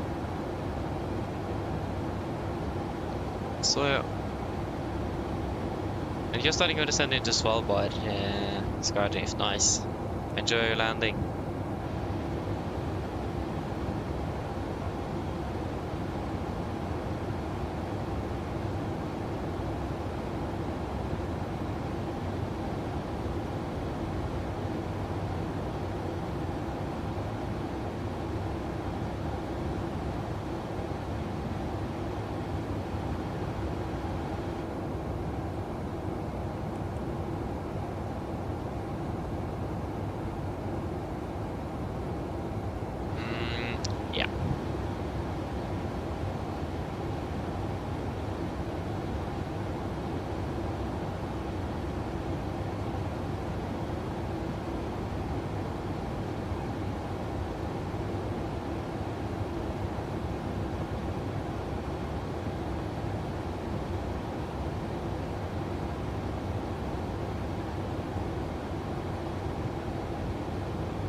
Yes, we will do an RVSM check at flight level 210.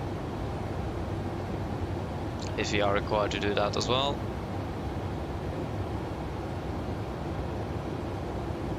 RVSM check, passing flight level 210. Now, plus minus 0 on mine, standby on your side. 0. Wonderful, then RSM check is complete. Amazing.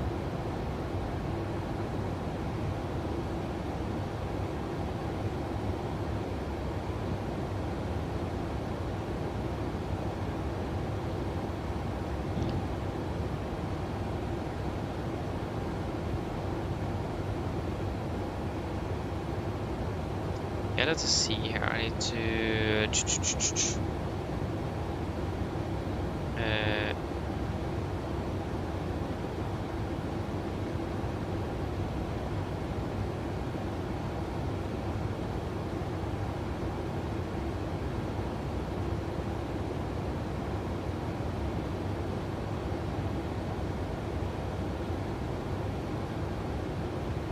How large is it?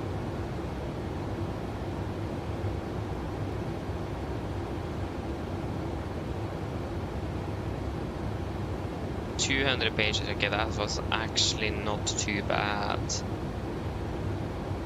see if we can save that.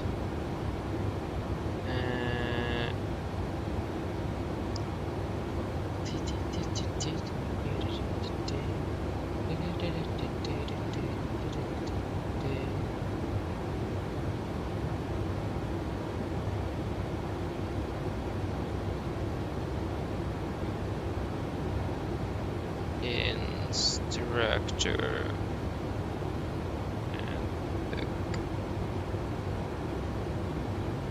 At least I have now something to read on when I'm going off to Kristiansand tomorrow.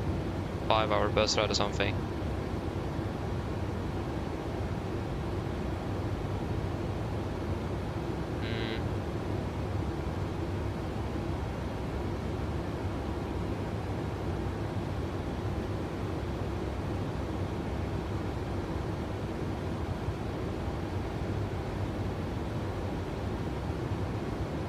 Okay, this is actually very interesting. I'm definitely going to be looking through this. Right there, hello, welcome, good evening, I'm doing well. Welcome. I agree. It's so nice that it's actually going forward and that we're not stuck in Krakow. We actually departed 14 minutes early, or we pushed back 14 minutes early. And we departed 40 minutes early, but we're landing 1 minute behind schedule. So, yeah, 2 hours and 10 minutes on the way home. Nice.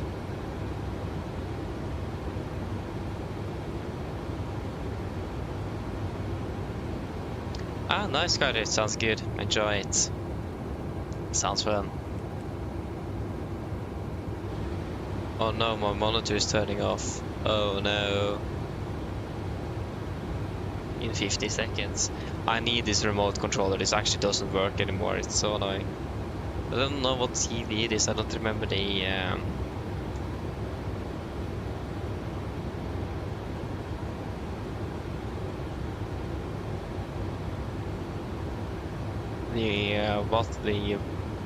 model. I threw away the box it came with. Probably just Google search with an image, and then you are there. So.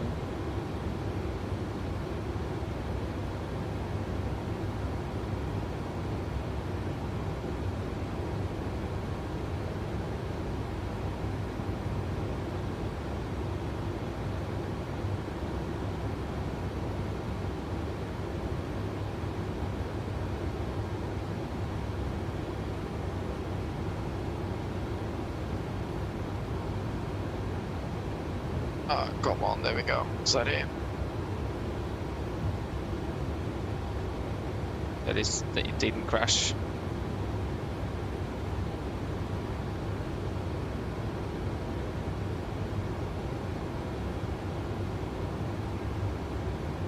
Yeah, I have my last on a Monday and I passed all of them, so I'm quite happy with that. And yeah, I haven't looked at it yet, I'm sorry. I have forgot it.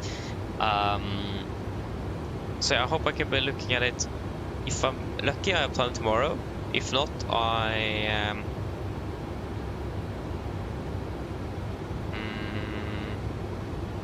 maybe on Monday. I'm going away this weekend, so I'm not home. But yeah, good that you reminded me because I totally forgot it. But thank you for reminding me that. And I'm sorry I've not had the time to look at it yet. We'll see.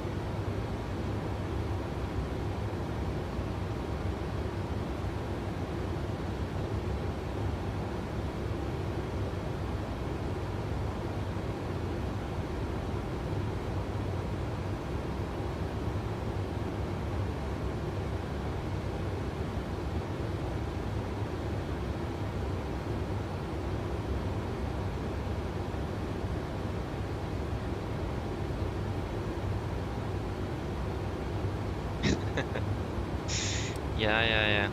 One day I can guarantee you that.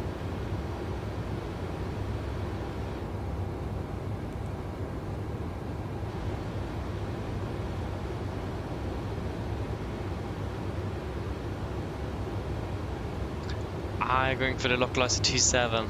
That's the best approach. With the offset. Whew. Enjoy it, it's a lot of fun. You will like it. No doubt.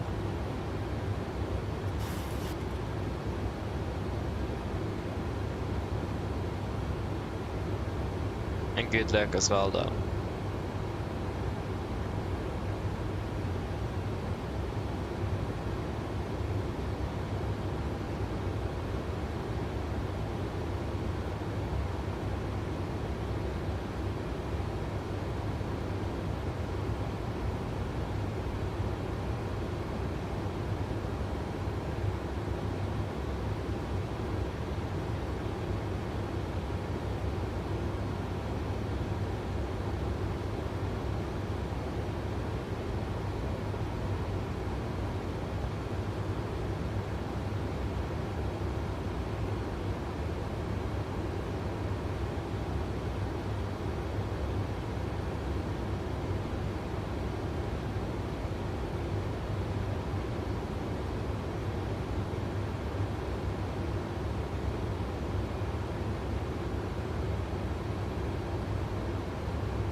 Yes. Yeah, 3, 4. So, still a bit to go then. So lift off. Sim pause and pause. Oh yeah, that's because of the monitor turn off, yeah. We lift off at 1955.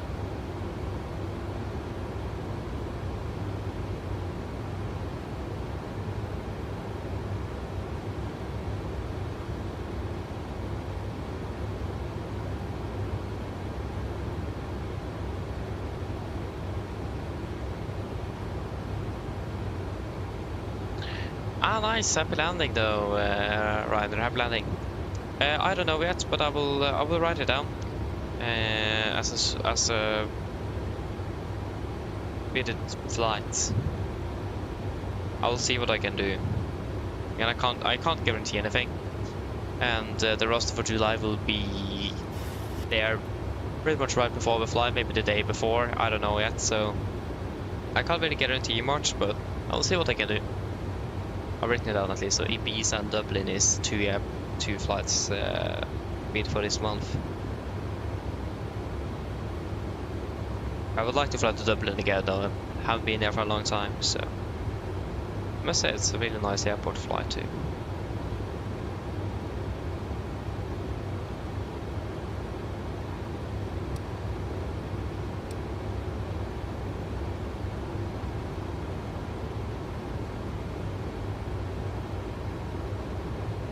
Oh yeah.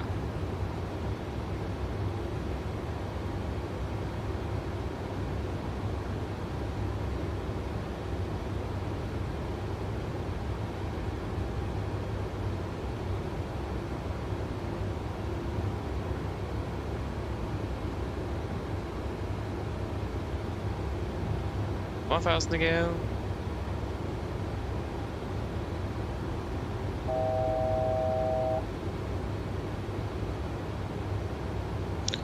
Good, should welcome, opening well, good evening. Welcome.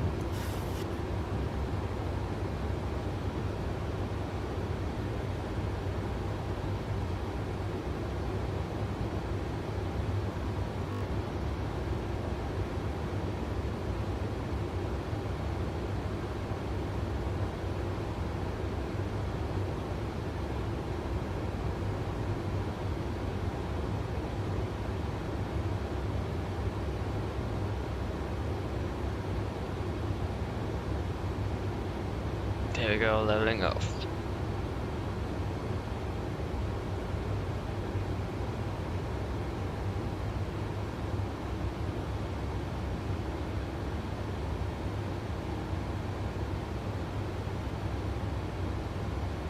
Wonderful.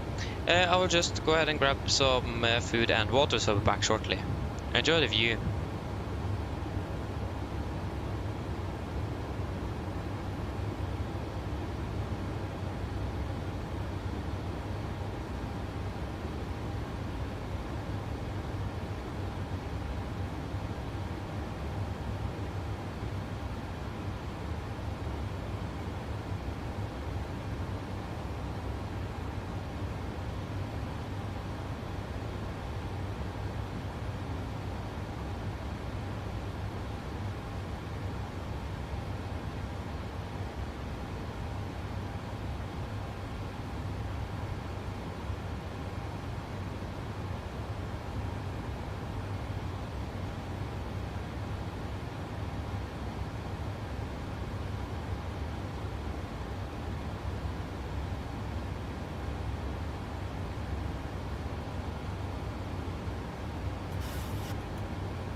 Okay, I'm back again.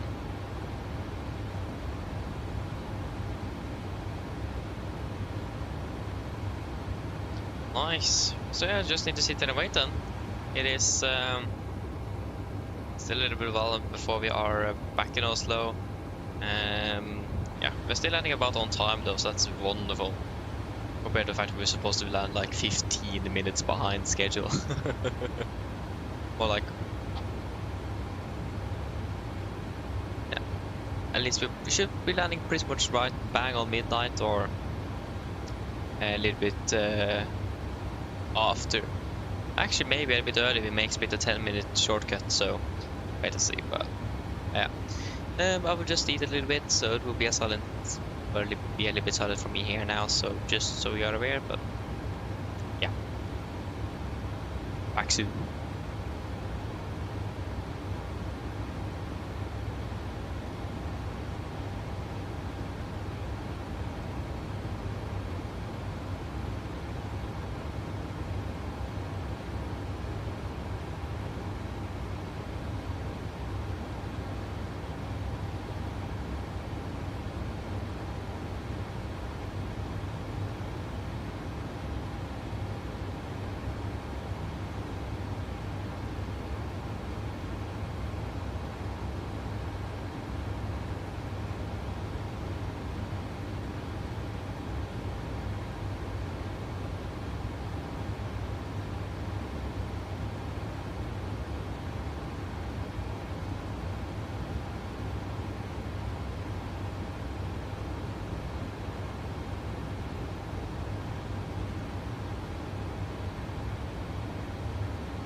Oh yeah, good night Monster. Thank you for tuning in. Hope to see you again on the next one. And enjoy the weekend. Good night, good night.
Wonderful.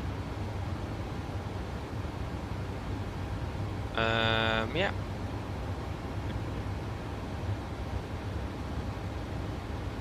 Yeah, what is this?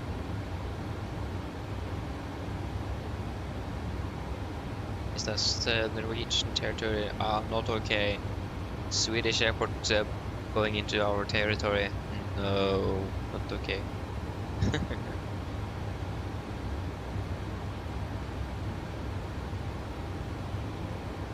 Well, that's a Scandinavian mountain airport. Ah, right. Let's see here, approaches.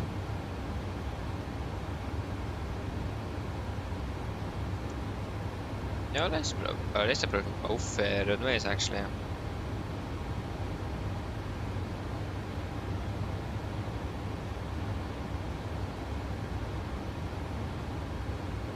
I mean, this is pretty much a single runway airport with one taxiway and 4 parking stands and a GA apron. So it's a very small airport. 2.5 kilometers long runway. That's actually fairly good for that small airport.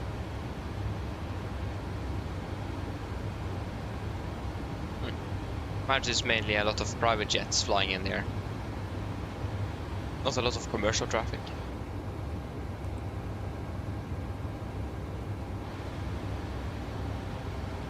So, what parking stand do we expect in a good old Gardermoen?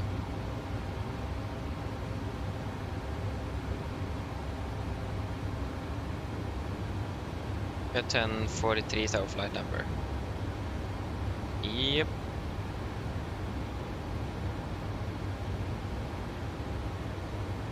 They departed. They departed. They pushed 10 minutes early and took off bang on 2000.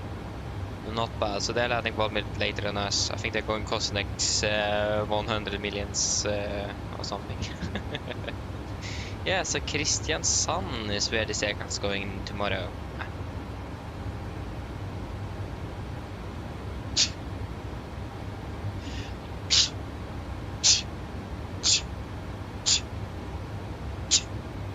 Oh, apologies.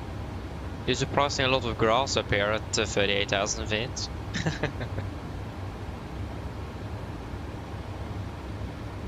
But yeah, at least stand 6-8 today, so expecting one on the right. Maybe we could go for an AR approach, but I imagine it's probably easier to just go with a normal RMP. Make it easy.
What?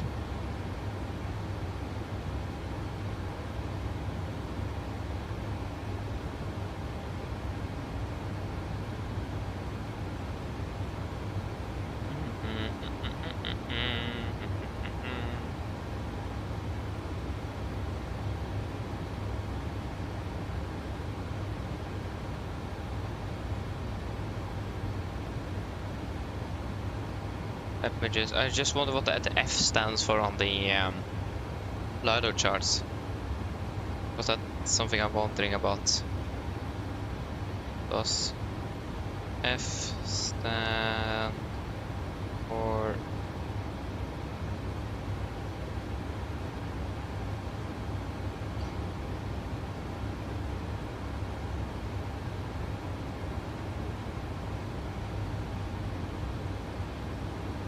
yeah, so it does stand for the final approach fix. Okay, because I thought about that. Yeah, I mean, this point does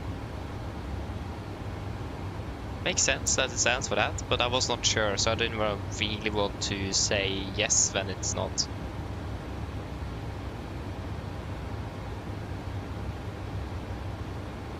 So let's see here, it gives us some, yeah.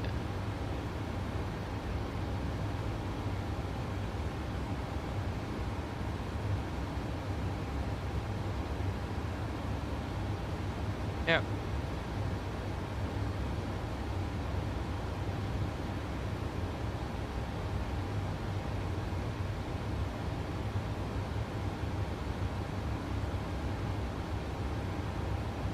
Oh, there's even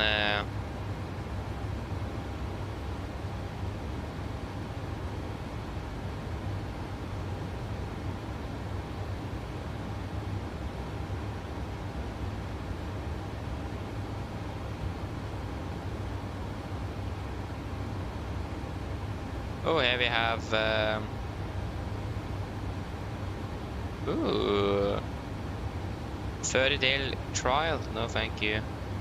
I'll skip that. I need to pay to look at this one. Okay, that's actually a bummer.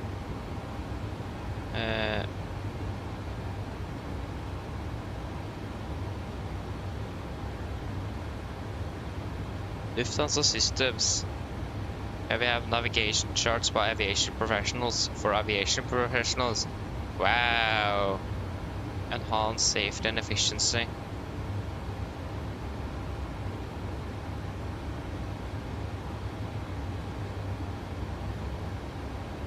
Okay, that was everything. 2 pages. Thank you for that.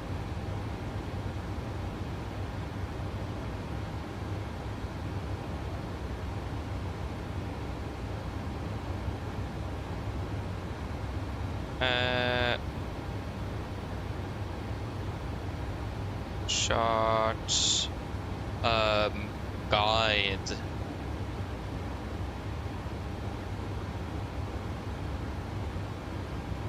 Isn't this the one thing that I just used that I need to pay to look at it? Like, that's a scam. To read a PDF file, you need to pay for it? Nah. I found another one that you don't need to pay for. Oh my days. Oh. This is the airport facility charts.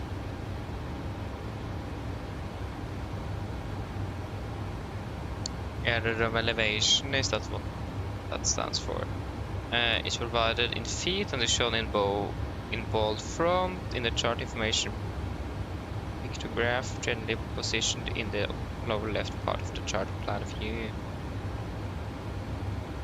Airports that are in civil use and provide at least one runway with minimum distance of 100 minimum dimensions of 30 meters width and 1005 meters in length are shown on chart.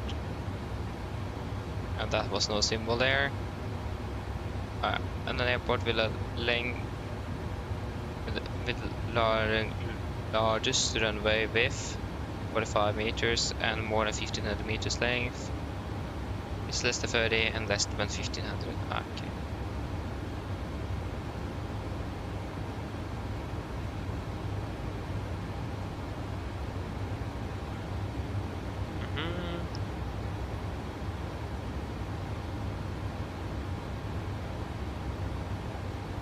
Yes, note airspaces.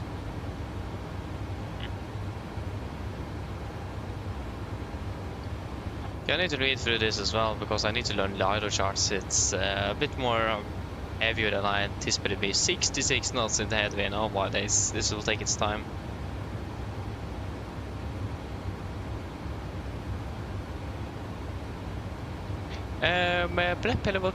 Welcome back. Yeah, it was just I found a PDF file that will show the different symbols and what it stands for on LiDAR charts, but you need to pay to get access to it. So that was a weird thing.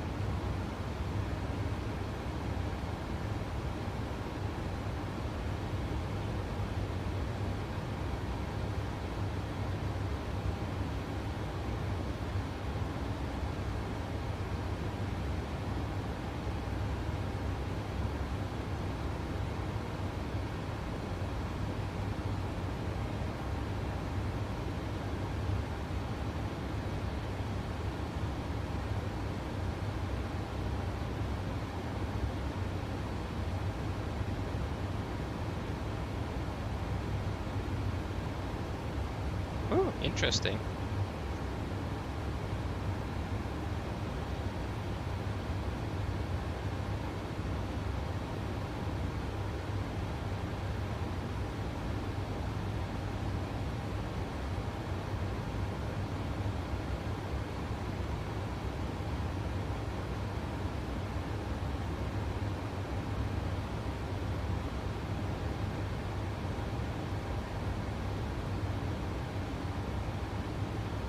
At above, between, altitude limitation, special use, normal stars. Cross at or below, cross. That's something I know already. That's nothing new. But okay, so similar to get stuck. To be honest, I don't really have a solution for that. The only recommendation I'll have is either clear a community folder and try again, or reinstall sim. That's the only things I can think of.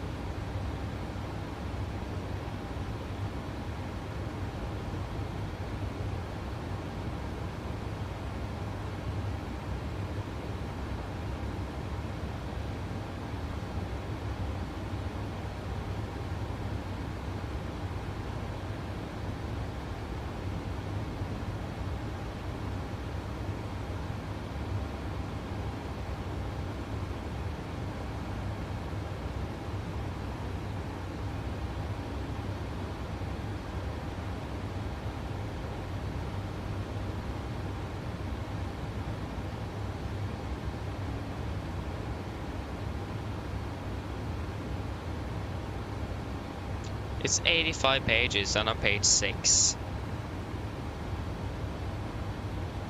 But I was looking at one specific thing. I can read for everything else later. Because this was actually very nice to have. And learn more how to read this correctly.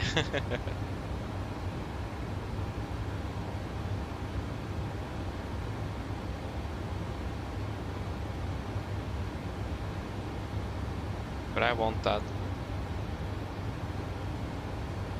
one thing.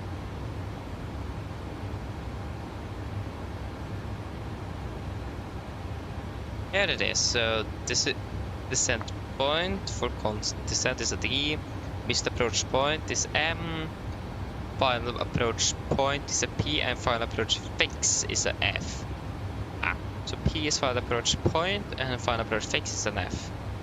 Yeah, nice. Then we have got that.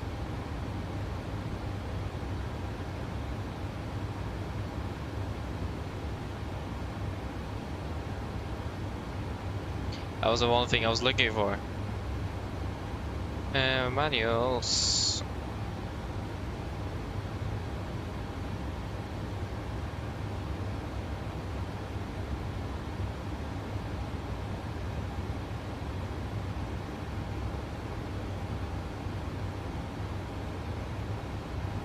Just save it so I don't miss it.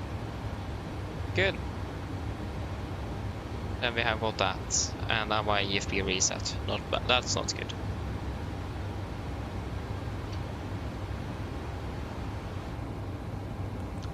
Oh, it's so much wind up here. Oh no.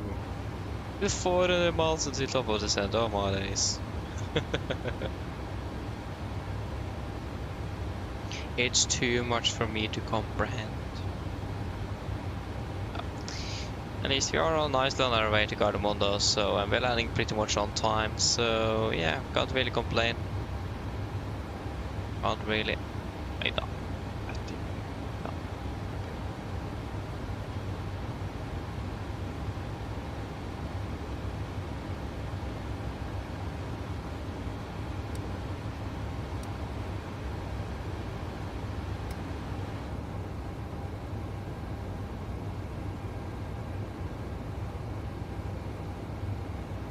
Okay, just wait a moment. I need to fix up my cables. They're twisted all around here, so back shortly.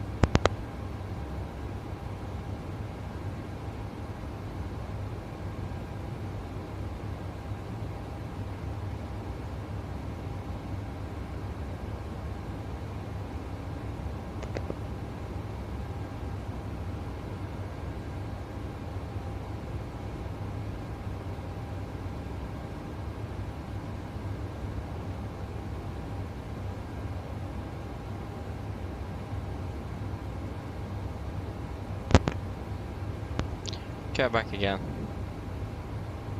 I said I really, really want a proper aviation headset. It'd be so cool to have.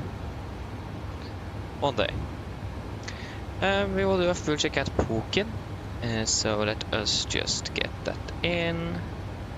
There we go, Puken is already here, ready to go.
Yeah. Yeah, still 50 miles to go though.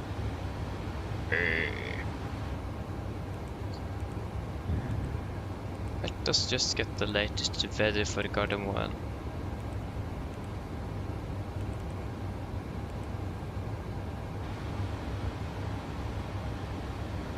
Hey, I landed in Svalbard, wonderful.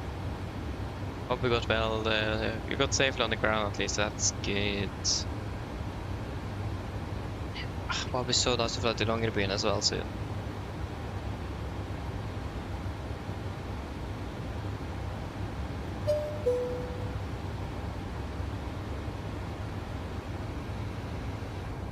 Hey, wrong button.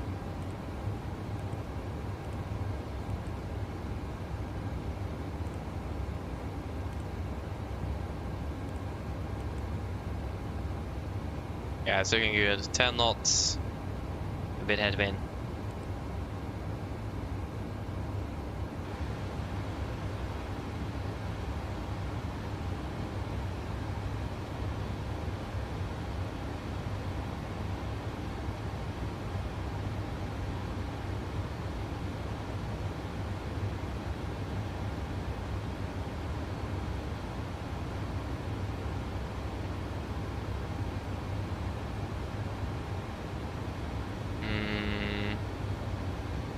Is there even a lot of traffic into Oslo at the moment?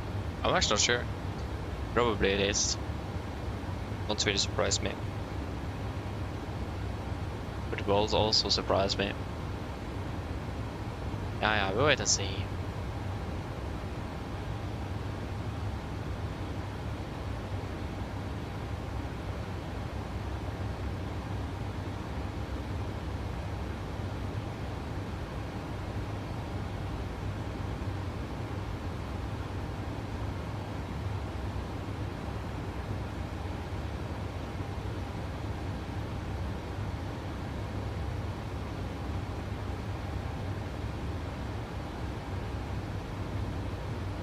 Does this one actually do anything?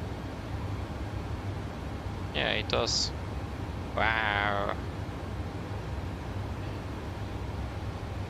Was one thing I remember we're going to convert. Oh yeah, that was that 1000 meter radius at Amsterdam yesterday.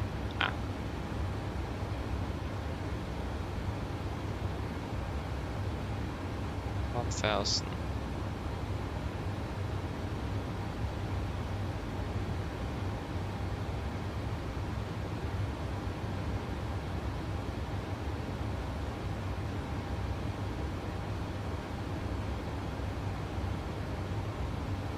So from meter to feet is 3000 feet.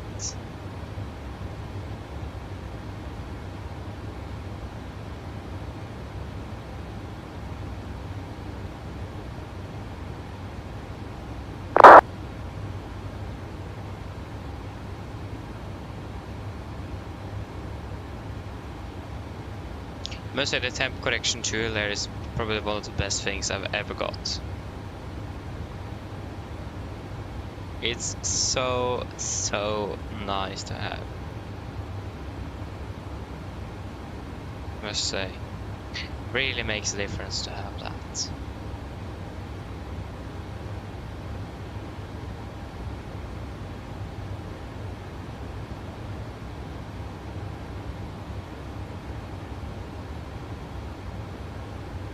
Also one thing as well I got to check, and that was doing the yeah, that's it here.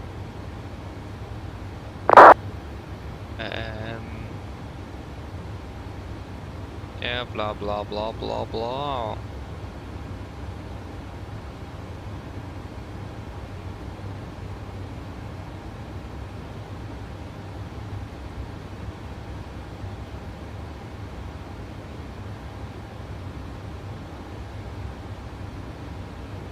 Yeah, okay, it was great.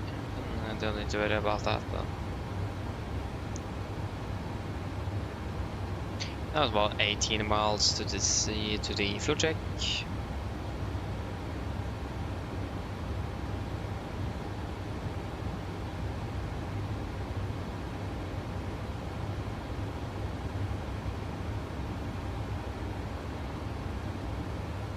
No clue what that even does.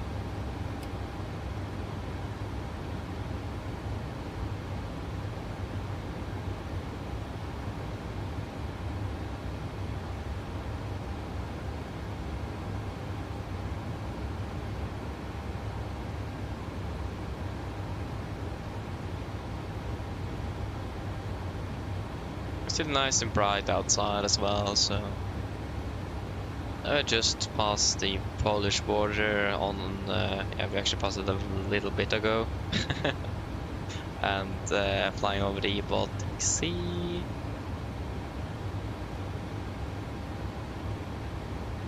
Approaching Sweden soon.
Yeah.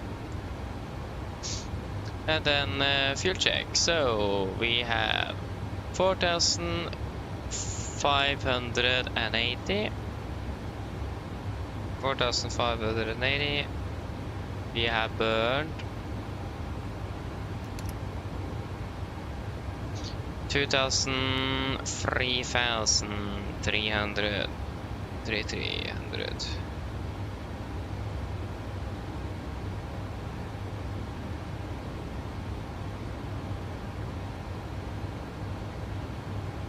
Have we? 3,030, I mean. 3,040 actually. 3,040. Yeah, that looks more correct. Yeah, that's good. Wonderful. So then we have got that fuel check. We are looking good.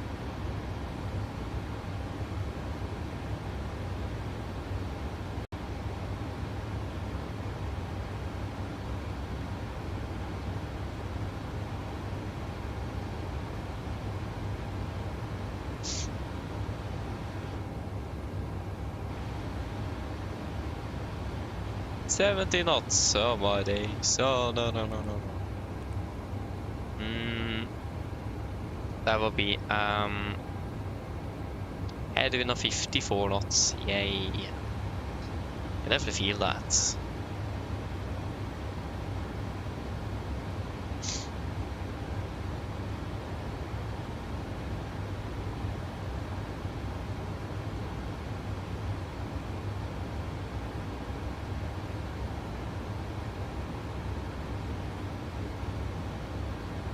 I'm starting to be tired here, so that is not good. So that will be something we need to take up when it comes to threats.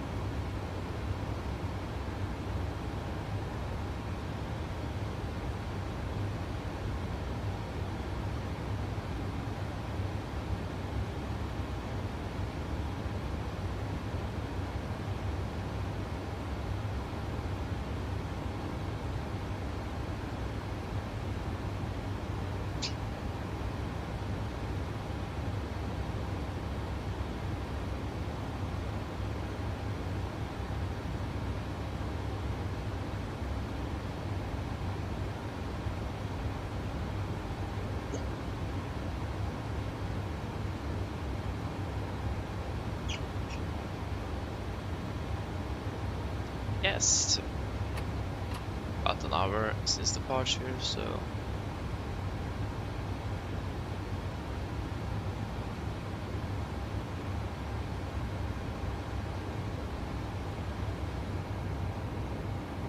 yeah.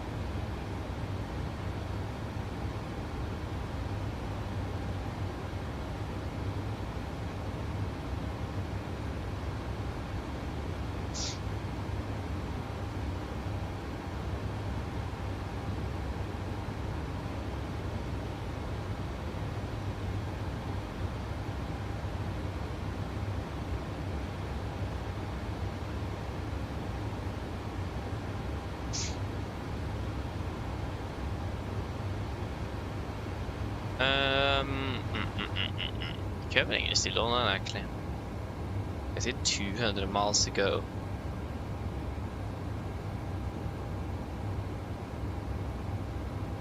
At 21:27.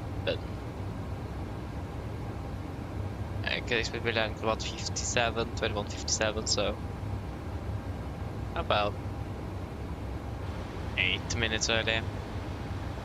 So that's not bad at all. Still alive. Not beautiful. Actually, fly directly towards the sunset. Not bad.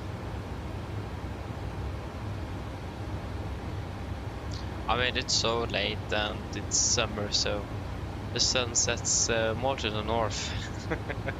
Especially now when it's almost 11 in the evening. Yeah, it's very interesting. It is, but yeah.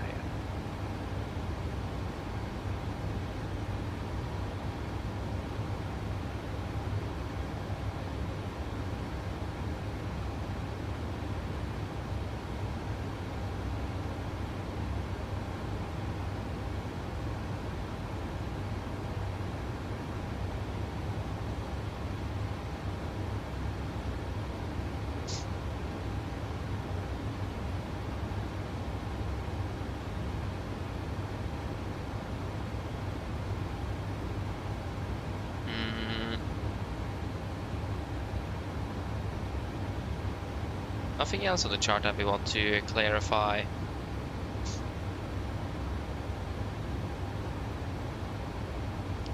HLP2F, I think that is the... imagine that's probably the popping configuration.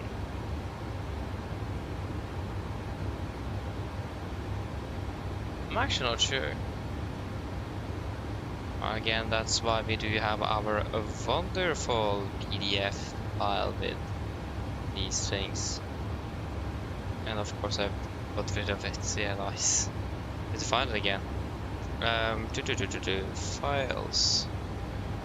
Manuals. Hello. Drive.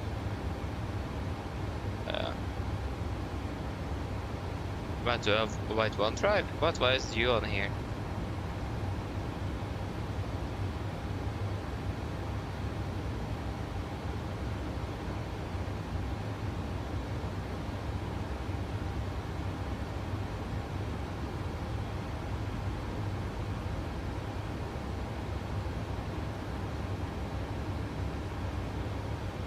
So that would be everything with the runway on the approach charts.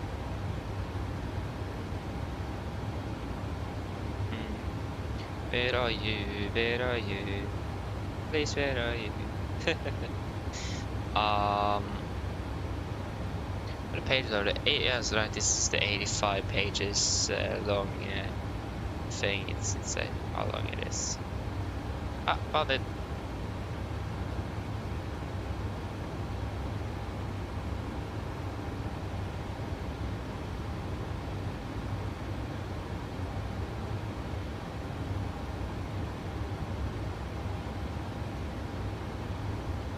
So emergency safe altitude.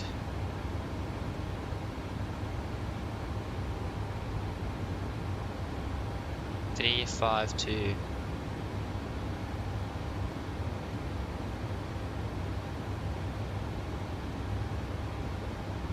Yeah, we'll just continue to scroll and see if we can find it. Ah, found it. Okay, so approach lighting system, category 2 and 3. So person meters in front of the threshold from typical cat 2 and 3 approach lighting system. It may be combined with any of the blah blah blah approach light system abbreviation. 2.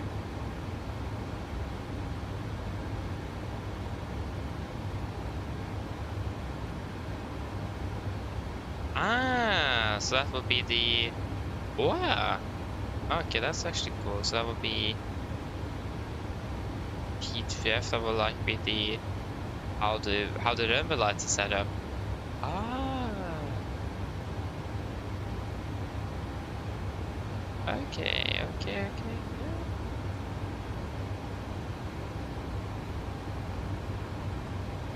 Okay, so P2 is the standard for Cat 2 and 3 approaches, and then P1 is for Cat 1 approaches. Okay, that's actually very cool. I already learned something new. That's what that stands for.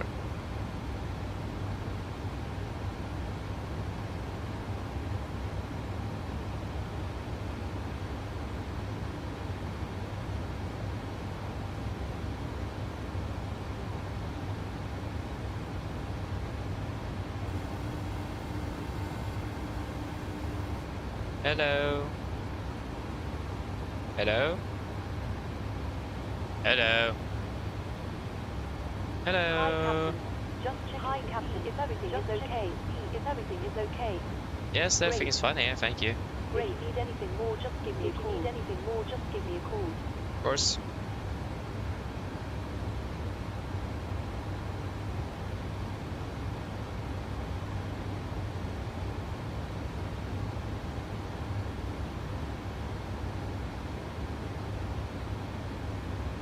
Oh yeah, okay, so sentinel lights, so we have the spacing and the intensity. Designator, display the threshold, edge light spacing and intensity, so we have that as well.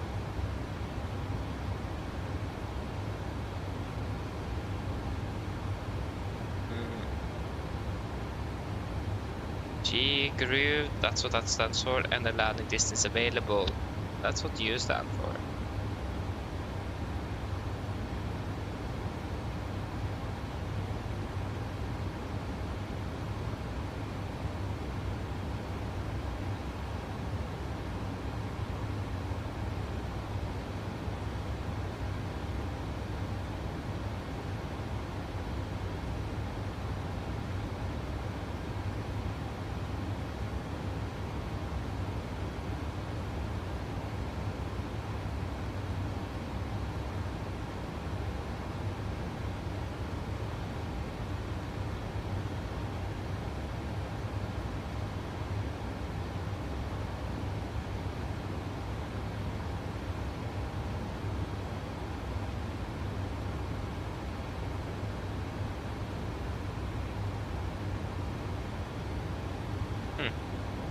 Yeah, I need to look at this as well. Okay, so that's interesting to know. So we have high, low, that's what we have.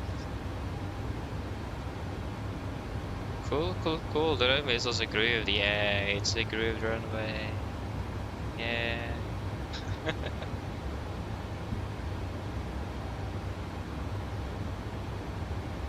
Amazing.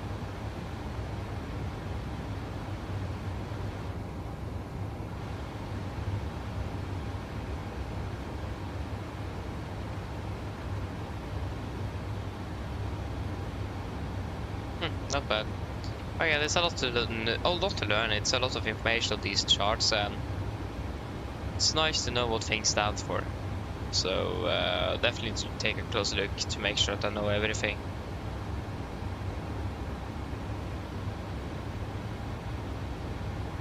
But I mean, it's nice to know. That's for sure.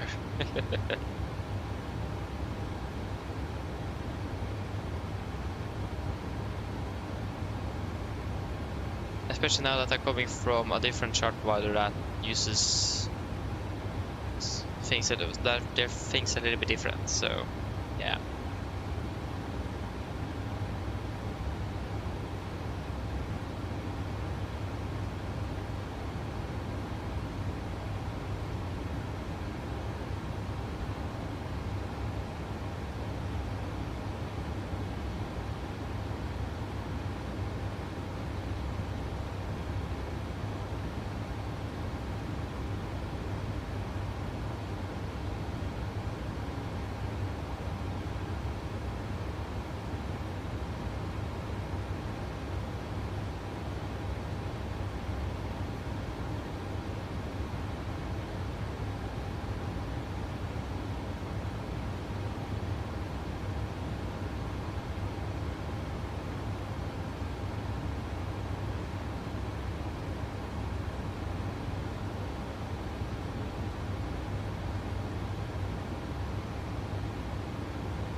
Yeah.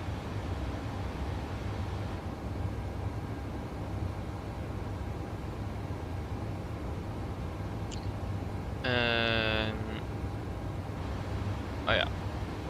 Let's see here. Is there any Okay, no, I don't think so. I think we're quite clear into Gardermoen. All of the other aircraft is landing now from Dubai and from Zurich, so yeah, we are fairly good here. Oh, except for this. Oh no, he's actually landing into Bergen. Okay, forget it. We should be quite clear into Gardermoen, so that's wonderful. Expecting the Yankee down for 1 on the right to make it easy and simple by Titla. Nice. Fix around the Gardermoen. We'll take the 25. Flight of 38. 8 times 3.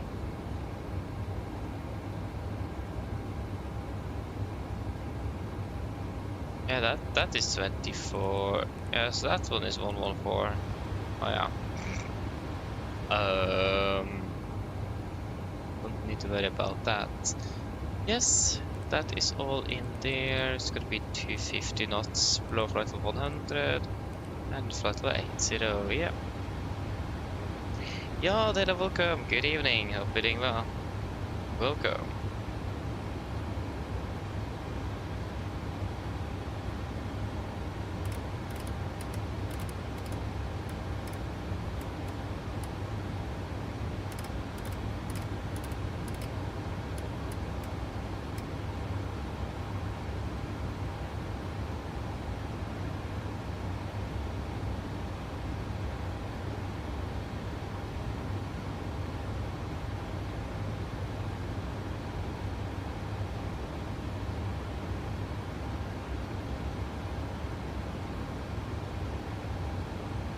Yes.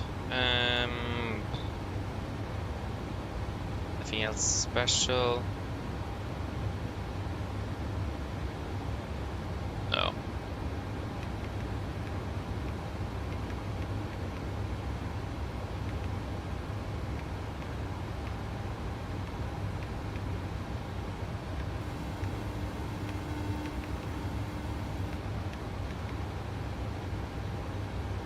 Hello? Hello? Hello? Hello, I was just wondering. Doesn't Hello, want to work. I was just wondering if you were hungry, if you like. I'll get you something to eat if you like. You guys want anything to eat before yeah, before we start the brief? Anything you want?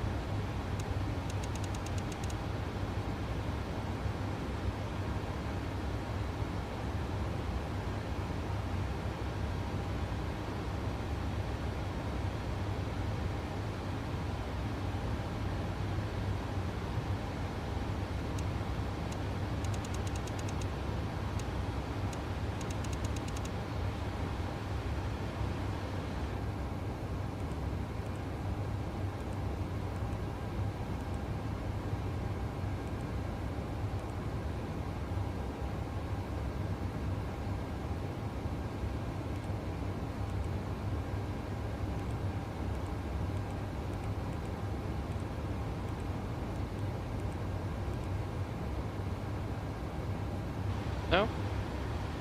No, thank you. No, thank you. No, thank you. No problem. Okay.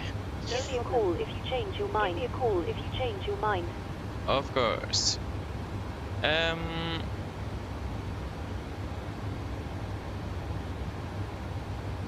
Not really, Yard, no. I'll pretty much just be home, really, yeah. I'll wait to see, maybe that will change. Yeah, that will probably change. At least I'm not going out to fly, that's for sure. I'm not going to be flying this summer, unfortunately. Yeah, that's just how it is. Hey, right there, welcome back again, welcome back. Yeah, what about you though, Yard? Do you have any travel plans this summer?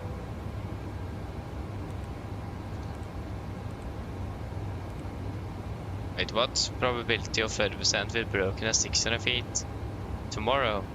Or actually, 4 in the morning. Ah, no worries. 2 at 6, 18 and 12. 2 at 6, 18 and 12. 1, 0, 1, 2.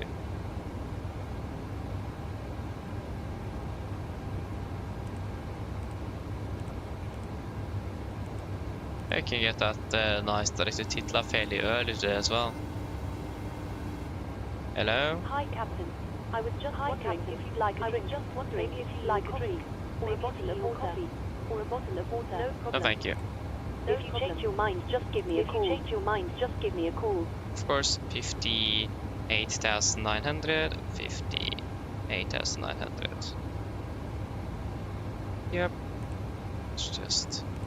We're running at 56.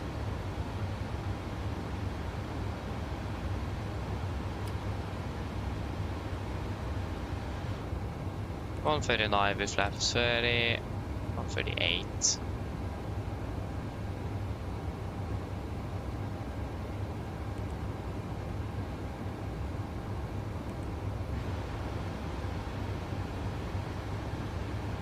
Nice.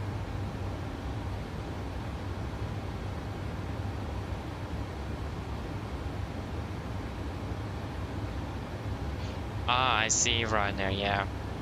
Unfortunate thing though is that I don't really like to mod the simulator because I will never get satisfied, so I just like to have it natively as much as possible. So yeah. Ah, nice though, so going down there flying with Emirates as well. Cool, enjoy it, sounds fun. Bad, not bad. To Oman. That's a vacation indeed, or a holiday. Nice, enjoy it, that sounds fun. Yep, are we ready to do the approach briefing?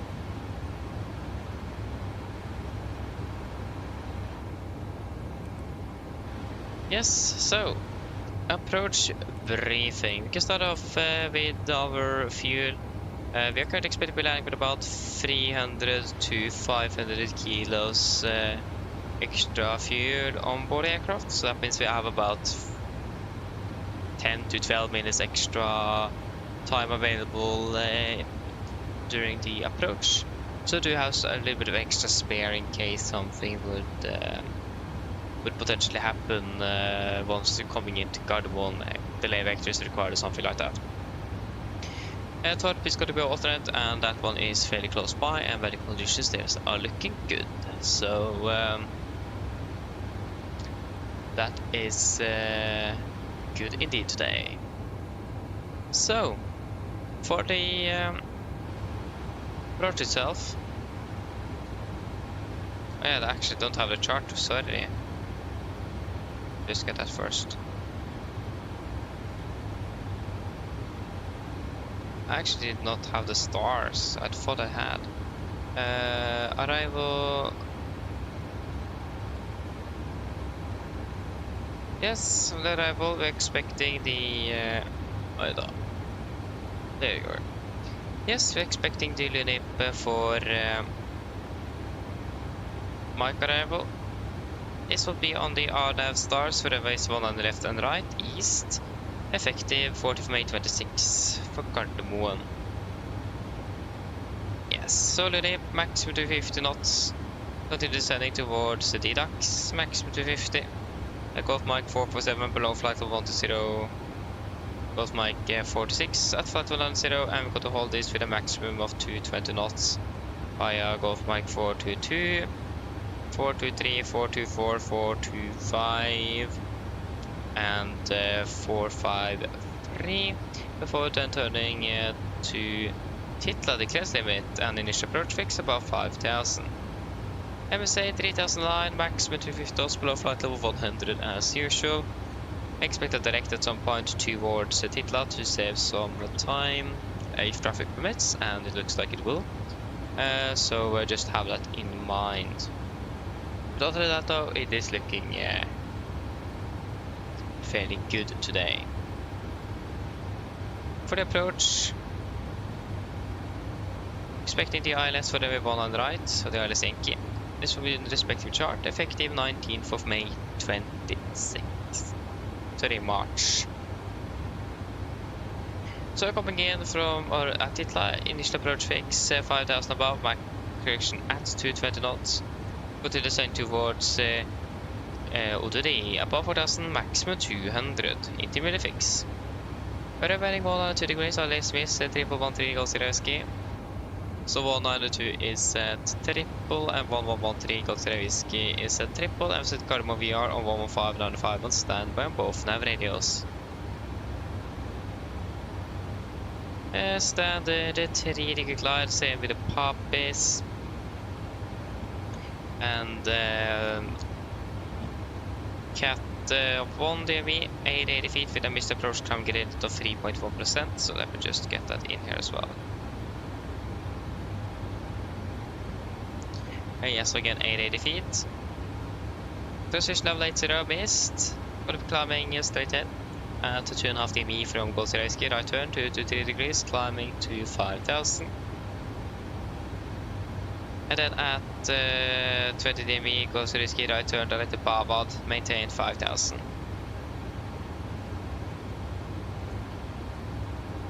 Yes, and the minimum 160 knots until 4 DME is required here. It's going to be a standard correction, apologies, it will be flat 30, 138 VDF, correction wing correction 5, final will be 143 with manual braking and idle first detent reverse thrust.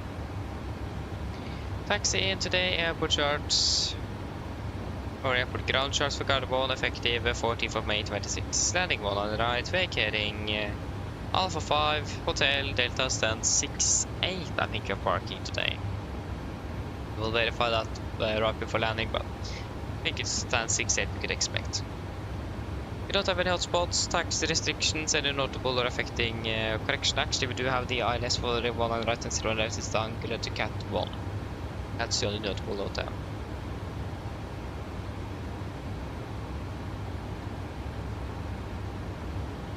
Yes, other than that though, nothing else special. RCR 666 drive with the collision is also good, so nothing specific there. Beware of that we do expect some moderate icing conditions from 240 to below flight level 100 during the descent, so yeah. That will be then a part of the threats. To mitigate against it, we'll turn on engine idles a bit earlier than we used and turn it off a bit later just to avoid ice accumulations and much as possible on the aircraft.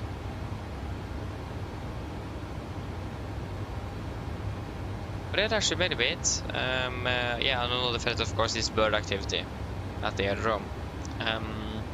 Nothing really can do much with that. We will just continue landing and flying the aircraft through the birds. We can't avoid them, so I don't mind, but should be fairly straightforward nevertheless. The last threat for the day, that will be fatigue. I'm starting to feel tired, and I imagine I'm not the only one. So we just need to have some sort of conversation ongoing, so that we are able to stay awake and mentally prepared for the landing. So yeah, that is important. So fatigue is probably going to be the biggest threat today, since starting to feel it now. It's getting late. Been up all day, so yeah. Other than that though, I don't have any other threats. Do you guys have any questions?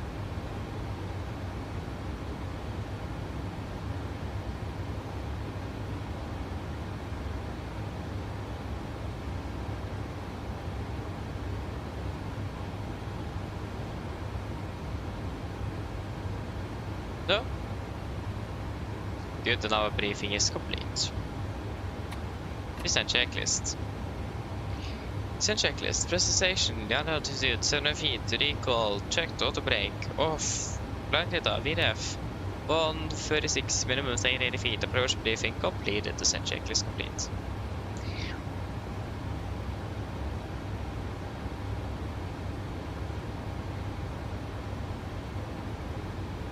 Yeah, that, yeah, when Ude charted, yeah, right. Oh, that would have been a fun one to do indeed. Via Larnaca. Fun indeed. Utkarsh, hello, welcome, hope you're doing well. Hope you are doing well, good evening. What are you meaning? I don't have any problems with my performance, it's absolutely smooth here.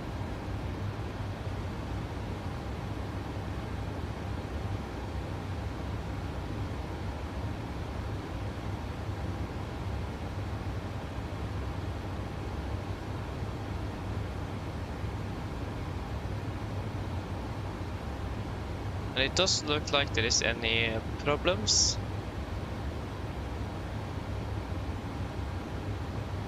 No, it's not any problems. I don't see that the performance is as bad as you say it is, but at least it is good on my side, and it looks like it is good on your side as well, so maybe it have improved, I don't know. My FPS currently is about 30-ish. 30, 40, something like that. Don't need more for a flight sim.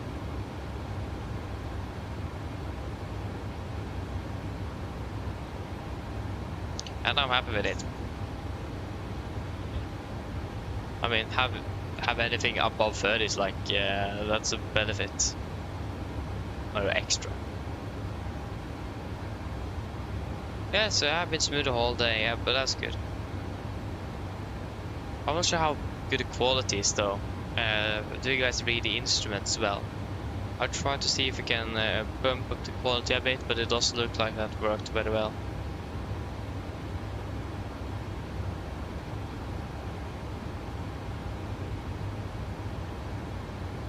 Yeah. So you're already on your way back to Birmingham. I got an hour left before landing. Nice though.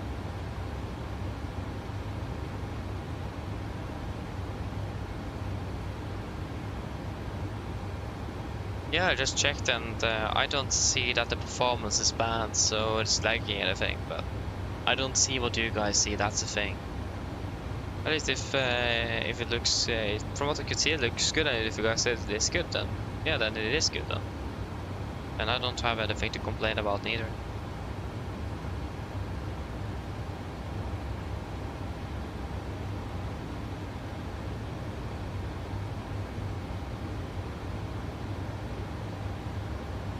Yeah, I know, but if you select, yeah, because I looked at with 2K or 1440p and it still isn't that well or that good.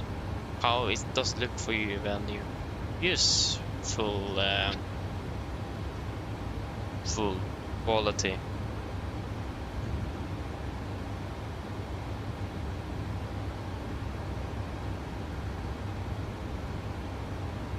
Ah, nice, it's your flight though, Utkarsh, enjoy it.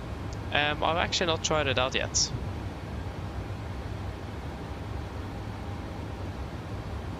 So, my first flight with SP1 is probably going to be when we're flying with the Max here again.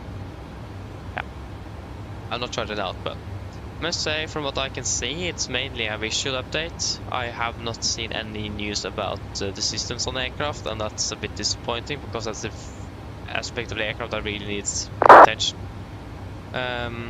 So yeah, nice with the EFB, but I don't really need a modeled engine and APU.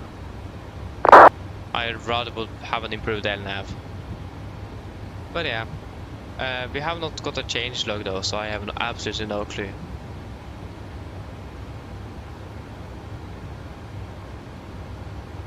Okay, so it is clear, yeah, because I've looked at it afterwards before, and it looks so bad, and I can't barely read my instruments on YouTube here. It's so bad, so yeah. Yeah, that's probably just me. That's what's happening on the frequency here today. Yay, we have an aircraft here, a 738, 788, or whatever it is. I can't find him though. It's so bright, the sun, oh my days.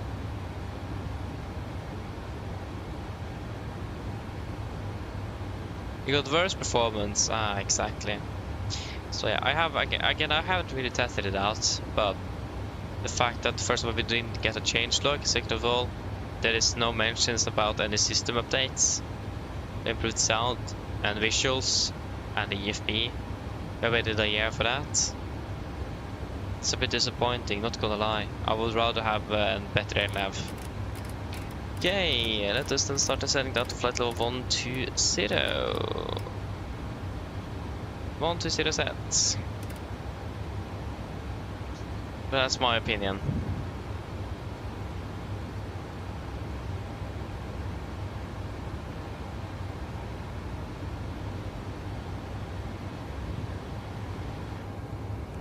Fly direct to Titla. Confirm, execute. Then you don't need to slow down either. You can fly at our yeah, we have flight to 50 and nevertheless actually.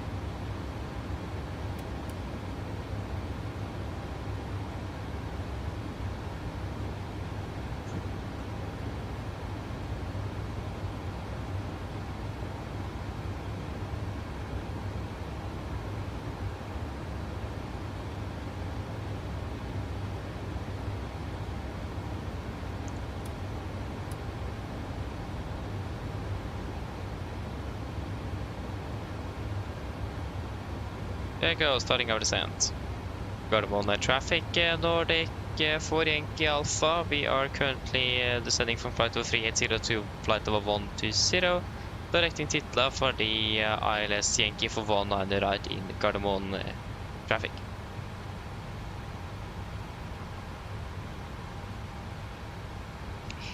Yeah, exactly. I just don't understand why people are praising IFLY but hating on PMDG. I don't understand that. I mean, yes, you need to pay for the update that PMDG gave us, but you got a substantially better aircraft as well. So I just don't understand that.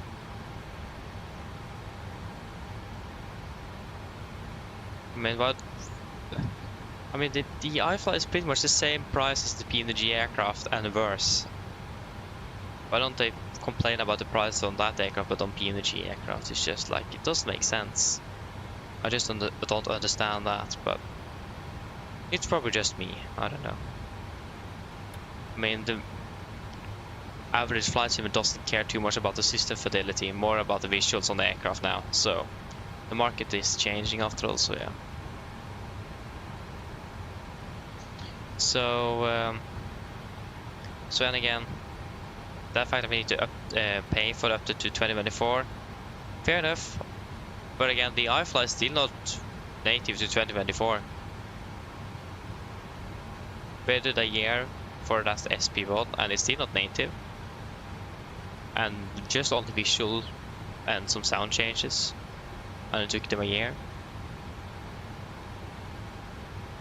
PMDG did everything within the same period and got much more done and got a much better product. So again, I don't understand it. It just doesn't make sense. IFLY is almost expensive than PMDG, and you get a more worse aircraft. I don't understand it. Just my head can't wrap around it. I don't feel like PMDG deserves the hate they get on the internet. It's just they do make the good aircraft there, like PMDG and Phoenix. They are on top, and but I mean, also when you're on top, makes sense you get all of the hate though. So I mean, yeah. But yeah, nevertheless, we are now landing at 55. The clock is now, yeah. So done that 4 minutes ago. Let us just get the latest METAR. Yeah, so it's gonna be a light breeze, light winds, perhaps actually. No, light breeze. 18 degrees and almost clear skies. No, it's light wind.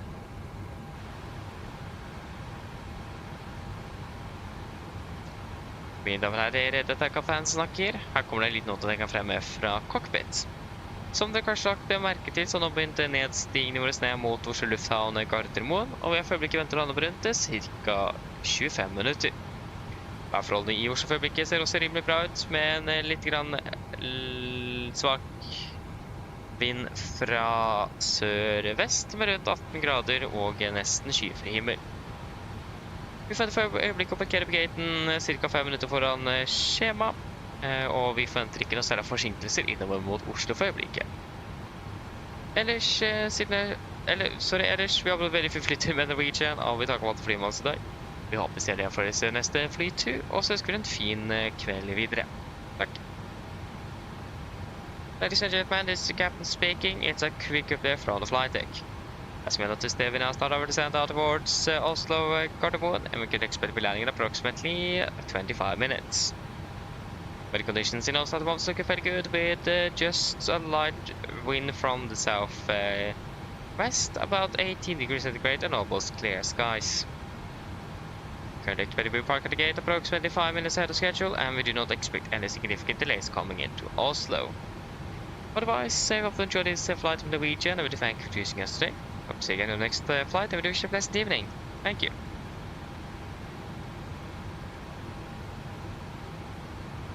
Ah man, oh my days. The cable just snapped around my chair. That's like the worst. I got past 100, correction 300 as well. Yeah. If I have more airplanes than the 70, that's a very good question. I do. I do own the Phoenix aircraft, or just the D20 though. I don't own the 21 or 20, sorry, and 19. I just own this 20. The 777 from PMDG, the 300ER. I actually do have the Bedrock Max aircraft. That was actually the first ever aircraft I bought to the sim back in 2021. I didn't regret it then, but then also I was still fairly new to the sim world, so it was a good enough aircraft for me then. So yeah. But other than that though, it is some Captain Sim aircraft as well from the first time I was when I first started the sim. So yeah, not really a lot, but I do own a few other as well, but I don't use them though. I only fly this aircraft. I also have the Dash 700, and yeah.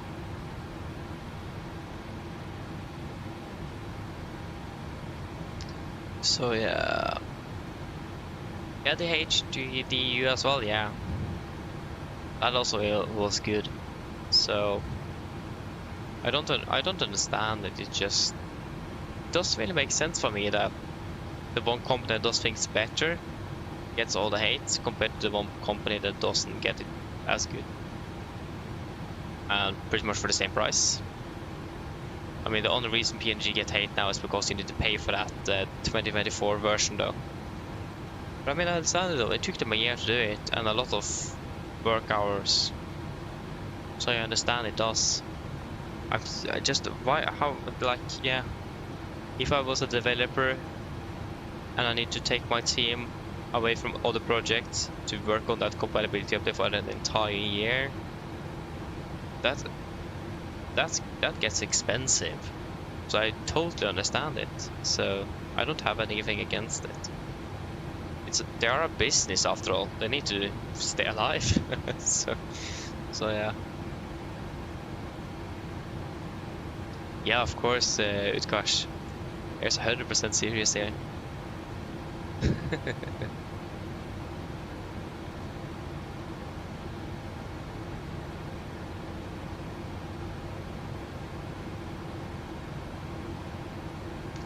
You have a point, Tonic, and you have a point. But I don't read forums, so I'm listening to YouTube. That's where I get all the hate from. So yeah, but that's a very good point though. And there's also something called the majority is silenced and the minority is speaking up. So even though the minority hates on it, doesn't mean like the majority does. So that's also the catch. But I just feel it is a bit weird that everyone is praising the IFLY, especially now after SP1, and PMDG is still miles better. Yeah, I mean, they have a very good cabin, the modeling are good, texturing are good.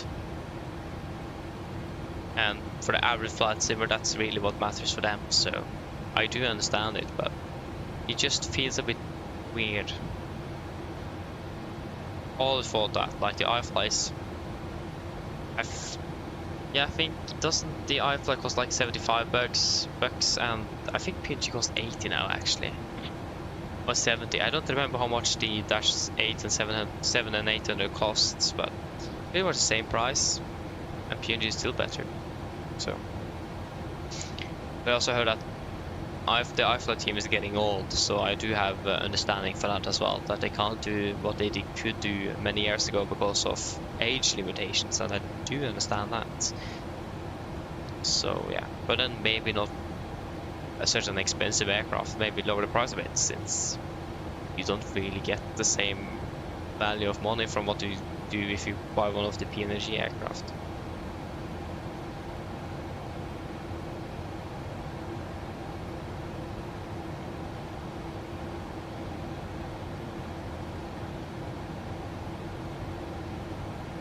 Yeah, it's just sitting in the hangar for a long time, that's correct. I don't fly anything else than... If I fly on my sim, that's here, now, live. I don't fly anything outside of that. If I will do that, it's probably for training purposes or other things. So yeah, I rarely fly outside and I never fly anything else. So yeah, I don't.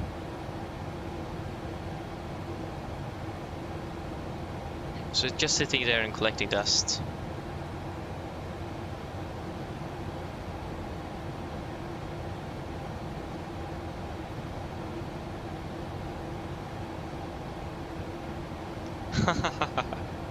Yeah, exactly. I mean, again, 330 bucks, still not bad. I mean, it could have been worse. But I understand that when pretty much every other developer gets their aircraft over for free and you need to pay for PMDG, but also think about it, IFLY and Phoenix, they run the core systems on their aircraft outside of the sim itself by external applications.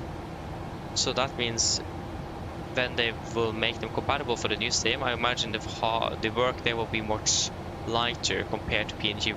We build everything inside with the old SDK and then need to move everything over to the new sim with a brand new SDK, and things just completely broke down. So then when you need to build things almost from the ground up again,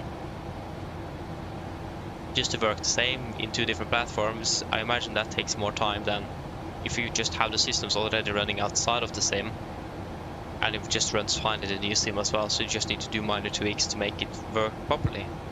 So that also makes sense. I mean, for IFLY and Phoenix supported 2024 very quickly, and I imagine that's because why. I don't know for sure, but I have suspicion that's why it was there so early. Yeah, with Opec, actually, to be honest, I must say, I feel that PMG is too weak and IFLY is too strong. I mean, the auto brakes on IFLY is just insanely strong. Auto brake 3 stops in no time. It's just insane. So I'm not sure what I'm not sure what it actually should be, since I don't have experience on the real aircraft. So I can't really say much on it, but just my personal preference, it would like be something in between those two. But yeah, I know what you mean though. If PNG is a little bit too weak, it is. Should brake a bit more.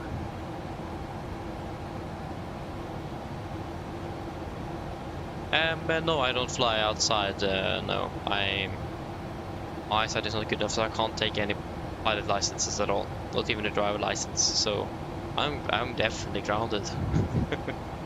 But I'm studying to become a maintenance engineer or a flight mechanic or aircraft mechanic. So experience with aircraft systems is definitely something I do have. Also an exam on aerodynamics actually, so I do have some knowledge of basic aerodynamics as well. So yeah. So I will do have some relevant real world experience, but not in a different way though. I mean, yeah, fair enough, fair enough. But again, thankfully though in Norwegian you can manual brake the aircraft, so that it doesn't really matter too much actually.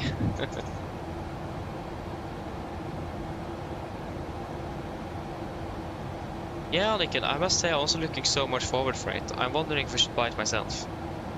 A good 787 edition. Ooh. So looking forward to get that.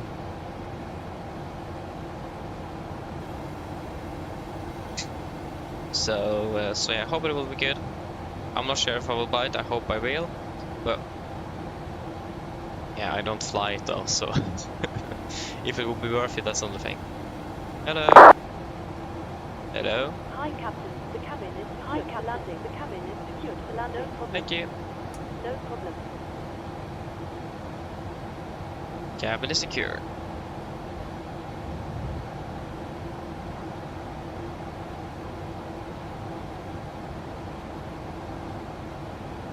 Yeah, exactly. This is what I think. It's just a little bit too weak. Yeah. So yeah.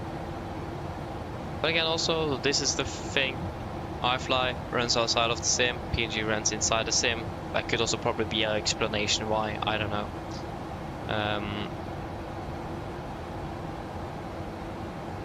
So yeah. Because I also think IFLY could make a completely different flight model, since they also run the aircraft outside of the flight sim itself, so they can do some other stuff on that. So that could probably be the reason why. Again, I'm not 100% sure though. I don't have any experience with development inside the simulator, so yeah, but it would make sense. If you run fixed outside a program, we can do more, of course, since it runs outside, it's not limited. But when you run everything inside one program, then it's limited to what it's within that program, so yeah.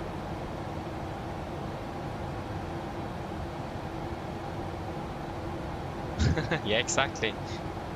I mean, then I would definitely love flying Norse. I mean, you never know, maybe one day I will actually change airline, fly to 787 or something. I mean, that would be wonderful, I would love it. It's just that we don't really have a good 787 at the moment, so that's not possible. And to be honest, I don't really feel like changing over to the Dreamliner either. At least not now, that will probably be in a few years, but... Yeah. I really like the 70 and I don't really want to replace it.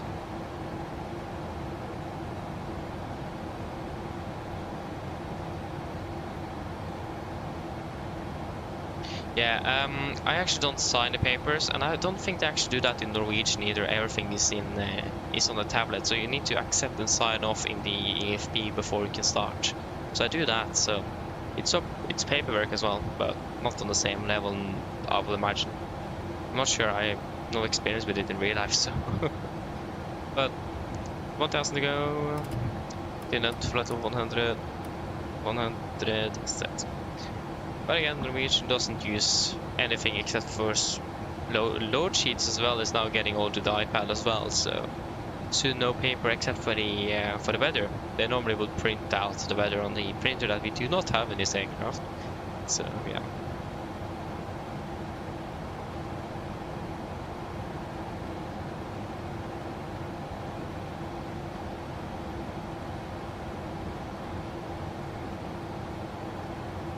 Yeah, I must say, actually, I do really like it. It felt a little bit overexposed in the start, but when I started looking out of my window as well, it actually wasn't too bad. Maybe it's still a little bit too much, but it's still much better than 2020. So I'm happy with it. It looks better at least.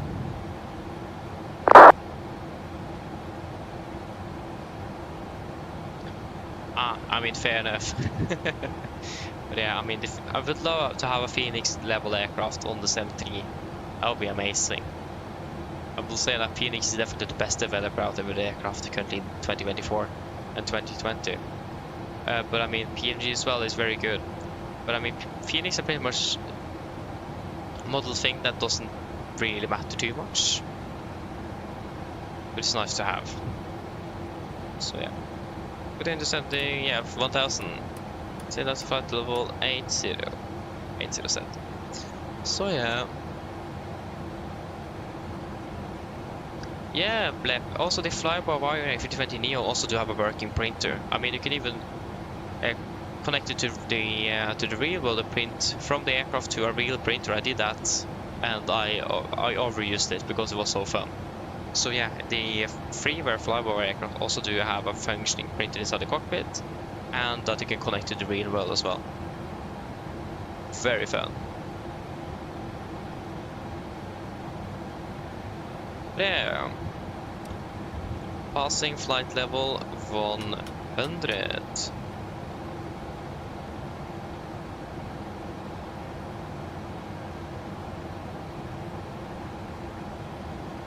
Wonderful. Ground traffic, Nordic 48 Alpha, we are currently past flight level 100, continue descending down to 5,000 feet, and about 17 miles out from Titla for Helsinki 19 right to Gardermoen. 5,000 set QNH 10 something. I actually don't know. Let us just request the latest weather while we're on it.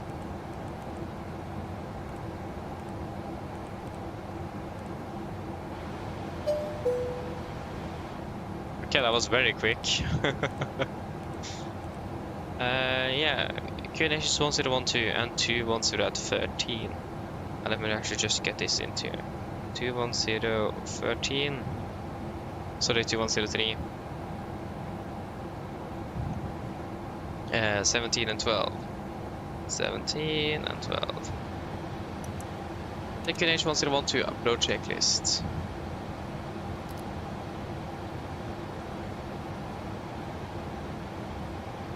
Once you want to set cross-check the approach checklist, altimeters, passing flight level 81, no.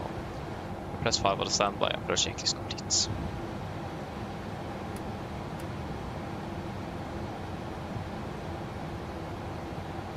Yes, 113 on both, 11595 standby on both, wonderful. We got ghost risk identified, 10.1 on both, yes. You are good here.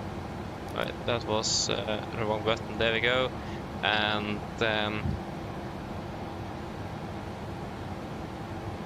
192 on both courses. Yes, wonderful.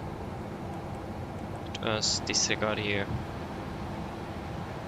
I mean, just think about it, it's pretty much midnight now and it's still as bright as it would be in like early morning, early evening in most other countries. Just think about that, it's insane. I really like it. It really makes it easy to fly. Easy to stay awake when you have sunlight.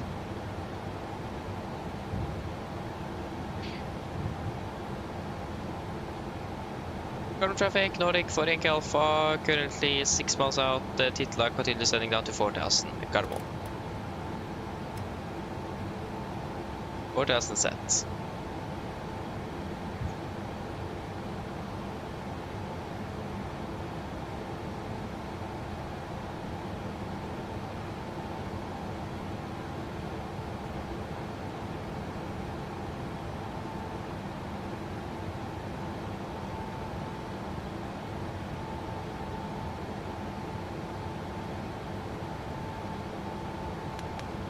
Speed into vent to 20.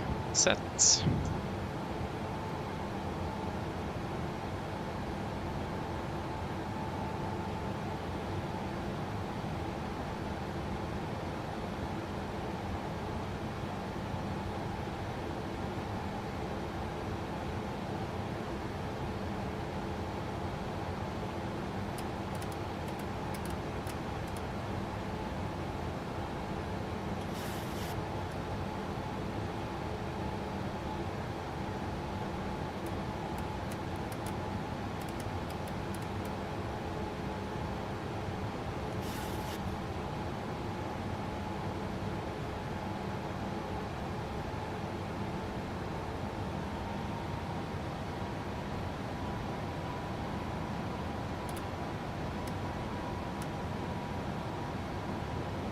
Flaps 1, speed checked, flaps 1.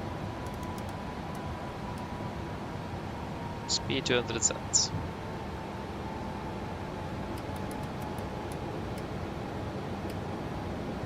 Flaps 5. Flaps 5, yeah, speed checked, flaps 5.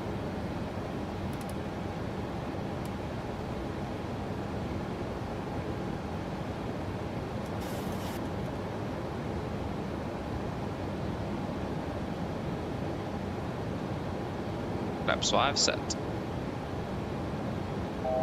1,000.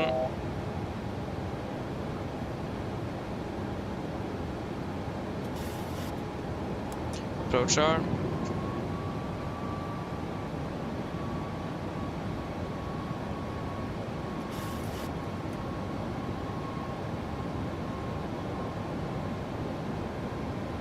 Follow capture class to capture.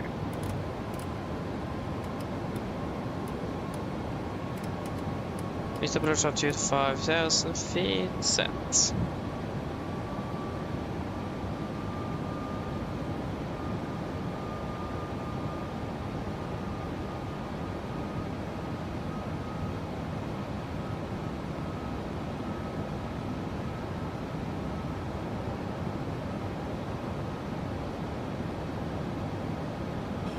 Cargo traffic, Nordic. For Yankee Alpha, established ILS 1 on the right, 11 miles out, Carbo.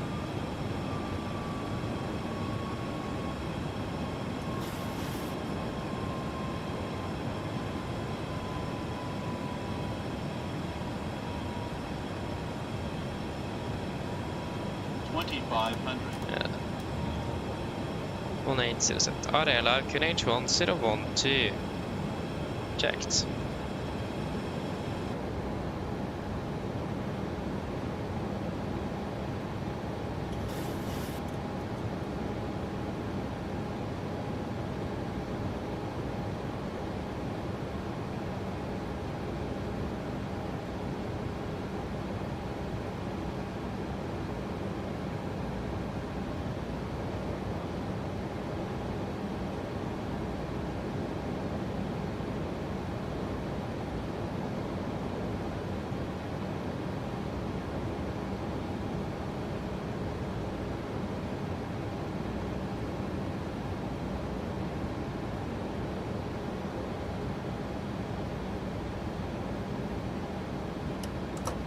Get down, flap 15, speed checked.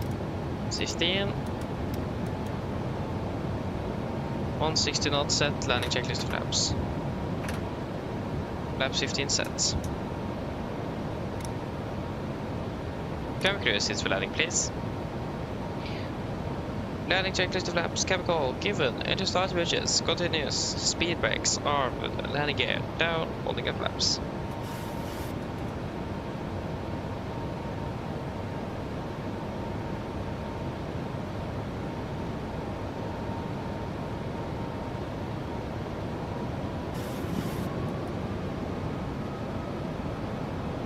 Flaps 30, speed checked. And speed 140 set. Complete your checklist. Flaps 30 plan, 30 green, landing checklist complete. Garden traffic, Nordic 4 Yankee Alpha, short file, røver bånd on the right, Garden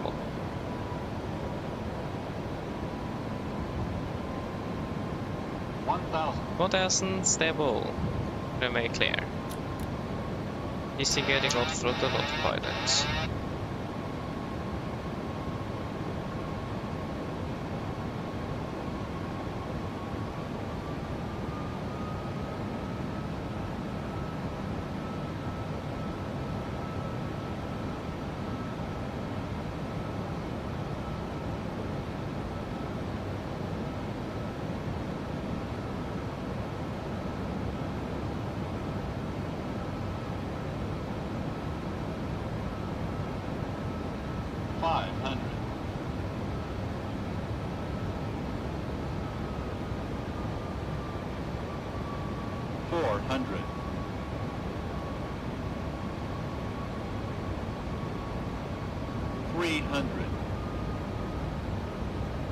Approaching minimums.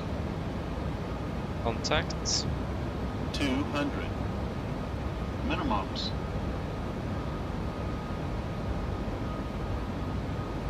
100. 50. 40. 30. 20. 10.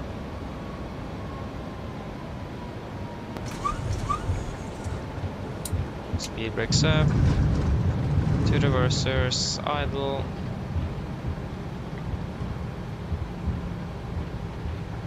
$100 knots. 80 knots. 60 knots. Welcome to Gardermoen, flight time 2 hours blank. Oida. Nice.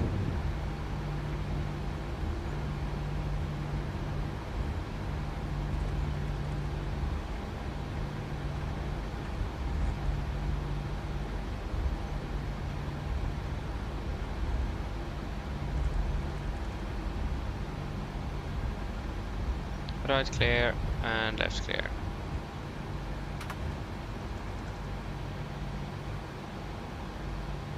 Cold traffic, Nordic for Yankee Alpha runway 1 right vehicle, taxiing via Hotel Delta to stand 68 Gardermoen. Left clear, right clear.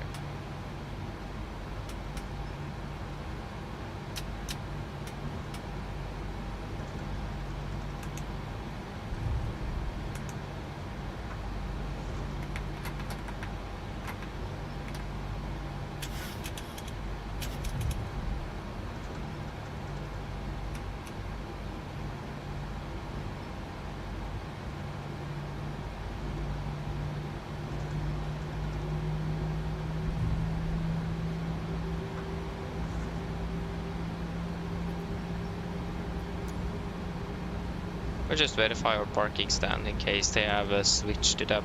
It's so typical of Avinor to do that. Oh, 1043.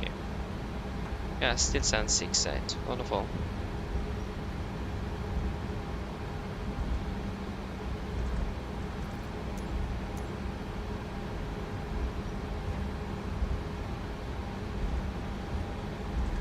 Just start up the GSX. Left clear, right clear.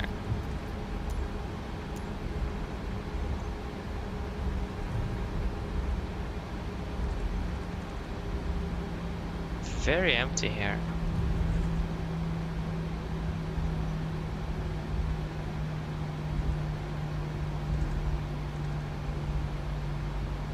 I just wonder why is there no vehicles at our parking stand? I wonder why. Just fixing that now.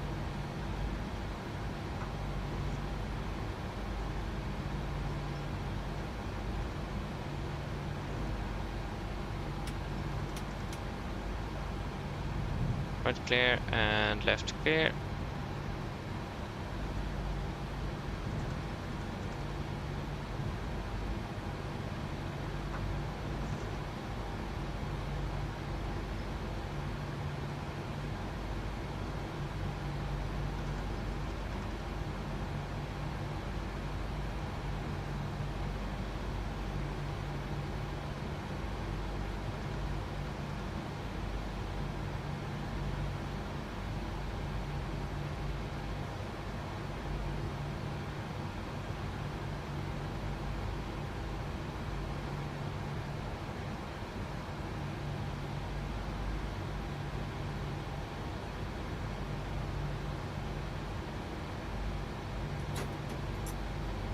Wait, have we got a new tug model? What? Shutdown number 2.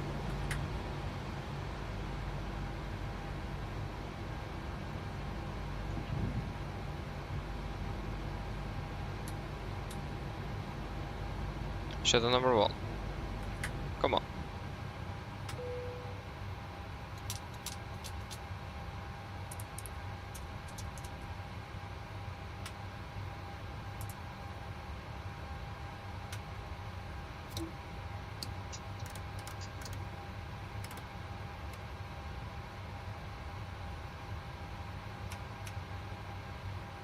Shutdown checklist to the line.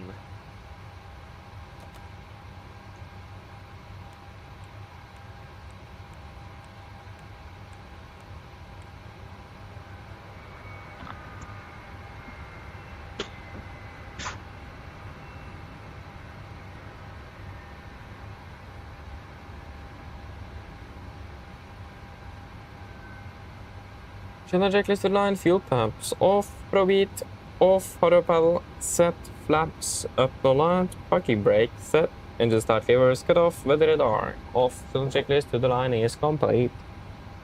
Good, good, good, good, good. Let us just fill up everything. Is there anything else not add in the technical log of the aircraft?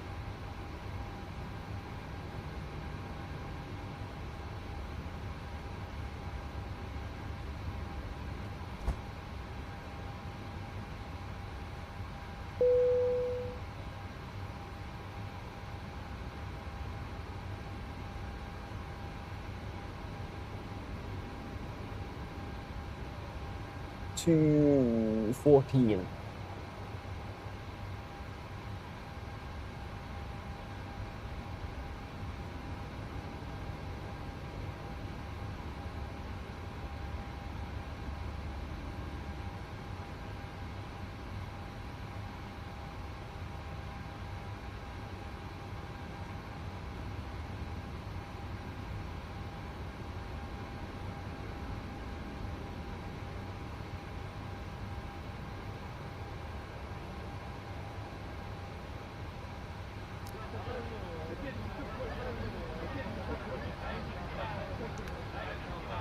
Yes, we have currently 2,840.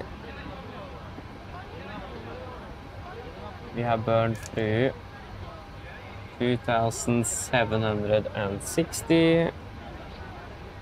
And we got 91 and 88. 91, 88. Dry and dry.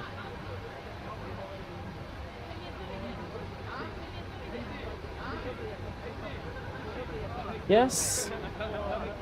I don't have anything to add in tech log, so if you don't neither, then we can go ahead with the shutdown checklist below the line.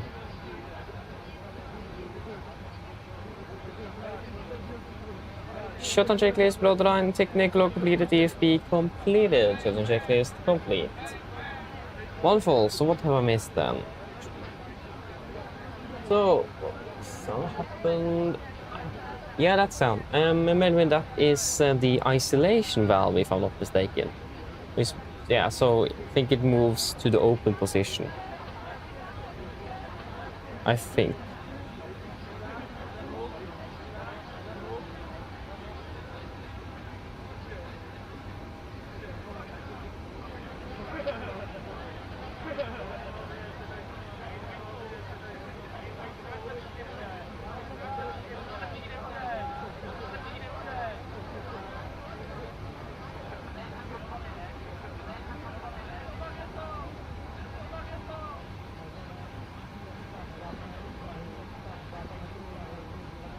Oh yeah.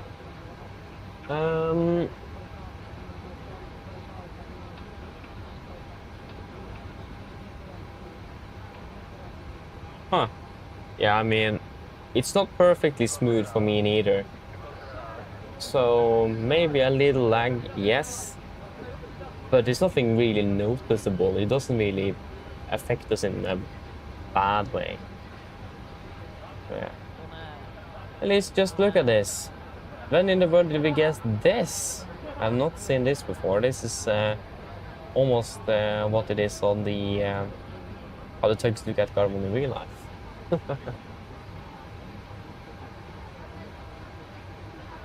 I don't think so. No, I don't. But I generally don't reach anything close to 50. Maximum 40, or maybe around 30 is more optimistic. But it's not mainly my FPS's problem. It's just I get some small micro stutters all the time. That's the annoying part. So yeah, not really the FPS.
Oh yes. Let's see here. Just traveling 3040. Hello, hoping well. Good night. Good evening. Doing well.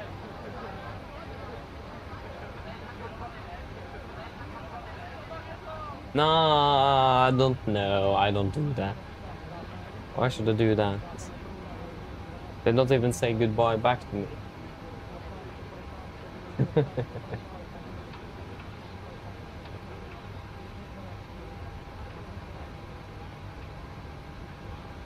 Yeah, I need to look at it indeed, definitely. So about 30. I don't think I want anything lower than 30. But yeah, maybe that could help indeed. Because I noticed that when we are rotating out of one on the left, we also get some micro stutters. So like you can see that it's starting to show it PowerPoint properties. So yeah, and the last thing you want is a PowerPoint presentation on a takeoff. That's no, not a landing neither. So yeah, but yeah.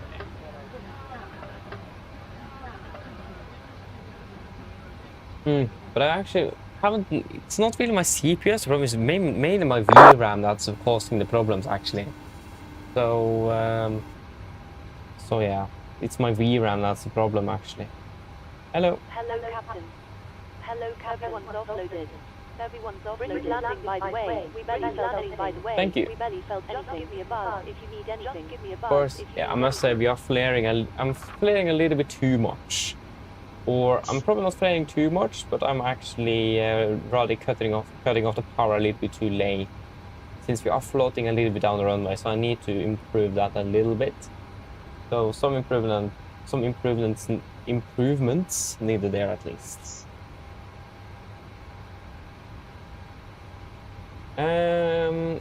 It won't. I will try to reinstall Black, or just remove the add-ons in the community folder and see if that works.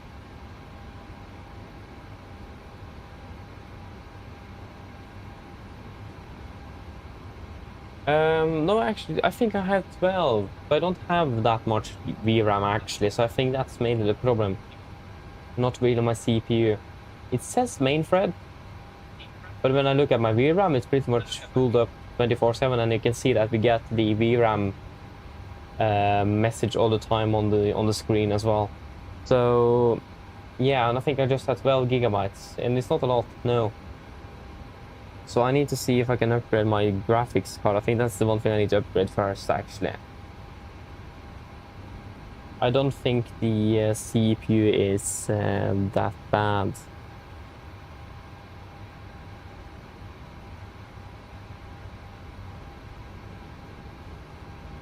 So yeah.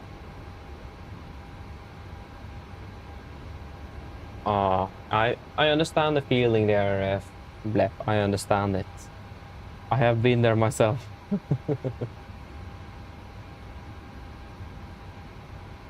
Yeah, actually I do if I think about it. I'm using ray traced shadows, but I had the same problem before I used ray tracing as well. I didn't really notice any difference, so yeah. And I must say, I really love the ray traced shadows. It looks so good. I don't want to go back.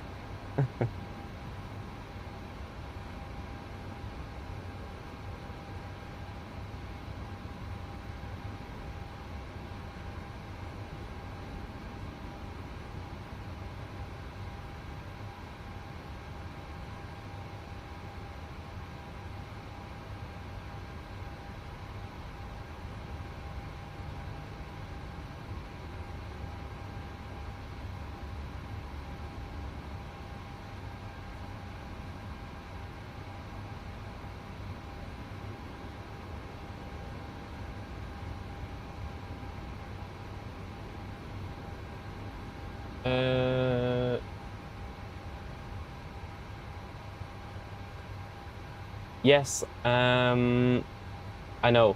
So it says that it's my main thread, that's what it's limited by, but I can also see that my main problem is my VRAM because it is pretty much filled up to the top all the time. And I also get the messages as well on the screen with VRAM. So yeah, I think actually it's not my CPU, but my graphics card actually, even though it doesn't say it directly. So yes. Reflections, wait, what? Is that a thing? I think the only option I've seen in 2024 is ray traced shadows, and that is the only thing I have seen with ray tracing. So I have turned on ray traced shadows. That's the only ray tracing thing I know I've turned on. Yeah, you're limited when you have 16 gig exactly. So I've heard that that's a generally problem with newer games now, is that the VRAM usage is insanely high. It went away from like just pure processing power on the graphics card, your CPU, and then high memory or RAM. Now it went to like you need to have as much VRAM as possible, otherwise nothing will work. So it's quite interesting how the how everything have changed over the last years in regards to those kind of stuff, or that kind of stuff. So, oh yeah.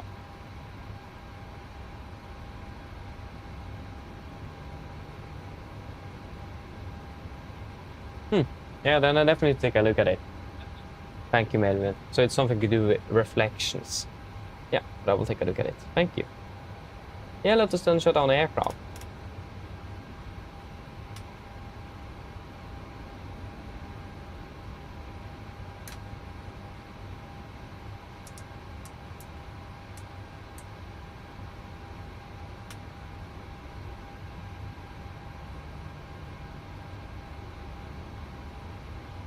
I forgot to score. Wonderful.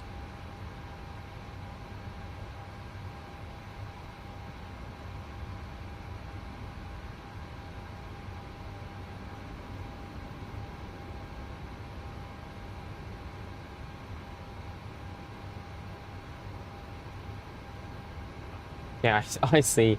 But yeah, I will take a look at it. Thank you. Thanks for the tip. Yeah, secure checklist then.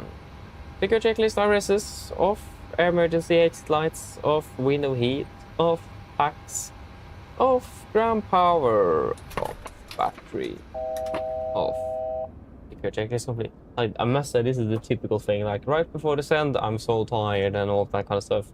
Right before landing, I do feel a bit more awake. After landing, I'm just fully awake. I'm like, why? It's so annoying. It's after landing I want to be tired because then I'm going to bed. Not before landing. Like, it's so annoying, but I mean, it makes sense as well because in cruise you don't really do much. So you get more to do closer to the ground. So I mean, that makes sense in itself. Yes, got everything with us. So let us then walk out of the aircraft. And if you wonder why we're not saying goodbye to passengers, it's performance heavy. It does lag a little bit. So that's also one of the reasons. Beautiful.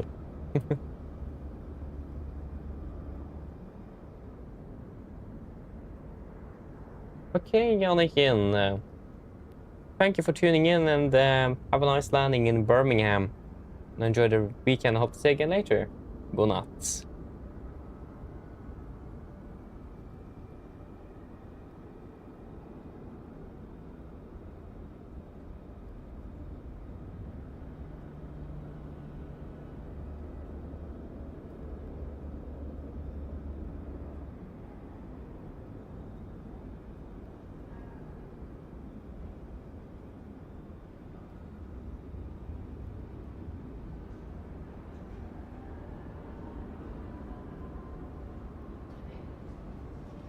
This is something I noticed as well when I'm going into airports now. It started to lag quite a lot. I'm not sure why. That's also something brand new.